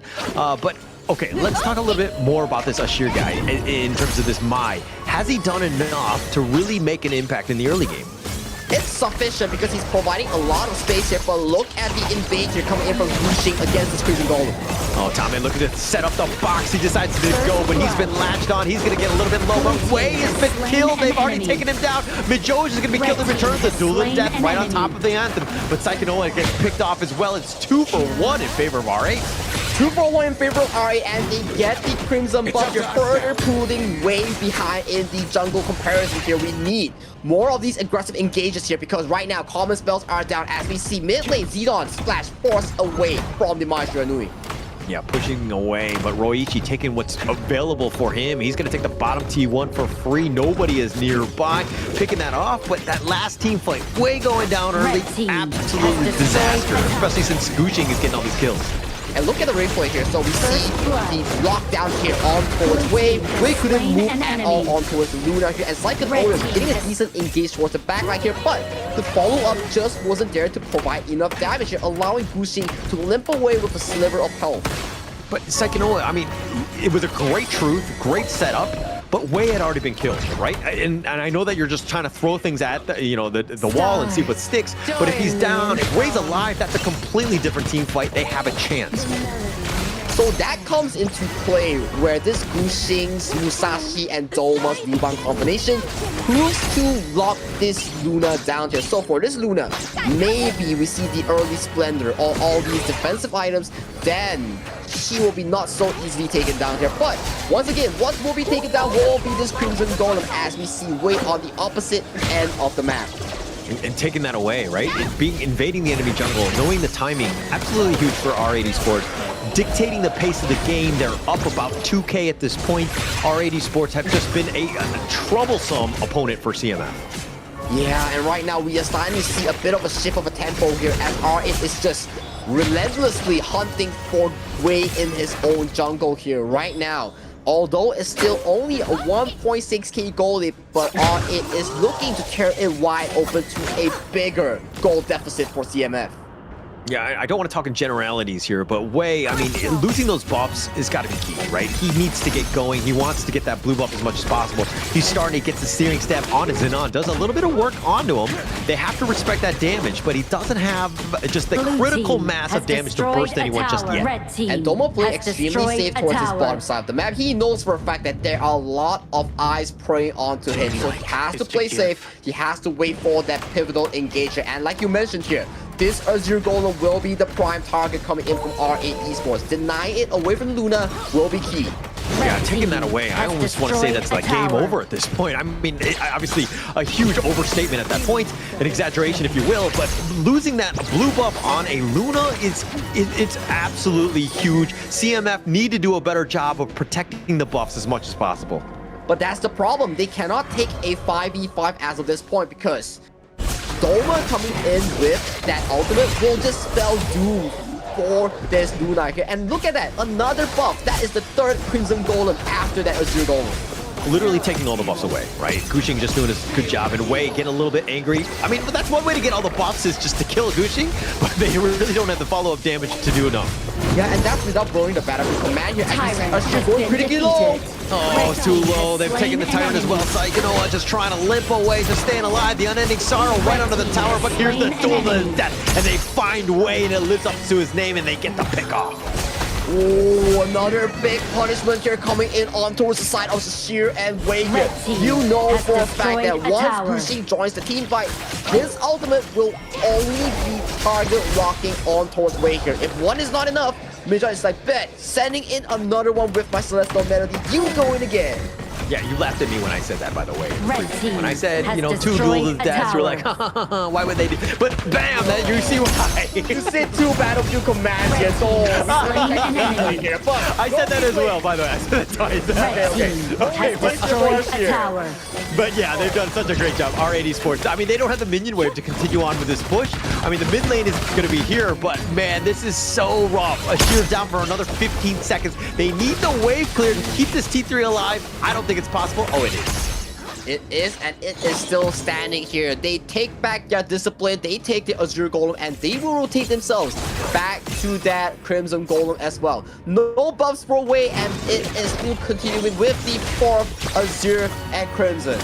Yeah, taking everything, right? I want to see, I think the biggest factor of this game, to see more than the gold graph, more than the items and everything, is just how many buffs they took away, right? Because so far, 4 Crimson Golems and 2 Azure Golems here, so that's 6 buffs in total. Oh my gosh, that's so rough. I mean, Luna is like the one hero when you're farming as like the jungler.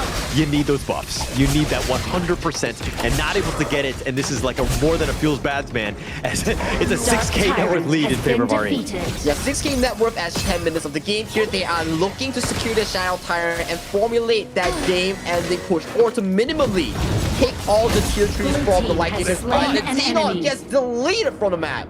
Yeah, that was an ambush. They had to make something happen. This is like the typical ambush of brush, right? If you're gonna get an ambush from any brush, this is gonna be it. And I think that like Xenon was like, no, I got an ending star. I'm fine. I can face check this one. But it's not enough. CMF had that damage. But still, that is the place that you want to be looking for the hands of Astar, Tummin, and Sycon. Oh yeah, where was this follow-up play? Where was this initiated coming into the early game of the stage? Because this is proven to be a lot of damage on the Anthem. Oh, Anthem took so much. Astar gets instantly deleted, turned around, duel of death, and it goes, and it takes down Sycon as well, and they're looking to run it down, but again, no minions. They've been stymied just because of the lack of minions here. Yeah, Duel to Death 1 goes in, Duel to Death 2 goes in, takes 2, and right now all the members are just blocking CMF from defending this tier 3. 2 members are still down coming in from CMF here. Do they go for the game-winning push? I mean, they might as well at this point. It looks like Majo's taking a lot of tower shots, but they're taking down the Crystal. Gushing has got some serious work, and they will take this one out. R8 Esports take game 2 in a flash. R8 Esports make light work of CMF, ending both games just 12 minutes short, and right now they are looking at that 2-0 sweet victory over CMF. I mean, R8 Esports, all business, all looking just like, that was completely like shut down. They were like no mistakes in that game too. They knew how to close that one out. They understood the mission at hand, and they did not mess around on that one. Yeah, they did not mess around, and it is proven to be a very good tactic coming in with that double Unending Sorrow, double due to the death here, locking every target that our CMF Esports wanted to go in. You see for the fact, okay, he goes in with the Maestro and immediately gets locked down by that Musashi. Yeah, just completely locked down. Gushing was just on another level. Clear MVP for me on this one. Just the amount of impact that you had, and throughout the entire series, he was just an absolute monster. They had no answers for him, and CMF had to play very defensively. Again, it was just a tough game to watch if you're a CMF Esports fan.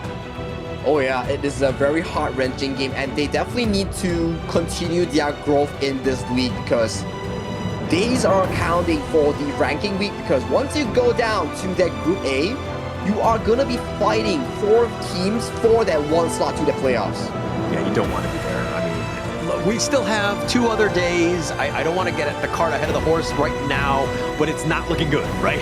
I think that this is definitely a dire situation. Tomorrow on, they got to start winning now, right? They got to give themselves a chance, got to get themselves in the top 3. If not, you're on the bottom. You'd never want to be there. Maybe you look to just try out some strats to kind of just finish out the ranking week, because you're not going to be eliminated at least this week. That's exactly the case, and right now they're looking at a 0-2 scoreline against RA Esports. That is also their current standings back into the tournament rankings here. So for CMF, like you mentioned, they definitely need to pick up the pace here if they want to even look at the top 3 spot here. But this will be the end game stats here, as we see Ryoichi and Gushing here coming up clean with those stats alongside Doma.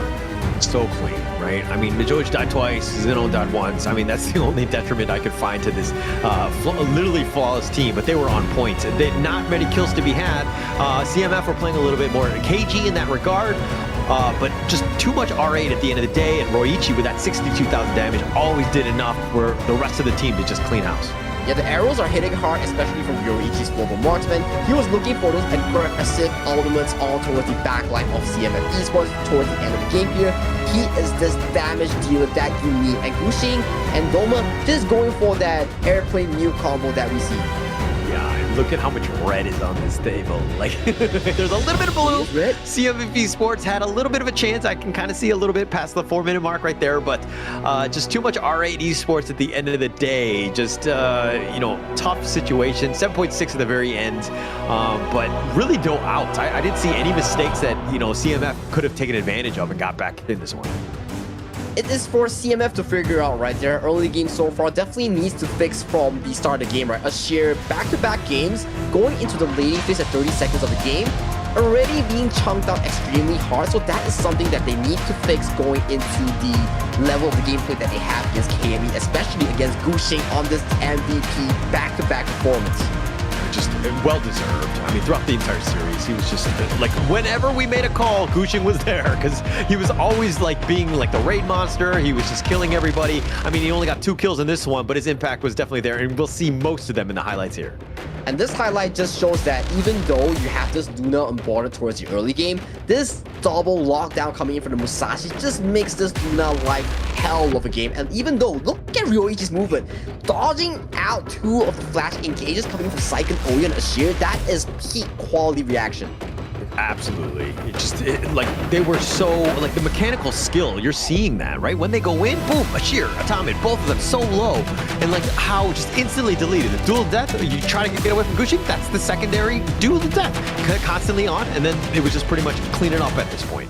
Yeah, at this point, the game is already over because lead was already immensely top tier coming in for the side of RA Esports. For CMF, it is best that they go back and really look back at the replays here, figure out a best way of playing Honor of Kings to show off that they still can contend for that Group S, or minimally that Group A top 1 spot. But that is for the series. We will see you in the next upcoming series after this break.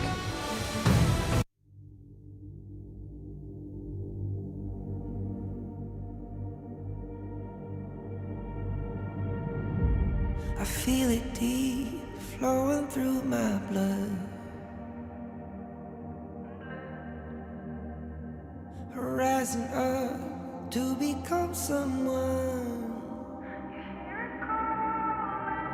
and taking it all on my own. What a sweet victory. And taking all of my control, awaken something deep in me. Like flames, feel it burning inside. Take a hold of pursuit of the prize. I've been told ain't no way to survive, keeping all of this fire that's locked aside. When this is the time, enter the ring. All those mental chemicals doing their thing. I got flashes of battles inside of my dreams. I was made for this moment. At least now it seems like it's time to come face to face with your fear. Been battling reasons for all of the years, and I learned how to fight them with style and grace no one's ever encountered. You say it's amazing, I'ma come out swinging when they open the gate. Go ahead, call passion, I'm calling it rage. I'm taking what's mine like I already own it. Watch but don't blink, going here to the moment.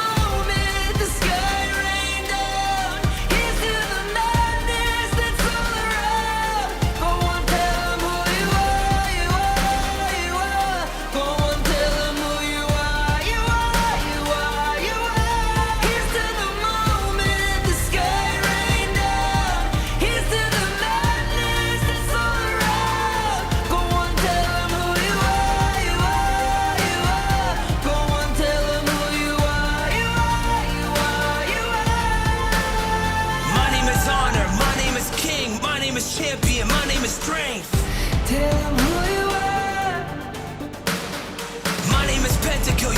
strange. My name keep ringing inside of your brain.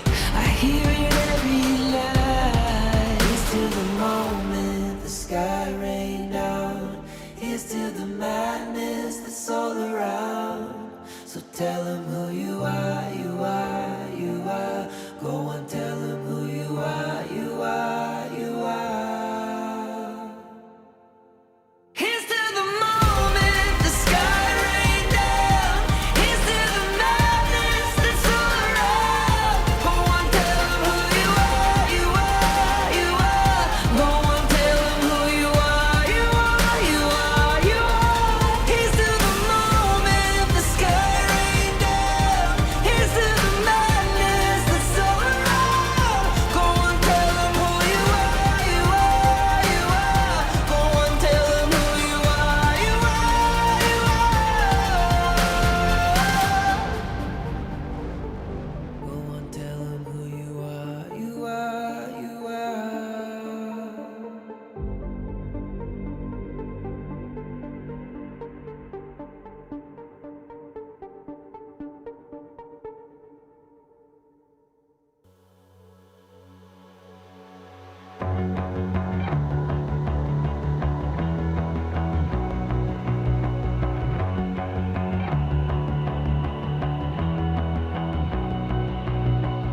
You've walked through the darkest nights.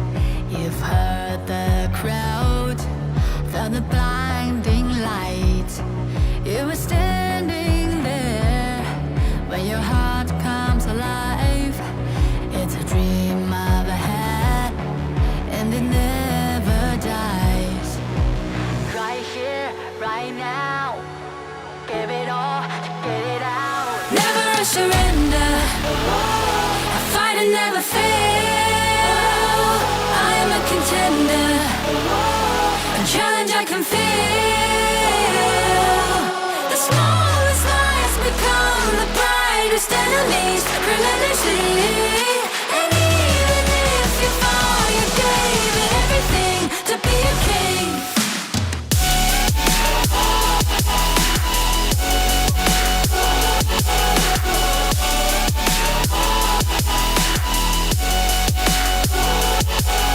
The smallest lies become the brightest enemies. Relentlessly. And even if you fall, you gave it everything to be a king. You carved your way with a sharp attack. You watched it all burn, and you never looked back.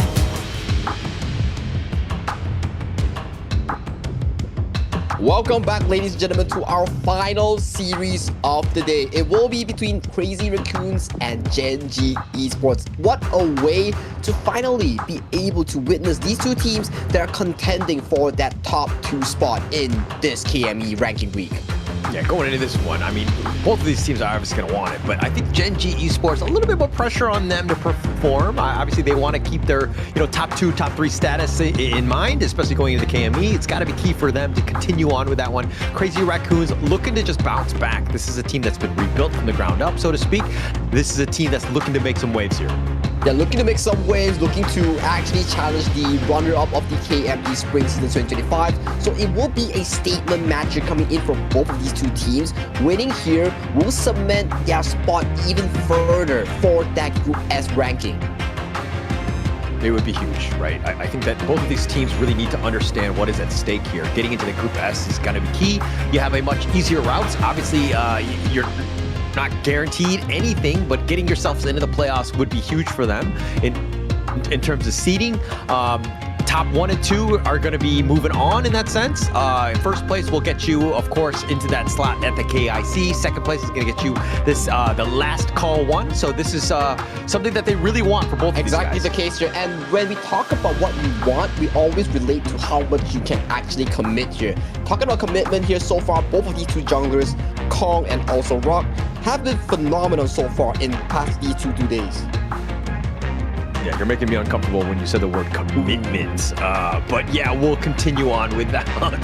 Just kind of ignoring that one. But look, Crazy Raccoon 2-0 over Astar earlier today. This is going to be a huge one for them. A big confidence boost. Can they continue on going up against Gen.G, who also 2-0'd SCARZ earlier today? So this is going to be pretty much a key battle at stake. The key battle at stake here, Crazy Raccoon. They did crazy comebacks, and also Gen.G Esports. They did amazing games in terms of the honor of King scene here. With their evolution coming in from the HOK Kings World Cup, they have had a big evolution compared to before that we see them in KME Spring. It's all about the evolution, right? Leveling up, understanding what you need to do, and seeing how that they played out. Obviously, you know, Crazy Raccoon had to kind of work for it a little bit more with their comebacks earlier, but this is still a squad that, hey, any sort of opportunity to come back in and showing that resilience is going to make you better, because you're going to continue on. You can trust your teammates more, all of those good things that come with that sort of win. So it's going to be key for them, but going up against Gen.G Esports, who are probably one of the titans of KME, kind of a scary opposition here. Yeah, kind of a scary opposition. They have so much on their backs with star players like Inua, Wawa, and also Rock. And with the new addition of Monto, I just want to see how far of this Crazy Raccoon roster can really dig into this Gen.G team. Is it time for them to tear up the rankings of the KME? If Kong can get going, I think that they're going to have a good time, right? A lot of it just kind of rides on him. You know, Gen.G side, Rock and Monto, those are the guys that we've been looking at. Monto hasn't really impressed too much. I mean, he's made some plays, but I think that in terms of his footing on the team, he's kind of gelling still, right? I think that there's still been a little bit of a learning process for him, but it's still been the Rock is the main guy. So he's pretty much the one guy you want to look at, especially from Gen.G Esports. But we're going to have to find out going into this one. We're going to find out about Crazy Raccoons coming up right now. So you should never give up. Let's go! I know you want it, I see the fire in your eyes. You gotta fight for it. Let's go! The battle's calling, you better give it all you got. You gotta fight for it. The time is right for you to raise a rock, yeah. Cause you could be the greatest of them all, yeah. Let's go! The battle's calling, you better give it all you got. You gotta fight for it.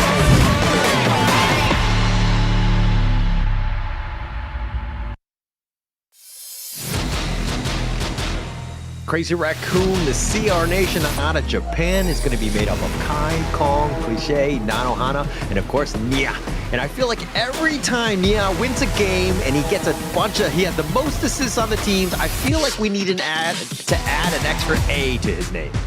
Every extra assist adds a Nia with its own victory here. That is an amusing way of adding Nia to the roster here. This will be your men in red here, which is the CR Nation here. I gotta say, they have had a crazy performance so far in the fall season, defeating even the likes of Yongshin Red Force. But on their opposing end will be the KME Springs runner-up, Gen.G Esports. So you should never give up. You gotta fight for it. Let's go! I know you want it, I see the fire in your eyes. You gotta fight for it. Let's go! The battle's calling, you better give it all you got. You gotta fight for it. The time is right for you to raise a rock, yeah. Cause you could be the greatest of them all, yeah. Let's go! The battle's calling, you better give it all you got. You gotta fight for it.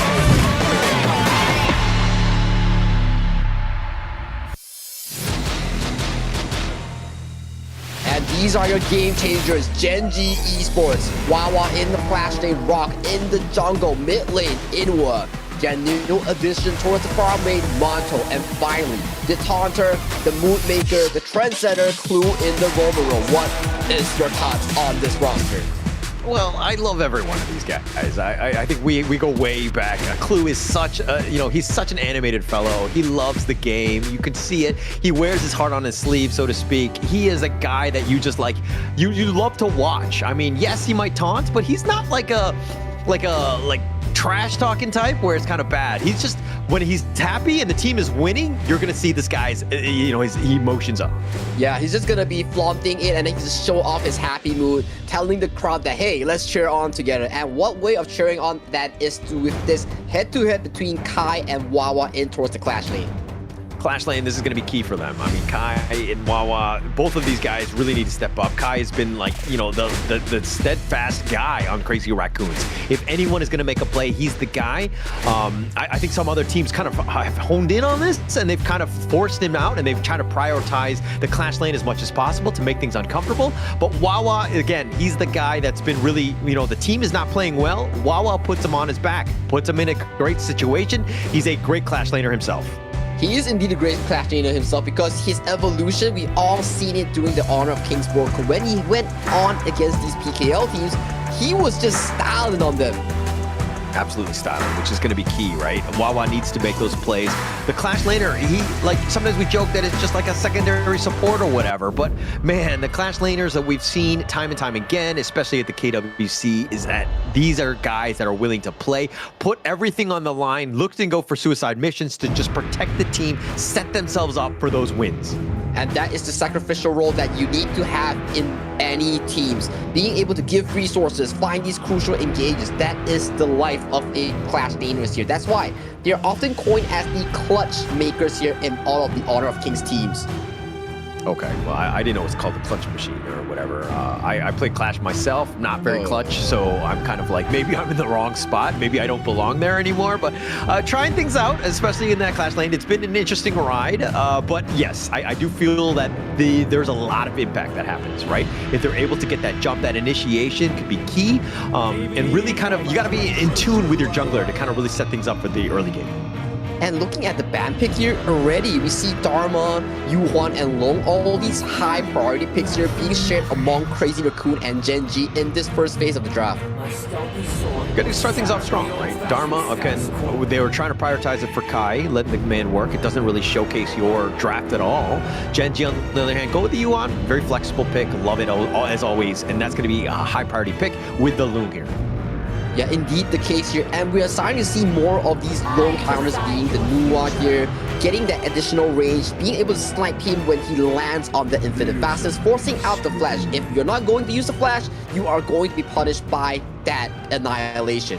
Yeah, and also they're trying to take away the Nuwa from Inuwa. It's one thing to ban it or to kind of respect the other player, but to take it up yourself, they want to let Cliché work on this one. Has that damage, a lot of control thus far. Crazy Raccoon's probably, they need a farm laner here and as well as a jungler to kind of round out their draft. I'm thinking more damage is required.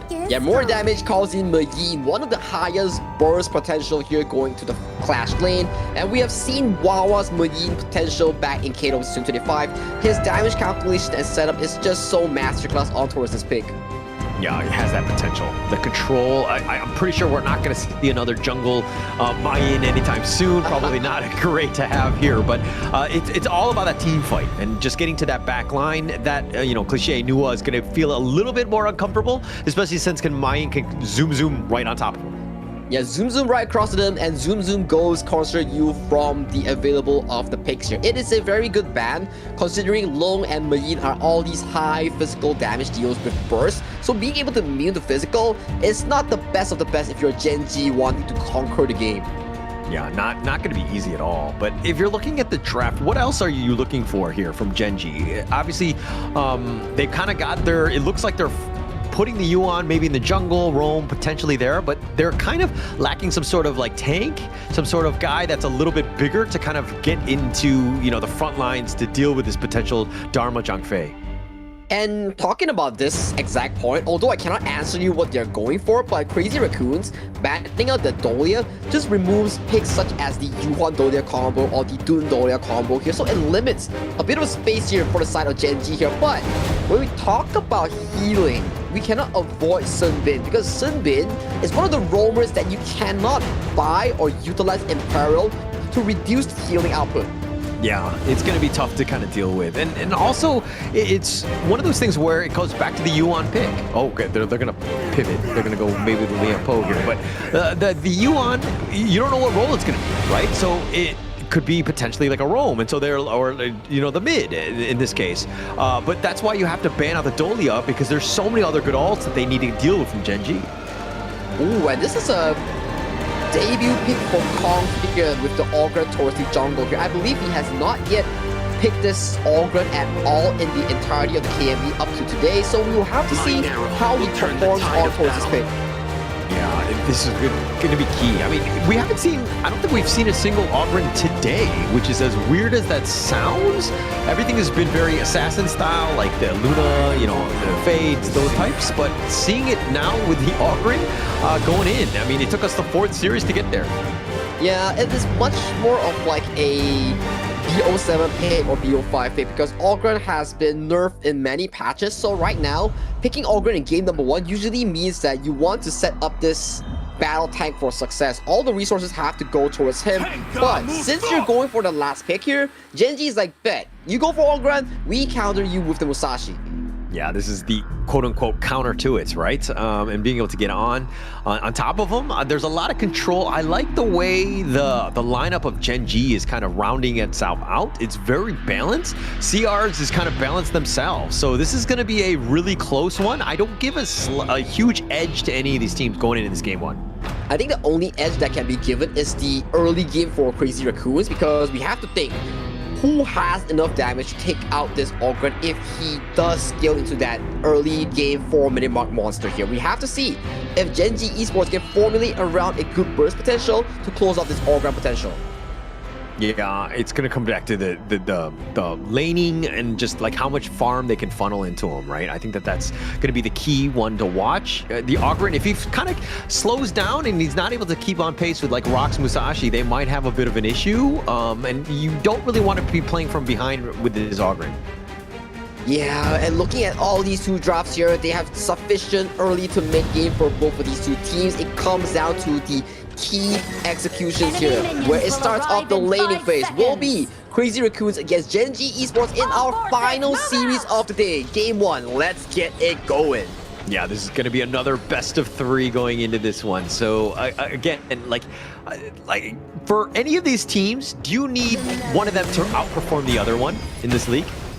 Of course you have to. You need someone to challenge Gen.G's runner-up place, and who better way of doing it than is CR Crazy Raccoons, the Crazy Nation, CR Nation.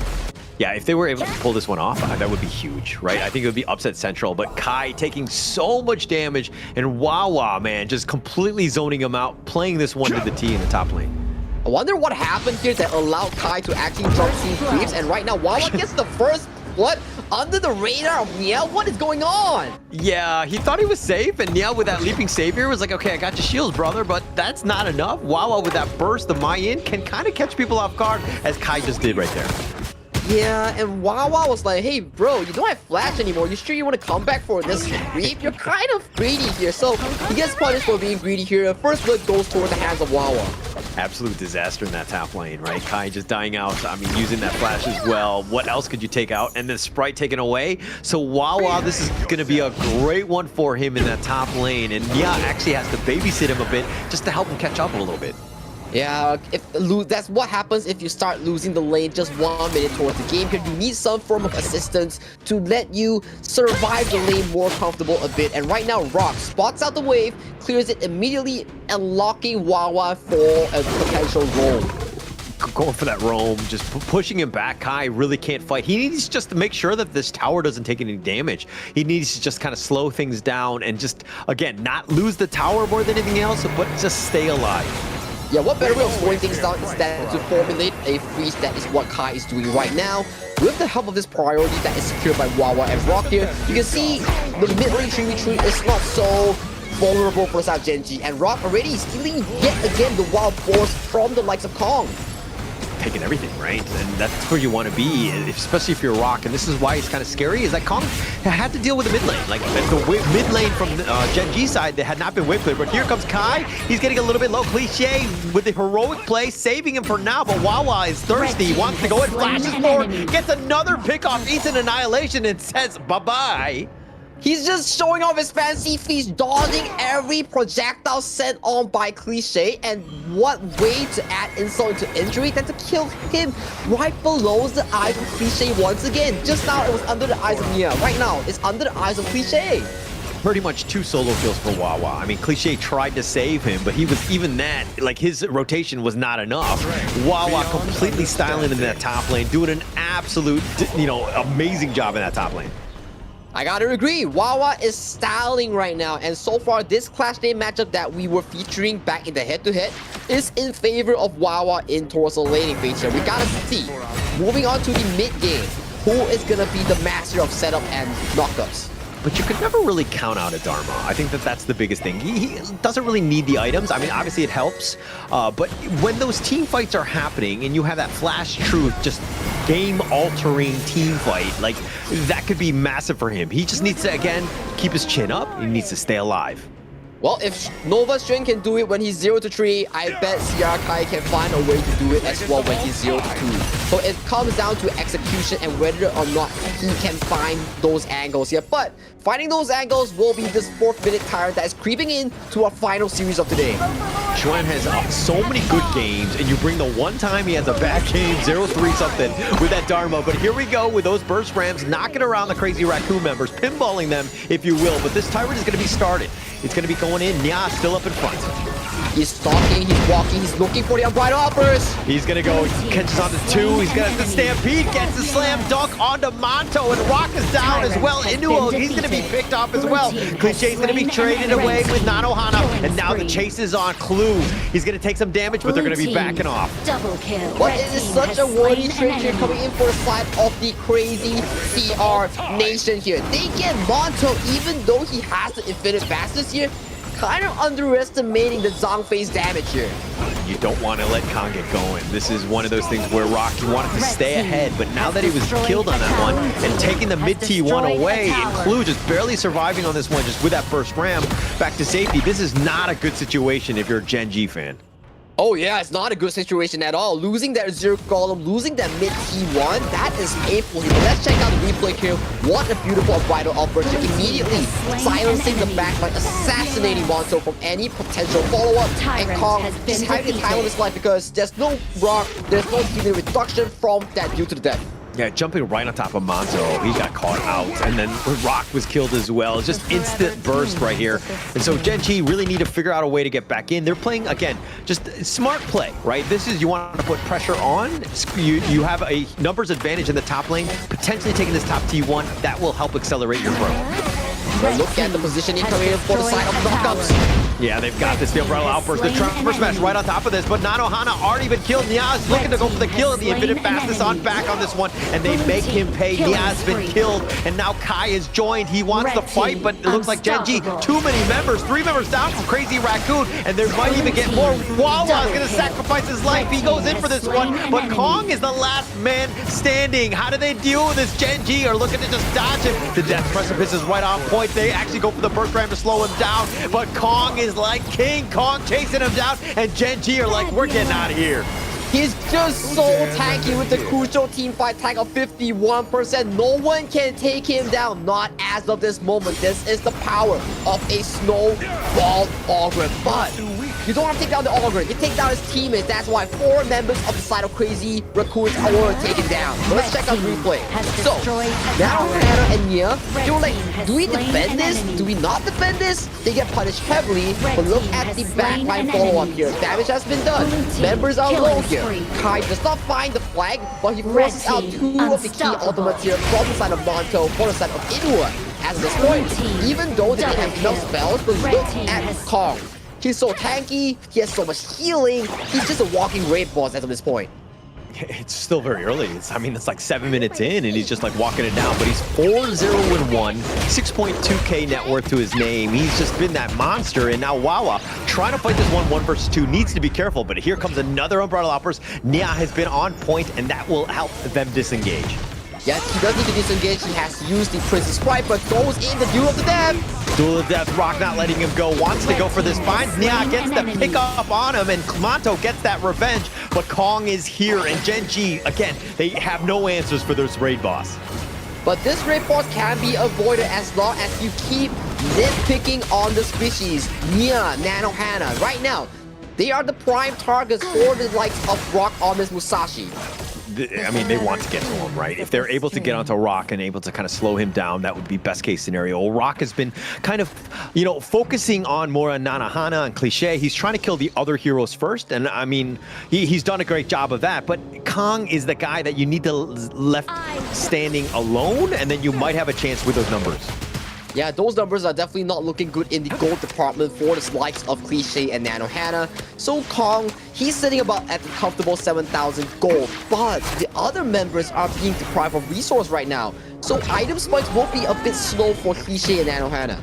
I think they'll be happy with that, Crazy Raccoons. I think it's all about Kong, right? Just getting him as much farm as possible. If Nanohana is able to get going, but they decide to go in, they find Nanohana, they get that pick off, but Kong is over the wall with that path of passing. He's continuing to chase. Is he able to get anything? The Death Precipice slowing it down. The Flaming Palm is going to be eaten up, but Kong gets the steal! Oh, he gets the steal right under Rock's nose. He does it all. He takes back a consolation prize by sacrificing Nanohana to the hands of Wawa. But I gotta say, Wawa is pretty clean this game with the Mayin so far. He's done a great job. I think he's 5-1-1. He's just like died that single time. He's played amazingly. Really put the pressure on. But yeah, you have the control. Yeah, you're able to kill some of these other guys. But again, they don't really have the answers against Kong. It will take a bit of a time, right? Once Monto gets that 2-4 items, by then Kong will get taken down. But that's an unending sorrow being forced away on the hands of Inua. Mid lane control goes over the side of Crazy Raccoons as they want to find control of this river for this Shadow Tyrant. Yeah, and Crazy Raccoon doing a great job, understanding that, hey, the state of the game, let's just continue to push these towers here. This bottom T1 will be chipped away. Gen.G looking to defend. They want to get the initiation, not able to get any sort of catch, though.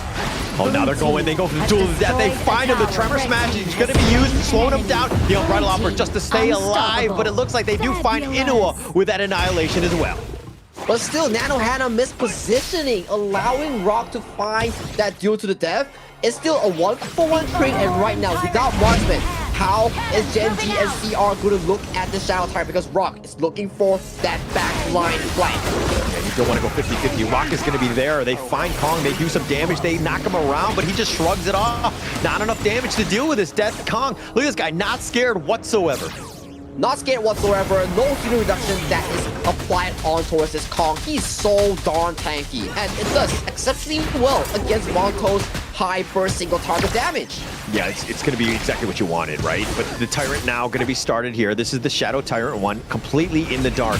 Kong is realizing that something is not right. He sees this, goes with the path of passing, potential steal, the Death Precipice right on point. The Tyrant is going to actually go back. He's going to be tethered back into his lair. He will heal back up, but Kong will continue it on. It's about half-life at this point. Nia is going to actually Leaping Savior back. The creation blocks are pushing people away. They need to be careful here. Yeah, both teams are fighting control over this Tyrant, but who will get it? Rock takes it, and he gets it on point. The duel of death, and Kong will be slain as well. Not only is the Tyrant, but here's the Tremor Smash. They find Nanohana. They get the pick off, a double kill going the way of Monto. Nanohana and Kong eliminated from the map here. That path of passing was not enough to bail Kong out of safety here. Good follow-up engage here. Once Monto found that Daybreaker, that Starbreaker, that is the time to delete him off of the map. And Kai, what are you doing there, buddy? That is not your base. Yeah, not your base. I think he was just trying to deal with the minions here. Just kind of going all in, but I think that they're going to lose the mid T1 regardless. Plus, he's down for the count. Kai has not really had a great game. Not a great game for Kai. The laning phase was just toyed by Wawa, and 1v2 accomplished twice by Wawa. Annihilation does go through, but still, Monto, he has the downpour. He gets the heal up in just a short moment. Yeah, it's all about that heal, just this sustain. Wawa, though, is going to cartwheel over the wall. And look at how Gen.G are utilizing the map. They're looking to take the top T2, putting that pressure on, while Wawa is split pushing elsewhere. Yeah, and right now, we see Nanohana trying to force down that bottom wave, but this is under the influence of Wawa just running down that lane. And look at top side right now. Kai is not enough to defend this single-handedly. Yeah, they're not really going to just go for this one. I mean, they've been pushed away. The minion waves have been pushed as well, but it's all space. Rock was looking to take the Overlord more than anything else. But one thing to note is that actually Monto had a 2-level differential. Nanohana just leveled up. He's 1 level behind now, but man, that's been rough for him in the farm lane. Oh yeah, it's been rough for Kai and Nanohana. 0-4-2 on the Dharma, 0-5-2 for the Flowborn Marksman.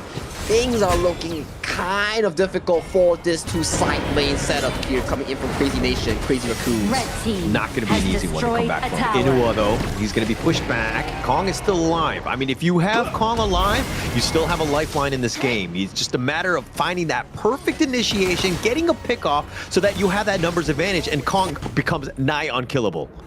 We have to see, because Monto has already scaled towards that 4th item power spike, so Kong will start getting hit even harder by these flaming pumps. We have to see how much time can Kong realistically provide for Nanohana and Kai to catch back up into the later stages of the game. Nanohana needs to stay alive. He needs to be a little bit safer all the way in the back. He's been picked off, so they've had a hard time trying to fight. But now Kong, all the way up in front, he's going to be burst ramped, and he's going to be pushed around a bit. He's going to continue on. He finds Clue. He tethers onto him, but he needs to be careful. He passed the passings on back. No, he wants to go in for Wawa. Just pushing them back. Again, you need that space.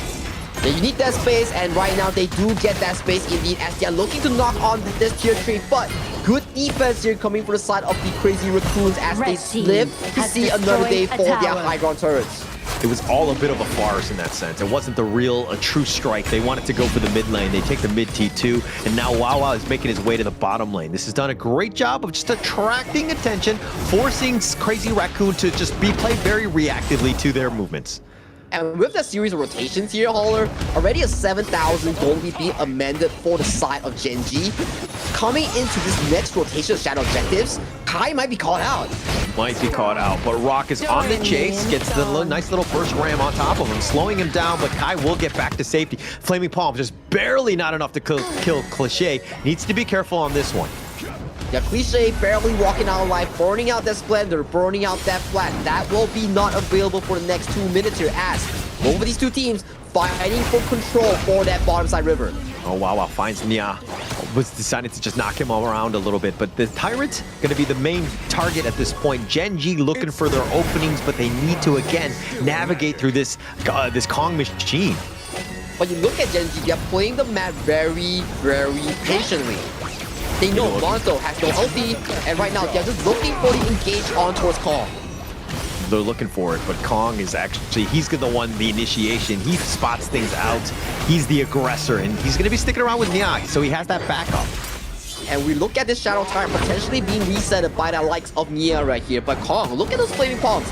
It's starting to hit a bit hard that this little Ogren is starting to fall off in terms of the power charts. It's starting to hurt, which is going to be a problem here. I mean, Kong, yes, level 15 at this point. The emergence just to get that vision more than anything else. The Tyrant, though, will be kind of pushed aside. I don't think Gen.G are really going to continue on with this one, but they're just kind of posturing for that next ambush here. Yeah, posturing for the next ambush here. We see Nya just casually sitting towards that bottom right side of the bush here. If he can find that crucial 4-3 man on Rider Outburst, that could be huge. Oh, they're looking to go for this one. Wawa, I think, was spotted in the top lane. The Umbrella Outburst, the Infinite Fast is used instantly. He might want to go right back in. Kong continuing on. Oh, nice little Tremor Smash. And they find Kai. He's going to be picked off. They're trying to turn this around, but yeah, getting solo. He's going to be focused in. Rock ends up getting the kill on that one, and they have slain the beast. They have taken down Kong, and they're looking to run it down. They've been pushed aside with those creation blocks by Cliché. He wants to get to safety, but Nanohana, he gets burst rammed. He gets back to safety. Gen.G now looking to close it out. Yeah, Gen.G now looking to close it out. They have the healing from the Yuan here. This Yuan will start healing up, and Clue using the Star Sprint, keeping Inua healthy and alive. 20 seconds, death primer for Kai. Kong and Nya. This might be the end of the game. Yeah, Tremor Smash and pushing them back into the fountain, but they take the crystal, and more importantly, they take game number 1. Very clean execution from Gen.G starting up that 4 to 5 minute mark. Yes, Kong is indestructible, but the members of the side of Crazy Raccoons that names are not Kong and Ogren are not indestructible. So props to Gen.G for picking the fight that they know they can win. Yeah, everyone else was destructible, let's be very honest. Everybody did not really have much of a chance. Kong was the only one, and again, once you take down everyone else, you have that numbers advantage, and Kong is then able to be slain at that point. But that last team fight, going into the Tyrants over the wall, they weren't really able to take the fight that they wanted. Crazy Raccoon, again, had to play somewhat reactively even in that one. Yeah, it just shows that the proper rotations here coming in from Gen.G Esports, just setting up them for success in towards the late game, especially at the last team fight. I think the Gen.G Esports, they had about 7k to 8k goal lead that at that point really didn't matter, no matter how much of a good engage that you found for the side of Crazy Raccoons. They were doing such a great job of just like sticking together and just like any sort of team fight that was going to happen. Gen.G was like, they had the buddy system. They were able to kind of, group up when they needed to. Nobody was getting isolated, so they weren't able to get any pickoffs. And again, once you have the Ogryn, it's really hard to, because it's not like an assassin, like a mobile one, right? So that you see it coming along and it's very easy to navigate through. Yeah, it's very easy to navigate to, and I want to give props to also one player coming in for the side of Gen.G. It has to be Wawa on towards this Marine in the clash lane. He's finding flanks after flanks, finding perfect camps against the carries of the side of CR, and he's just winning out this lane against Kai so convincingly well. I mean, Kai had a rough game, 0-5-2, right? I mean, Wawa was solo killing him from the laning phase, just in like basically just making him have such a hard time being able to bounce back in this one. And I mean, Kong did whatever he could to kind of give their team a chance, but really it came back to the team. Everybody needed to have stepped up, and it looked like, I mean, Kong had just a mountain to climb against this Gen.G lineup. And look at Lanohana. He's so pressured from the side of Monto and Rock and also Wawa. He didn't have to go for the Daybreaker. He was forced to go for the Ominous Premonition as third item here. So it really limits the DPS coming out from his Global Marksman. Yeah, didn't really have much of a chance. I mean, he got focus fired quite a bit. Rock ensured that he had a bad time, constantly forcing him out. He was like target priority number one. Very well played by Gen.G, understanding that, hey, if Nanohana was left alone in the early game and he got going and he just stayed alive and was able to farm, you might have had a problem in the late game, because Kong, he needed that extra damage dealer. Needed an extra damage dealer. He was just this super strong raid boss sandbag walking in the front, and he was like, hey guys, I need some backup here. But guys, you guys are down already? Oh, shucks, I gotta back off then. So, game is never a single player game. It revolves around 5 strong players and 1 as a team here. But that is just game number 1 for Crazy Raccoons. We've seen how he can actually come back from crazy situations here. So let's see if game number 2, they have what it takes to bring it back. They have the potential to bring it back, but let's talk about the MVP here. Monto, interesting. Okay, 525. I mean, his KDA was on point, but the 33% of the damage actually key. And we were kind of like going into this series, we're like, hey, we need to see more of Monto. We want to see how this guy's gelling with the team. Well, you have your proof right here. He seems to be gelling quite well as he's the MVP here. And his reaction speed is actually pretty damn good, because all these Unbridled outbursts targeting onto him, he could always react with his ultimate, soaring up the sky and dodging it very cleanly, aside from this first one. But all in all, this first few ones does show the impact that Crazy Raccoons has on this Ogryn pick, allowing them to make big leads like this. But this was the one that really faltered for the likes of Crazy Raccoons. They overextended towards the top side, Cavalry was late or not on time, which led to Kong just soloing most of the kills, allowing the goal to funnel to himself, but not towards the members of the likes of Crazy Raccoon's carries like Cliché or Nanohana. Yeah, so I don't know if this is a communication issue or what, but it's just like, if the reinforcements had arrived on time, they might have won those team fights and not just Kong staying alive, right? They would have had a much better chance. Like, you needed Cliché to stay alive, constantly shooting those like annihilations. It's just like from afar, Nanohana to stay alive. But look at how Gen.G just dismantled this lineup from Crazy Raccoon, understanding that who needs to die instantly, right? They constantly forced it on Nanohana, for instance. Yeah, Nanohana is always the victims of these fights due to either bad positioning or overextending towards the lane. So the positioning factor coming in for this Crazy Raccoon farm lane has to be slightly improved for the following games to have much of a better experience for the entire team. Yeah, they would have a much better chance if they were to do that. But they need him to step up quickly, right, in Game 2. I mean, it's just one game. It's not the end of the world, but it's still ranking week where every game matters, right? And you want to be top 3, and these are the small mistakes that need to be fixed up, especially this week, right? Because it's going to be key going into this one. Of course, that was just Game 1. Let's find out what happens in Game 2, but of course, it'll be after this break.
Kings, it's an honor showtime.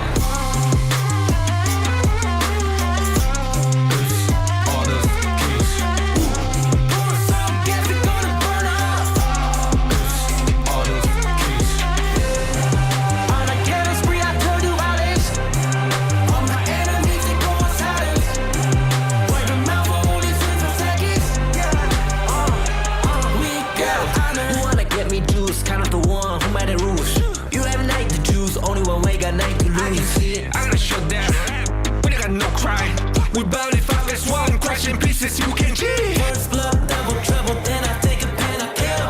All you do is sweat and look at me stay victory. Say. I've treated my soul down. Follow my pace. We the champions screaming, I'm invincible. Just let them know, I can show you all the glory I own. So the drunk go find a way to the palace I'm waiting. Go, live from back and we go.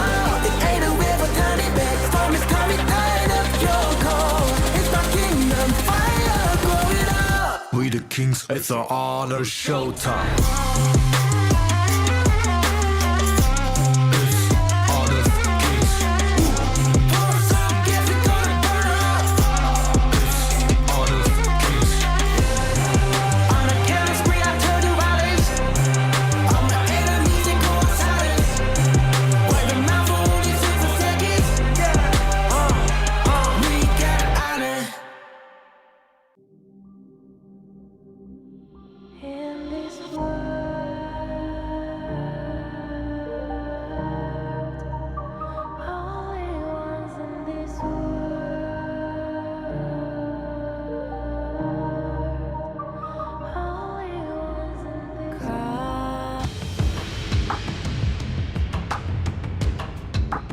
The Raccoons are back against the wall against Gen.G Esports, where Gen.G currently is leading 1-0 in scoreline. What do they have to do to bring the series back to an equal state? Well, speaking of Raccoons, I've never really seen one caged up and, put their backs on the wall and being able to just kind of go in. They're very squirrely. They will find ways to get back into these things. They will steal food from you. They'll figure out things, and they'll solve this one issue. That is Gen.G, and I think that they'll be able to bounce back in this game too here. Yeah, the first puzzle that they have to solve for this bunch of Raccoons will be to figure out that pick and ban situation here, because right now, we're not seeing much of a different Gen.G than we have back in day number 1, because they are looking extremely confident here coming into game number 1. Yeah, very confident. I think that's been, night and day, so to speak. I think, again, there was a lot of question marks. How is Monto going to be just kind of filling up the shoes of Ray, right? Who kind of, they let go, so to speak, and now they've picked up Monto. How is he going to kind of fare up for this? Because they really needed a Robin to Batman that is Rock.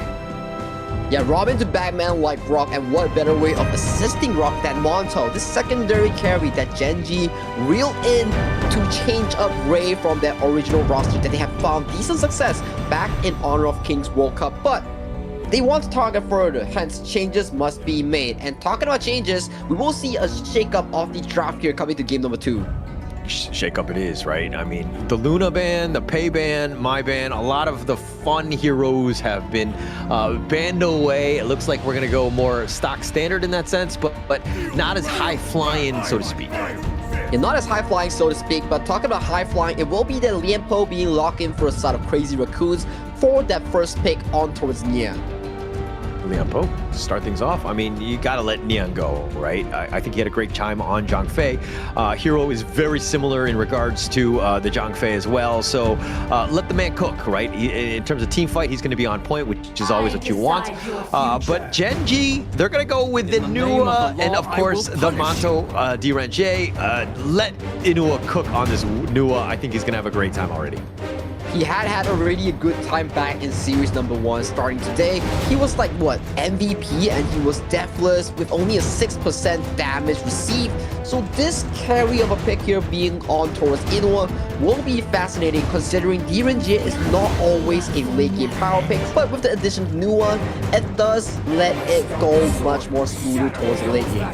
Yeah, and being able to get those pickoffs, you're just seeing just the power of the Nua. I think it's really kind of players are being able to find its strengths a little bit more. I think that there were some questionable moments in KWC where it wasn't really on point. It wasn't able to kind of do Nua things, but with teams picking it up and being more comfortable with it, we've seen definitely the rise of this hero thus far, and it is just, the impact has been quite high. The impact's quite high, and talking about impact, it will be Gen.G Esports sideway with Byron, with Gen.G. You're starting to see strong laners come into play here for side of Gen.G. So if you're a Crazy Raccoons, you gotta stop the brakes a little because Gen.G, they're looking very angry in this early game. It's looking to be aggressive, which is going to be a problem, right? The Byron, again, letting Wawa do Wawa things, which is, you know, they got to stop him, right? I think Kai really struggled in game 1. I'm not sure if this is going to be a Lianpo clash lane or what, but, I mean, going up against the Byron, you're going to be in a tough spot anyways. Well, he still has picks, right? Like the Fatigue, like the Charlotte for Say. So there's still a lot of options here coming into this Crazy Raccoon lineup. The Lianpo does seem to be in favor of Nia because so far, we noticed that Nia has a pattern of only playing tank roams. Yeah, but he's good at it, right? It's not a problem if you're like continuing to contribute in a way that like really helps your team.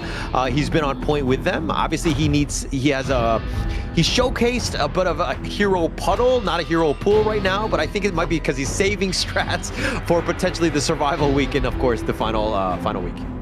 Hey, it's still too early to decide whether they are falling off that top 3 spot because so far in terms of the ratings, yes, Gen.G, yes, Nongshim, they are looking at like the top dogs of KME, but they're still their 3rd spot for these young fellows to actually contend for.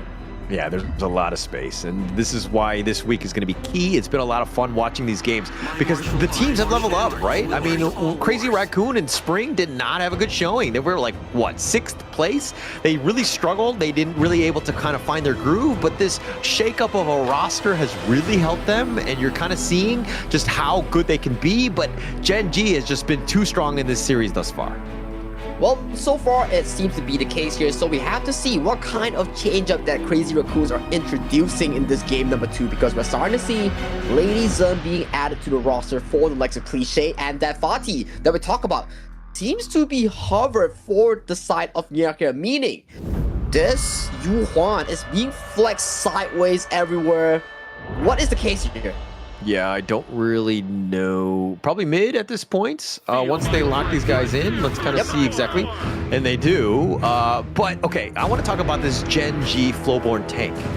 I do understand that Rock will be playing this one. I'm not a huge fan of him playing like these tanky style junglers. I feel like he's better off like a fighter like a Hanshin, more a Fade, more assassin style, like just in your face, like being aggressive. So seeing him on the Flowborn might actually kind of not play to their strength, so to speak. Well, talking about being in your face, yes, I do understand that putting Rock on a late game carry and a tempo pick will allow Gen.G to blossom further, but what better way of like prying your strats and your picks in the regular season of the ranking week it's so good for Gen.G because they are trialing and testing different team compositions that may prove to work against the likes of Nongshim or world-class teams. You're absolutely right. Just being able to kind of try things out. I mean, this is game 2. It's not an elimination game or anything, and you do have a little bit of flex. But in the same way, you're kind of trading off, showcasing this.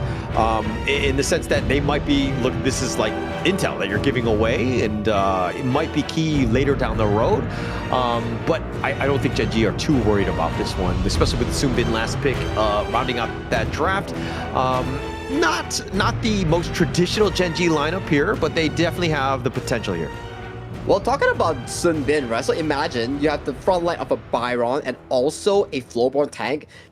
Addition of Soonbin Time Flux, you're just gonna make these two tanks even more insufferable and even in your face. So coming into the lineup that our Crazy Raccoons have drafted, so it's very anti-burst if you have the Soonbin here. So that's the first thing that they have to answer. Shut down the Soonbin in the early game. Yeah, if they're able to kind of shut him down, I mean, probably easier than, say, the other heroes, probably because he's going to be kind of sticking around a bit. But for me, all eyes are on this Kong Nakaruru, right? Is he able to kind of get going? Is he able to kind of find that backline? Because again, Nua, Gen.G definitely have those targets. Plus Soonbin, very squishy, right? And able to kind of just burst them down potentially. Yeah, burst him down potentially, that is what Nakaruru does best, especially when Nakaruru is so good in deleting squishies and also do tons of damage to tanks. That is what Nakaruru is specialized in doing. But that is under the consideration if all the gold is funneled towards this super carry pick. They're not shy from that strategy, right? I think that, Kong has been the guy. They know that this is the guy that can carry them. Just the other team, the rest of the team needs to kind of help support him and just pick up some of the slack because it's not all on Kong, but I think that in terms of the farming, they've proven that they don't mind doing this. So it's a long Kong for Kong. It's so that you are speaking here. So the long Kong game. I had to think about what you just said, because that was like rhyming. Yes, correct. Yeah, I think we're going to be good on that one in that sense of just like be able to just kind of go to that late game. It's going to be key, right? It's going to be super important for Kong to get going because, again, last game he got going, but the rest of the team not really there to back him up. Yeah, not really there to back him up, even though he's this super tank, gets so much gold here, but coming to game number 2 on the Nakaruru does give him more avenue of success because he gets to travel around the gorge much more freely, pick up the gold, and look for these assassinations that he's so good at on these assassins. Yeah, that's what you want to do. Going into this game 2, got to be key, right? Crazy Raccoons have shown their cards. And this draft is pretty decent, right? I don't see anything that's kind of like, out of place for me. It's a balanced lineup, but going into the other one, the same thing can be said of Gen.G. I think that both of these teams are going in with evenly matched squads. Evenly matched drafts, evenly matched squads. It comes down to execution like we always mention. How you get that early game lead, how you secure the early game objectives, how you turn that objective lead to counter your enemy jungle, start choking them away from any much of a growth towards that late game here. So all these tidbits, it funnels you into some form of gameplay that you're expecting. I'm expecting that one, right? That big, jungle engagement, the one-on-one matchup. Who's going to get most farm? Who's going to be invading? Thus far, we've seen kind of Rocket get the advantage thus far, but moving into this one, hopefully a bit of a change, right? Because we want to see Kong get going again and potentially turn this game around. I want to see Nanohana really, work on that positioning in the sense of just being able to do all that damage while also staying alive and not getting focus fired early. Yeah, not getting focus fire will be the key of Nanohana this game because one thing's for sure, Nanohana definitely needs to work on his positioning after noticing his game 1 performance and also his day 1 performance, right? So if he can fix it, it will elevate this team into a even stronger form. We've seen how well they do even to defeat the likes of Nongshim. But of course, imagine if they self-improve internally, that's going to be crazy improvement for CR. Actually would be huge, right? I mean, the improvements, we've seen this. Crazy Raccoons really have leveled up. This is a team that's actually much better than they were in the spring, and I like to see what we've seen, what we've seen thus far. This is a team that's really on the rise, just finding their footing. But again, it's just the small mistakes that have been killing them throughout. Yeah, small mistakes, and all those small mistakes have been punished heavily from the likes of Gen.G and Nongshim Red Force. So coming into this series, and also this week of the ranking week, it's not just about winning games, it's also about winning yourself and improving as you go towards those weeks and days, right? That's why you need to improve yourself so that you can challenge those top dogs and allow yourself to move towards the KIC spot, or minimally go for the last chance qualifiers. So if you're trying to qualify for the KIC as a team here, right, and you don't really have a whole lot of time, you've been behind, you've kind of gone in with this revamped roster, like what exactly are you doing to kind of help accelerate yourself? Minimize mistakes and face your mistakes. Like the mistakes that you have done, you have to face them and accept them wholeheartedly with no bias, and you have to work on these mistakes exceptionally fast to make sure that you are better than your previous self from yesterday. Okay, all right.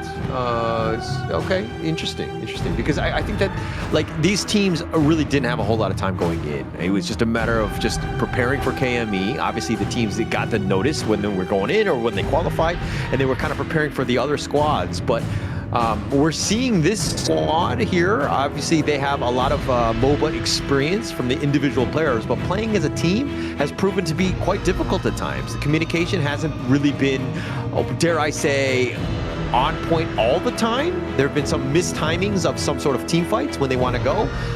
So these are the little mistakes that they need to shore up.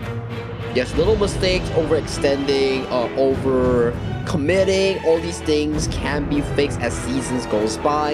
Yes, you mentioned that this is the first season that they have played together. So far, they are doing pretty damn good. But is it enough to measure against the top dogs? They're still early in the season, right? So if we move towards week 1, week 2, and into the last chance qualifiers, maybe we'll see a glimpse of them crawling through the depths of hell. Yeah, that'd be the biggest thing, right? Just improving, right? And learning and getting in. You have opportunities. Yes, you made it to KME, which is great and all. You're coming home with, X amount of money as well. So it's not all is lost. You're getting out with something, but getting into the top 2, that's where you want to be, because you got to get yourselves a chance into the KIC. That's where the big dogs are playing, the big money, everything that you want, the fame, prestige, all these things, right? So it's going to be great for them, but man, there are some serious titans across, and not only in the KME, but also the KM West, as well as, the WKS. So this is a tough order for you. But the payoff pays well, right? Because if you think about it, if you win the entire KME and you proceed to top 3 the KIC, you convert yourself into another chance of playing in the Challengers Cup in China. So all that leads to that final success of the Grand Slam of the year you have. But if you fail to make top 2 in KME or KMW, your road of HOK Esports ends this year. That would be crazy, and that would be heartbreaking, right? But if there's anything we've learned, right? Most of these teams from last year to this year, a lot of the teams has just gotten so much better, right? Last year was a complete dominance of BSE, and then what happened to them this year? We haven't seen too much of that. Nova has kind of taken the mantle on that one. So you're seeing a bit of a shift. Teams can change at a moment's notice, and teams can level up. And you're seeing the improvement of all these teams across the board. The parity between the teams has gotten much, much smaller here. Yeah, the disparity between the teams, you see BSE's domination convert to Nova's domination, but we've seen teams from the KM West, from PKL, IKL, also WKS, start crawling and neutralizing that gap up in power discrepancy. So I think when years goes by and coming to 2026 next year, we will see even more tougher games for all these global teams. We will definitely see more. I mean, and also I need to apologize because I actually complimented the KM Worst League. That was my bad. That should never have happened. I don't know how that slipped out of my mouth. Oh, you are still holding grudge against Blam ever since that Honor of Kings World Cup cast. Yeah, but, Blam and I are friends now. We're both on the KME. He's going to be here tomorrow, so that's going to be exciting. But more exciting than that will, of course, be this game number 2. Crazy Raccoons going up against Gen.G Esports. And to kind of give everyone a bit of a heads up in terms of this draft, which one do you give an edge to here? I think in terms of the entirety of how well-rounded the draft coming in for both these two teams, I'll give it over to Crazy Raccoons because you have the early game potential of the Yuhuan and also Fatih, and it rounds up exceptionally well in the mid game with Kong in the jungle, and Nanohana comes in during the mid to late game. So it comes down to execution, how well they farm in the first 4 minutes. Yeah, I don't really give an edge to any of these squads, but I do like both of these drafts. They're very balanced. There's no real true weakness, I would say. It really comes back to the execution. Clue here, just again, the Sun Bin for me, if he's able to kind of hit those time fluxes and time bombs so that it creates all of that chaos that Rock and Wawa are going to be bringing, you know, they might have a great team fight. And the Sun Bin ultimate plays a large role, right? If you can time it just so enough that Cliche gets silenced and doesn't get to use it underneath Sorrow, he will get deleted from the map. Yeah, that's but the timing is not easy to hit. I do think Clue is more than up to the task for this one, but hitting that in when the team fights are getting chaotic and in the perfect positioning, I mean, it's really going to come back to him. But look at Kong here, he finds Wawa, and Wawa gets annihilated, deleted from the map. Yeah, deleted. And like Crazy Raccoon, this is the audible that they made, the change-up that they had, right? Game 1, Kai completely got focused out, but now they're like, okay, we need to ensure that we support him as much as possible, and they get first blood on Wawa and giving it to Kai. It's a very good way of describing it because, like you mentioned, Kai didn't have the best of the game once, so changing up the game plan, allowing Kai to have a comfortable early game, maybe that's what Crazy Raccoons need to stabilize the game. They need a better early game, right? And they're up about 1K, which is huge for Crazy Raccoon. They need to snowball off of this. They cannot take their foot off the gas. They need to be aggressive. Yes, they're in their own jungle right now, but they, again, need to take away from Rock as much as possible. Yeah, make sure Rock gets limited on this Floorborn tank, but usually this Floorborn tank and this Byron plus Sun Bin combination, it only starts to spark in towards the mid game about like 8 minutes, so we have to see, will Rock on the tank show us different results compared to his assassin's usual days? And this is my worry with this pick, right? Because I want Rock to be that damage dealer, but because now that he's not the damage dealer, you have Monto and Inua, who have to really step up. Yeah, you have Wawa as well, who's going to do Wawa things, but you're putting more of the pressure and the onus on the rest of the team to help support. Maybe this is better for you long term, especially since this is just game 2 and you're up 1-0. You're up 1-0, you are allowing Kai to farm freely into the game. Kai does get knocked up, but uses the ultimate to cleanse away from any further follow-up. Oh, Rock with the fake back decides to go in potentially. The Tremor Smash is not going to connect though, so now we'll just kind of zone them away and Gen.G get on out of there. It's a defensive Tremor Smash. It's not about knockout, it's about sending a message here. Just like Rock here, finding the engage on towards Kong, making sure he backs off. Yeah, but no message was had. No, no issue for them. They were just kind of backing off more than anything else. Yes, Niao was just zoning to get them out of the way, but Wawa with that Storm Strike slowing him down, and Rock is not going to let him go. No Tremor Smash, something to take note of, and they're going to push him back. He actually has to flash. He gets under the tower. He will be fine. That's a big flash being burned just right before the Tyrant's about to spawn here. So not something you would expect here coming in from Rock, but look at this backline flank here. Kong might find Monto.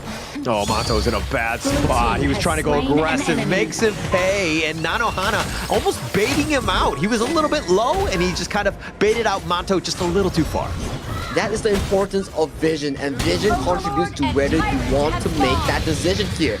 For Nanohana, he can always bail out with the Infinite Vastness here, but for Monto, there's no escaping if you're getting flanked. This is a much better game, a much better start for Crazy Raccoon, taking up the first Tyrant as well, putting themselves in a great spot. They're up about 2K, which is actually quite huge at this stage of the game. Oh yeah, and they are ruling the entirety of the early game towards their hands, and they are having a field day right now. Kong on his signature picks, I can say, he is having so much influence in the early game. And you never want to see that if you're a Gen.G fan, right? I think that, like, he's the one guy you don't want to get going. They're going to burst Wawa and just really make sure that he has a rough time, and they take the top T1. And Kai, you know he was looking for revenge on this game. Yeah, game 1, Kai had a horrible early game. Game 2, Wawa is being gave back a favor here as Rock goes in, tries to go for a steal, but might he get away? He does get away, but he loses out the prison buff. Loses out the Crimson buff, but the bottom T1 is going to be picked up by Gen.G. So I guess space taken, space given, so to speak, and you'll take that one. But now they're looking to potentially go Crazy Raccoon, really living up to their name, diving the T1 when they hadn't even taken it, but they will take it on their way out. Wow, what a fast and aggressive game coming from Crazy Raccoons. They're already 5 minutes in towards the game. 2 tier 1 towers already goes in the pocket, and the mid, the most important one, is left to fall as well.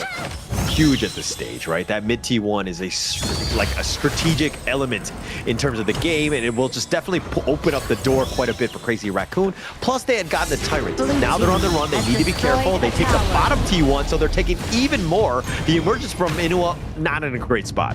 Beautiful disengagement coming in from Crazy Raccoons, getting the tower and bailing everybody out of safety right now. Gen.G is slowly losing control of the map right now. You can see Crazy Raccoons, compared to game number 1, they are looking so much more dominant and in control. Doing such a great job. I mean, the Siege has been on point, turning those kills into objectives and really putting the pressure on. I mean, this lead is starting to grow. Gen.G wants some sort of catch. They might find Cliché. No, they're going to back off. Yeah, they're going to back off. They don't have enough engagement. Look at Trevor Smash on it too with that first grab. The control is real, and they find Monto, the #1 target. They trade away Kong though, but they take Clue as well, so it's a 2-for-1 in favor of Crazy Raccoon. Well, still is decently okay for Gen.G Esports. You get the biggest kill on top of Kong, you get that shutdown, so right now, this jungle control still falls in favor of Crazy Raccoon. So that is still a consolation prize here coming in for the side of Gen.G. Take it, you'll take whatever you can get, right? You need to get bounced back in this game somehow, but it really looks like Crazy Raccoon are like coming in rabid. They're looking to go aggressive. They want to put the fight to you, and Gen.G right now have to play defensively. They've been very reactive, but they really don't have any answers. Yeah, no answers so far. They're playing very reactively, and look at the late game. It relies heavily on Inua to actually scale towards the late game succession here. So the question is, can they hold for another 5 to 7 more minutes until Inua gets about 3 to 4 items? It's going to take some time, right? They need to slow the game down. Wave clear is going to be on point. Inua needs to ensure that none of these towers really are taking any sort of damage. Let Monto get going as well. I mean, those are your 2 lifebloods in terms of damage. They need to, again, get that space. Yeah, get that space, get Monto that Doomsday, then Ryu gets to start talking for this lineup here. But look at that. They're looking everybody eye to eye here. What is the decision here? As Engages does go through, but the gold card miss is coming in from Monto. I mean, Inua was pumped, like he used the emergence to kind of get that vision, spotted him out. They were looking to go aggressive because, again, they have to get some sort of pick off to get themselves back in this game. Crazy Raccoons sniffed it out. They got themselves out to safety. If Gen.G can still maintain this 3,000 gold lead for the next upcoming 4 to 5 minutes, that is still fine. They still have a way of coming back to the game here. We need to see what kind of big engagements are going through. They find him. Nanohana not able to get to safety. I think he used the infinite fastest, but there's a little bit of cast time. He actually got picked off. Kai is a little bit low, and Gen.G might have opened the door off of that kill. That's a beautiful setup here. This is the Sun Bin potential that we talked about. That micro silence didn't allow Nanohana to cast that ultimate. Then Chase Easy comes in, removing Nanohana's hope of being able to bail out as he used to be. But through it all, Crazy Raccoon were able to take the Tyrant. Rock looking to go aggressive with the knockback onto him, and he's going to take some tower shots for his troubles. But here's the emergence. They're going to spot him out, and they get the pick off. And yes, Inua will die, but now Nia's here. He might want to jump in, but the rest of his teammates, he's got to wait for him. But still 1-for-1, decent trade-off coming in from Gen.G Esports. Can they realistically get away because they do not have a tier 2 tower onto the top side? Yeah, they're going to find this. They're going to try to defend this mid T2. Crazy Raccoon now are going to get jumped in. Rock is super angry. The infinite fastness gets Nanohana out of there, and it looks like they will disengage. So much CC coming in from Clue and Rock here, and CC chased Nanohana so well that it doesn't allow him to even press the infinite fastness here. 1 second of actually doubting himself, that may send Nanohana back to the grave, just like what happened just now in the bot lane. It's so hard to time though, right? To get that silence off in that perfect area. And I mean, yeah, they have a lot of CC for that control, which is great. And they need to kind of like bounce Nanohana around and just burst him down because he's died, you know, a couple times already, which has not been great for him. But Crazy Raccoon right now, their hopes and dreams right now on Kong, I would say. on Kong, but on the side of Gen.G. However, it goes into Inua's case here. We see a 2v2 towards the top side as Emerging goes through. Yeah, Kai looking to fight this one. He's got the slashes, but he's going the wrong way. He will be killed at some point. And Gen.G making a pay, and now Kong looking for the return, finds Mato, so they've got the pickoff onto him. And now Crazy Raccoon's on the run, trying to retreat. There's 4 members here. The Flaming Palm is going to slice into Gen.G, and they are not able to catch anything. But Kong is dangerously low right now, so what is the game plan here coming from Gen.G? They're looking to convert this HP advantage into this river control, but look at Wawa, he might be in danger. Oh, Wawa with the force field suppression, the shields have been instantly deleted on this one. He's looking to run away, but look at Kong, looking on the flank, he might go for the jump in. He's gonna get on his bird, he slam dunks into him, he gets the kill onto him, but he's gonna trade his life away, and he does pay with his life. Life for life, but it goes into advantage of Gen.G Esports because they still have the jungler to take control of this Shadow Tyrant in the river right now. Nia is spotted out here, 4v4 in this river. What is the call here, Gen.G? Infinite Fast is already popped. Already been popped here. Mato doing some damage as well. They're gonna find him. The Infinite Fast is all the way. He has to flash as well because the silence was coming, and they find him. So common spells as well as the ult was expended, but now the Tyrant gonna be started for Gen.G.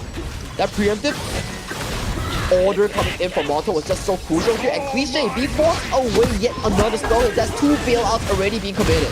Wawa doing such a great job. Oh, what the Storm Strike is on point, and Kai trying to slash his way to safety. He actually has to flash away, but it was just space created for that Tyrant. Gen.G is playing so beautifully, kiting away so masterclass well. Taking the Shadow Tyrant, taking that mid turret right now. Gen.G is back in the driver's seat. In the driver's seat, but the net worth is still not in their favor, which is something to take note of. They're sticking together, doing a great job. They get the jump, and they find Nanohana. He was just on a picnic. He was on a leisurely stroll, and he gets picked off. It's the same way that it happens. It starts with Clue using the time flux, using the ultimate to silence him from the Infinite Vastus, taking away any hope that he has in his team fight. And look at the front side. We have Kong cutting the minion waves, allowing a breath of fresh air to breathe into Crazy Raccoon's life. They need to just, like, again, they need to just slow this game down more than anything else. I think he needs to be aggressive. Kong, though, might get jumped in. Oh, he gets fasted. Rock finds him. He sniffed him out, and he makes him pay Kong down for 35. Clue on this Sunbin is so massive. He is the star of Gen.G's lineup. Although it's an easy hero, but he is making it work so darn well. He's still playing so well, like next level of this one, right? I mean, the Sunbin, the value that you're seeing, and now Gen.G like marching it down in that top lane, taking the top T2 as well, and they're at the death door that is the top T3 potentially here. Top tier 3 open up for grabs. 4v5 in the middle of nowhere here as Kai has to pop the ultimate, but he gets pumped instead. Oh, the damage is real. Rock is chasing him down. This Flowboard take is just showing so much value. He's been up front, and yeah, he's just kind of knocking people around. They get what they wanted, which is that top T3, and now they invade the enemy jungle on their way out. And on their way out, welcome them is the Shadow Vanguard here, allowing them to get this. You will see even more of a map control giving over to Gen.G side. Right now, we are starting to see Gen.G get more control in this game number 2. Yeah, and this is the mid-game, right? Where they're starting to kind of hit that stride. Gen.G completely back in this game. I mean, look, Kong had such a great start. He's 7-4-1, but those 4 deaths are going to come and haunt him because he's kind of thrown that lead away, and now this team is behind. And when you're on the Nakoruru, you just don't really want to be dying at this point. That is the horrible essence of a jungle assassin. If you fall in tempo, you fall in lead as a whole. And right now, look at the map state. It is not in favor of Crazy Raccoons at all as Gen.G. When we talk about it, yes, the 3,000 goalie that Crazy Raccoon has, great, sure. But if you don't expand it, this is what it looks like. Inua already marching towards late game potential. The comeback from Gen.G, right? Being able to just stay calm in the heat of the moment and being able to just bounce back. And this is the perfect way to play it. They have full control right now. All 3 lanes are pushing. Gen.G looking to close this game out. Yeah, Gen.G looking to close out the final tier 3 turn here as the Vanguards are marching in for this final tier 3 here. They might back off as a Shadow Tyrant is about to spawn in just 20 seconds time. Look at how Kong, he's looking to just cut the creeps, right? Just slow this game, buy a little bit of time. He's probably going to be caught out here. Needs to be careful, though. Oh, they find somebody else in return, and they get the flash away. He's going to try to dash. No, Kai, he's going to get picked off. That's a huge issue, and now Wallow with that sword strike trying to find Cliché. The Annihilation's going to hit on point. He emerges all the way forward. He's going to go aggressive, gets the pick off on the Cliché as well, and they're continuing on. The Infinite Fast is right on point, but he's going to land where no man's land. He's going to be focused down, just trying to stay alive, trying to keep the crystal up. The minions have been taken care of. Nia is going to be dealing with that as well. The burst ram is slowing it down, but Gen.G, all 5 members, still in the enemy base. Yeah, 3v5 situation coming in from the side of CR with the Gen.G. Crystal is wide open as they look for the potential end, but the minions are going down. And they're going to take the game, and Gen.G in a comeback game win game 2 in the series. Just like we anticipated on the broadcast desk, if you give Gen.G towards that 12 to 15 minute mark, you will see them coming in and fighting you back, because that was a pretty good gameplay here, especially Clue on that Sunbin. So crucial, so good with it, and always catching Nanohanna off guard. Catching him out. I mean, we were talking about positioning going into this one, but again, he got caught out a couple too many times, even in this one, right? And you can't really fight 4 versus 5. You need that farm laner to really be the guy that stays alive, that does the damage. Yes, you have, Kong doing as much as he can, but you need him to back it up. This is the issue with Gen.G Esports when Ray was on, and you're kind of seeing the same effects onto Nanohanna here. It seems to be the case, right? The game 1 issues coming in from the side of Crazy Raccoon's farm lane has not been adapted back in game number 2. Still some mistakes here and there in terms of positioning, costing them heavily coming into game number 2 as well. Similar storyline. Game number 1, you have Kong extremely fed on that Ogren. Game number 2, same story. That Nakoruru was so darn dominant, but what happened? The marksman and side lane doesn't seem to be having a greatest of the times. Yeah, not a great time at all. I mean, this is going to be a tough one. If you're a Crazy Raccoon, I mean, you had a great earlier series, and this one is going to be like, we're going to have to just kind of go back to the drawing board, watch the replays, see what we did wrong. But they're not out of this one yet. Crazy Raccoon, we see a lot of potential. They really took the fight to Gen.G. They had a great chance, but unfortunately, just too many mistakes in the end. Yeah, too many mistakes in the end, and this is the scoreboard here. Look at Rock, 2-0 and 9. Clue 0-1 and 12, and the late game potential of Inua 7-2 and 3 on that Nua. Yeah, just completely turning it up. And Inua, I think that you got to respect Banning, because he's just, the way he's able to play this hero has just been really, like, putting the team on his back. 7-2 and 3, that's more, what more can you ask for from a Nua, right? Yeah, especially coming in from a comeback potential. We were talking about, this Nua, it's gonna be the late game insurance coming in from Gen.G, but to reach that state, you need a proper early game. They didn't have that proper early game, but Gen.G playing a decent defensive game, allowing this Inua's Nua to do 102k damage. Yeah, and I always joke that, like, the Nua is a hero that you always want to be playing from ahead, and it's not great playing from behind, but Inua showing me that actually it can be played from behind. You just need everyone else to kind of help you out to create that space, but the damage was real, and this shift in gold is also very, very real. That's the beauty of a strong team, right? You don't need to just know how to play ahead. You need to know how to play from behind. And that is what makes Gen.G one of the few strongest teams we have in the King Major East. Yeah, very strong. I mean, the resilience, the ability to bounce back, even when you're behind, you got to be tested. I think that that's the biggest thing. You got to be in losing situations, and you got to find out ways to get back in. That will prove time and time again, that will make you a stronger team, which is going to be great for you as you go into the international tournaments. Yeah, you have to start training in your local tournament. When you start participating towards that middle end tournament, that is when all these experience points come in and start rewarding you. But rewarding us will be the MVP on Rock with another game of his first Flowborn tank that he has 0 deaths with 0 mistakes. I have to apologize to Rock. I was not familiar with your game. I was calling out this Flowborn tank. I wasn't sure if it was going to be great, if it suited your playstyle, but you proved me time and time again that I am wrong. The damage taken was on point. Your KDA, the initiations, everything that you wanted to do, and we'll see most of them in the highlights here. Yeah, most of them in the highlights here, as we see coming into game number 1. It was a bit of a struggle here coming in for Kai here. So they pay it back, they pay dividends, but you start seeing all these hunts with the Sunbin time flux start traveling across the board and find kills here. And as of this point, this 4th diff of Kong was already spelling disaster coming in from Crazy Raccoons. Like, this highlight, Kong died 3 times in a row. I would say that that is the moment where Crazy Raccoons lost control of this game. Right?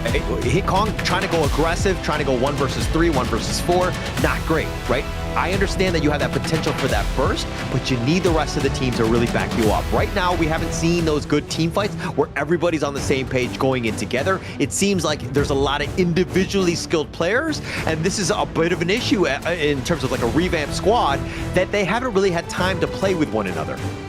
Yeah, that is the disadvantage you have as if you are a team coming into a structural disadvantage, right? Because you don't get enough practice time together as a bunch compared to Gen.G. However, they already have what, almost a year worth of like synergy together.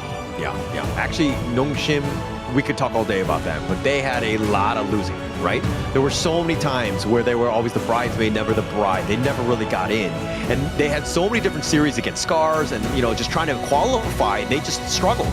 And that team just got a lot better because of it, but not good enough to be good in the KWC. Boom. Yeah, not good enough to be in the KWC. That seems to be a sad point of a pointer coming in for Nongshim and also Gen.G, which is in the hole for KME. So moving on towards KIC, we need to see more of an improvement from our teams. They need more competitive games. I think that that will help you in the end. I think that if you're looking at, you know, how some of the IKL teams as well as the KM Worst teams are doing in terms of just like the OG Twisted Minds like matchup, those two have like, you know, hotly contested series. They made the other team better at the end of the day, right? We need more of that where the teams are very close and competitive because it makes better teams in the end. Well, that does come into favor of the teams like the KMW region and also MKL region, where they always have these two raid bosses. For example, Twisted Minds and OG Esports from the KMW. And on the side of MKL, you have Homeboys BSE and also Nova Esports. So it kind of makes sense why their regions are always so top-notch competitive. So moving on for KME, I'm waiting for the second team that can challenge Nongshim's reign of terror in this region. The KM what? What? This team? What? I mean, let's just see. I don't know. I mean, I am not too impressed. I saw some of their games earlier today. I mean, BTK, come on, guys. Like, you know, how good they didn't have a great showing, let's be honest. His name is Holler at Holler TV. If you need anything from him, check in on Instagram or any social platforms at Holler TV, all right? Yeah, come at me, guys. Yeah, I'm your favorite kind of tofu. And yeah, blam. Okay, all right. I don't know. We're just trying to stay alive at the end of the day. But I mean, we saw some great games. I think that these teams have really kind of showcased. We saw a lot of 2-0s today, but a lot of them were super competitive. They could have gone either way. There were comeback games left and right. This is a great day if you're an Honor of Kings fan, just overall, because again, all of the teams really showed up, even though scoreline might not have shown all of that. Yeah, scoreline does seem to be a bit one-sided towards all of these teams, but when we talk about all the matchups that we had so far, I gotta say, R8 and Gen.G were the stars of today along with Crazy Raccoon. Yeah, a lot of fun, a lot of good games, and going into this one, we were kind of seeing, like, how are these teams going to respond? Were they able to get better? What would they do? But yeah, I think in the end, there were just like, for me, the biggest disappointment was probably SCARZ. I thought that first series was going to go 2-1, or at least to a third game, like just to figure it out, right? But SCARZ is playing Astar later today, or that's going to be offline, so we're going to see exactly how they did. But again, I really want to see where SCARZ stands in all of this. Yeah, SCARZ, they didn't have the best of the starts here coming to this tournament here, so they will need to pick up the slack that they actually left over moving on towards the series and the days, right? Because right now, in terms of the scoreboard, they are with CMF as one of the teams with 0 wins so far. Not having a good time. I mean, look, I think that CMF have not had a great, I mean, they've had some killers, right? And it's not that like some of the other teams, we're going to have to see exactly if they can step up on this one. But CMF is still a team that's not out of it. We still have 2 more days in ranking week. I think that we got to, again, just look at this as more of like, hey, if you don't make Group S, which is fine, it's not the worst thing in the world, it's just that it's a little bit of a harder road for you to get on in terms of just surviving and getting yourselves into that playoffs. And talking about playoffs, we will see today's match result with a clean 2-0 for all of the matches here. Starting with Gen.G against SCARZ, 2-0 for Gen.G. So coming into today, Gen.G has 4-0 their opponents here, but match 2 features Crazy Raccoon's 2-star against Astar, and also RA 2-0 in CMF. I don't think there was a single bad series all day today. All of them were bangers. Everything kind of went the distance in the sense of like the games being very tight and being able to controlled. But after 2 days of games thus far, we're going to see that Gen.G have risen to the top, being 3-0 across. But Nongshim, again, has not played Gen.G at this point. They're in second place with 2-0. R8 Esports 2-1. Crazy Raccoon's 4th, and as well as SCARZ, it's going to be 5th. CMF Esports and 6th, and Astar Esports, unfortunately, they're in 7th place at the moment. So 5, 6, 7 will be in a pinch right now because you will want to make sure that you can claw your way back to the top here. So that is for today. For tomorrow, we will be seeing Astar against Nongshim. Not an easy matchup. Gen.G versus RA. That looks very interesting. CMS versus Nongshim. Man, that's gonna be a struggle for CMF to prove themselves. And to close out the day, we have R8 versus SCARZ. So for all of these games, it's gonna be hella competitive just moving forward in this ranking week. It's going to be tough. It's going to be tough for all of these teams. There's not a lot of time. I mean, this is just ranking week. It's not the worst thing in the world. You're not eliminated, okay? So you have some small condolences. Yes, in that regard, you can be able to learn from these mistakes, but you got to ensure that you play it out because you want to get into that group S as possible because it will help you in terms of ranking and a guaranteed slot here. Yeah, guaranteed slot, as that's all what you need to do here. But I think that's all for today. My name is Sagi. Alongside me is none other than your favorite. Oh no, that's Holler TV that we have right here. So that is the end of KME's second day here. So we'll see you tomorrow for more KME action.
the rain.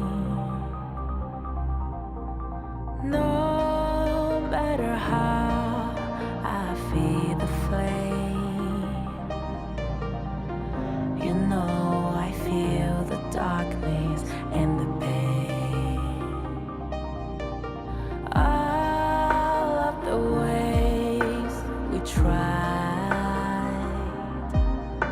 to break free from the night, you know we made it out, we found the light. I fly so high, light up the skyline. Let's do it this time, like it's a whole new vibrant world.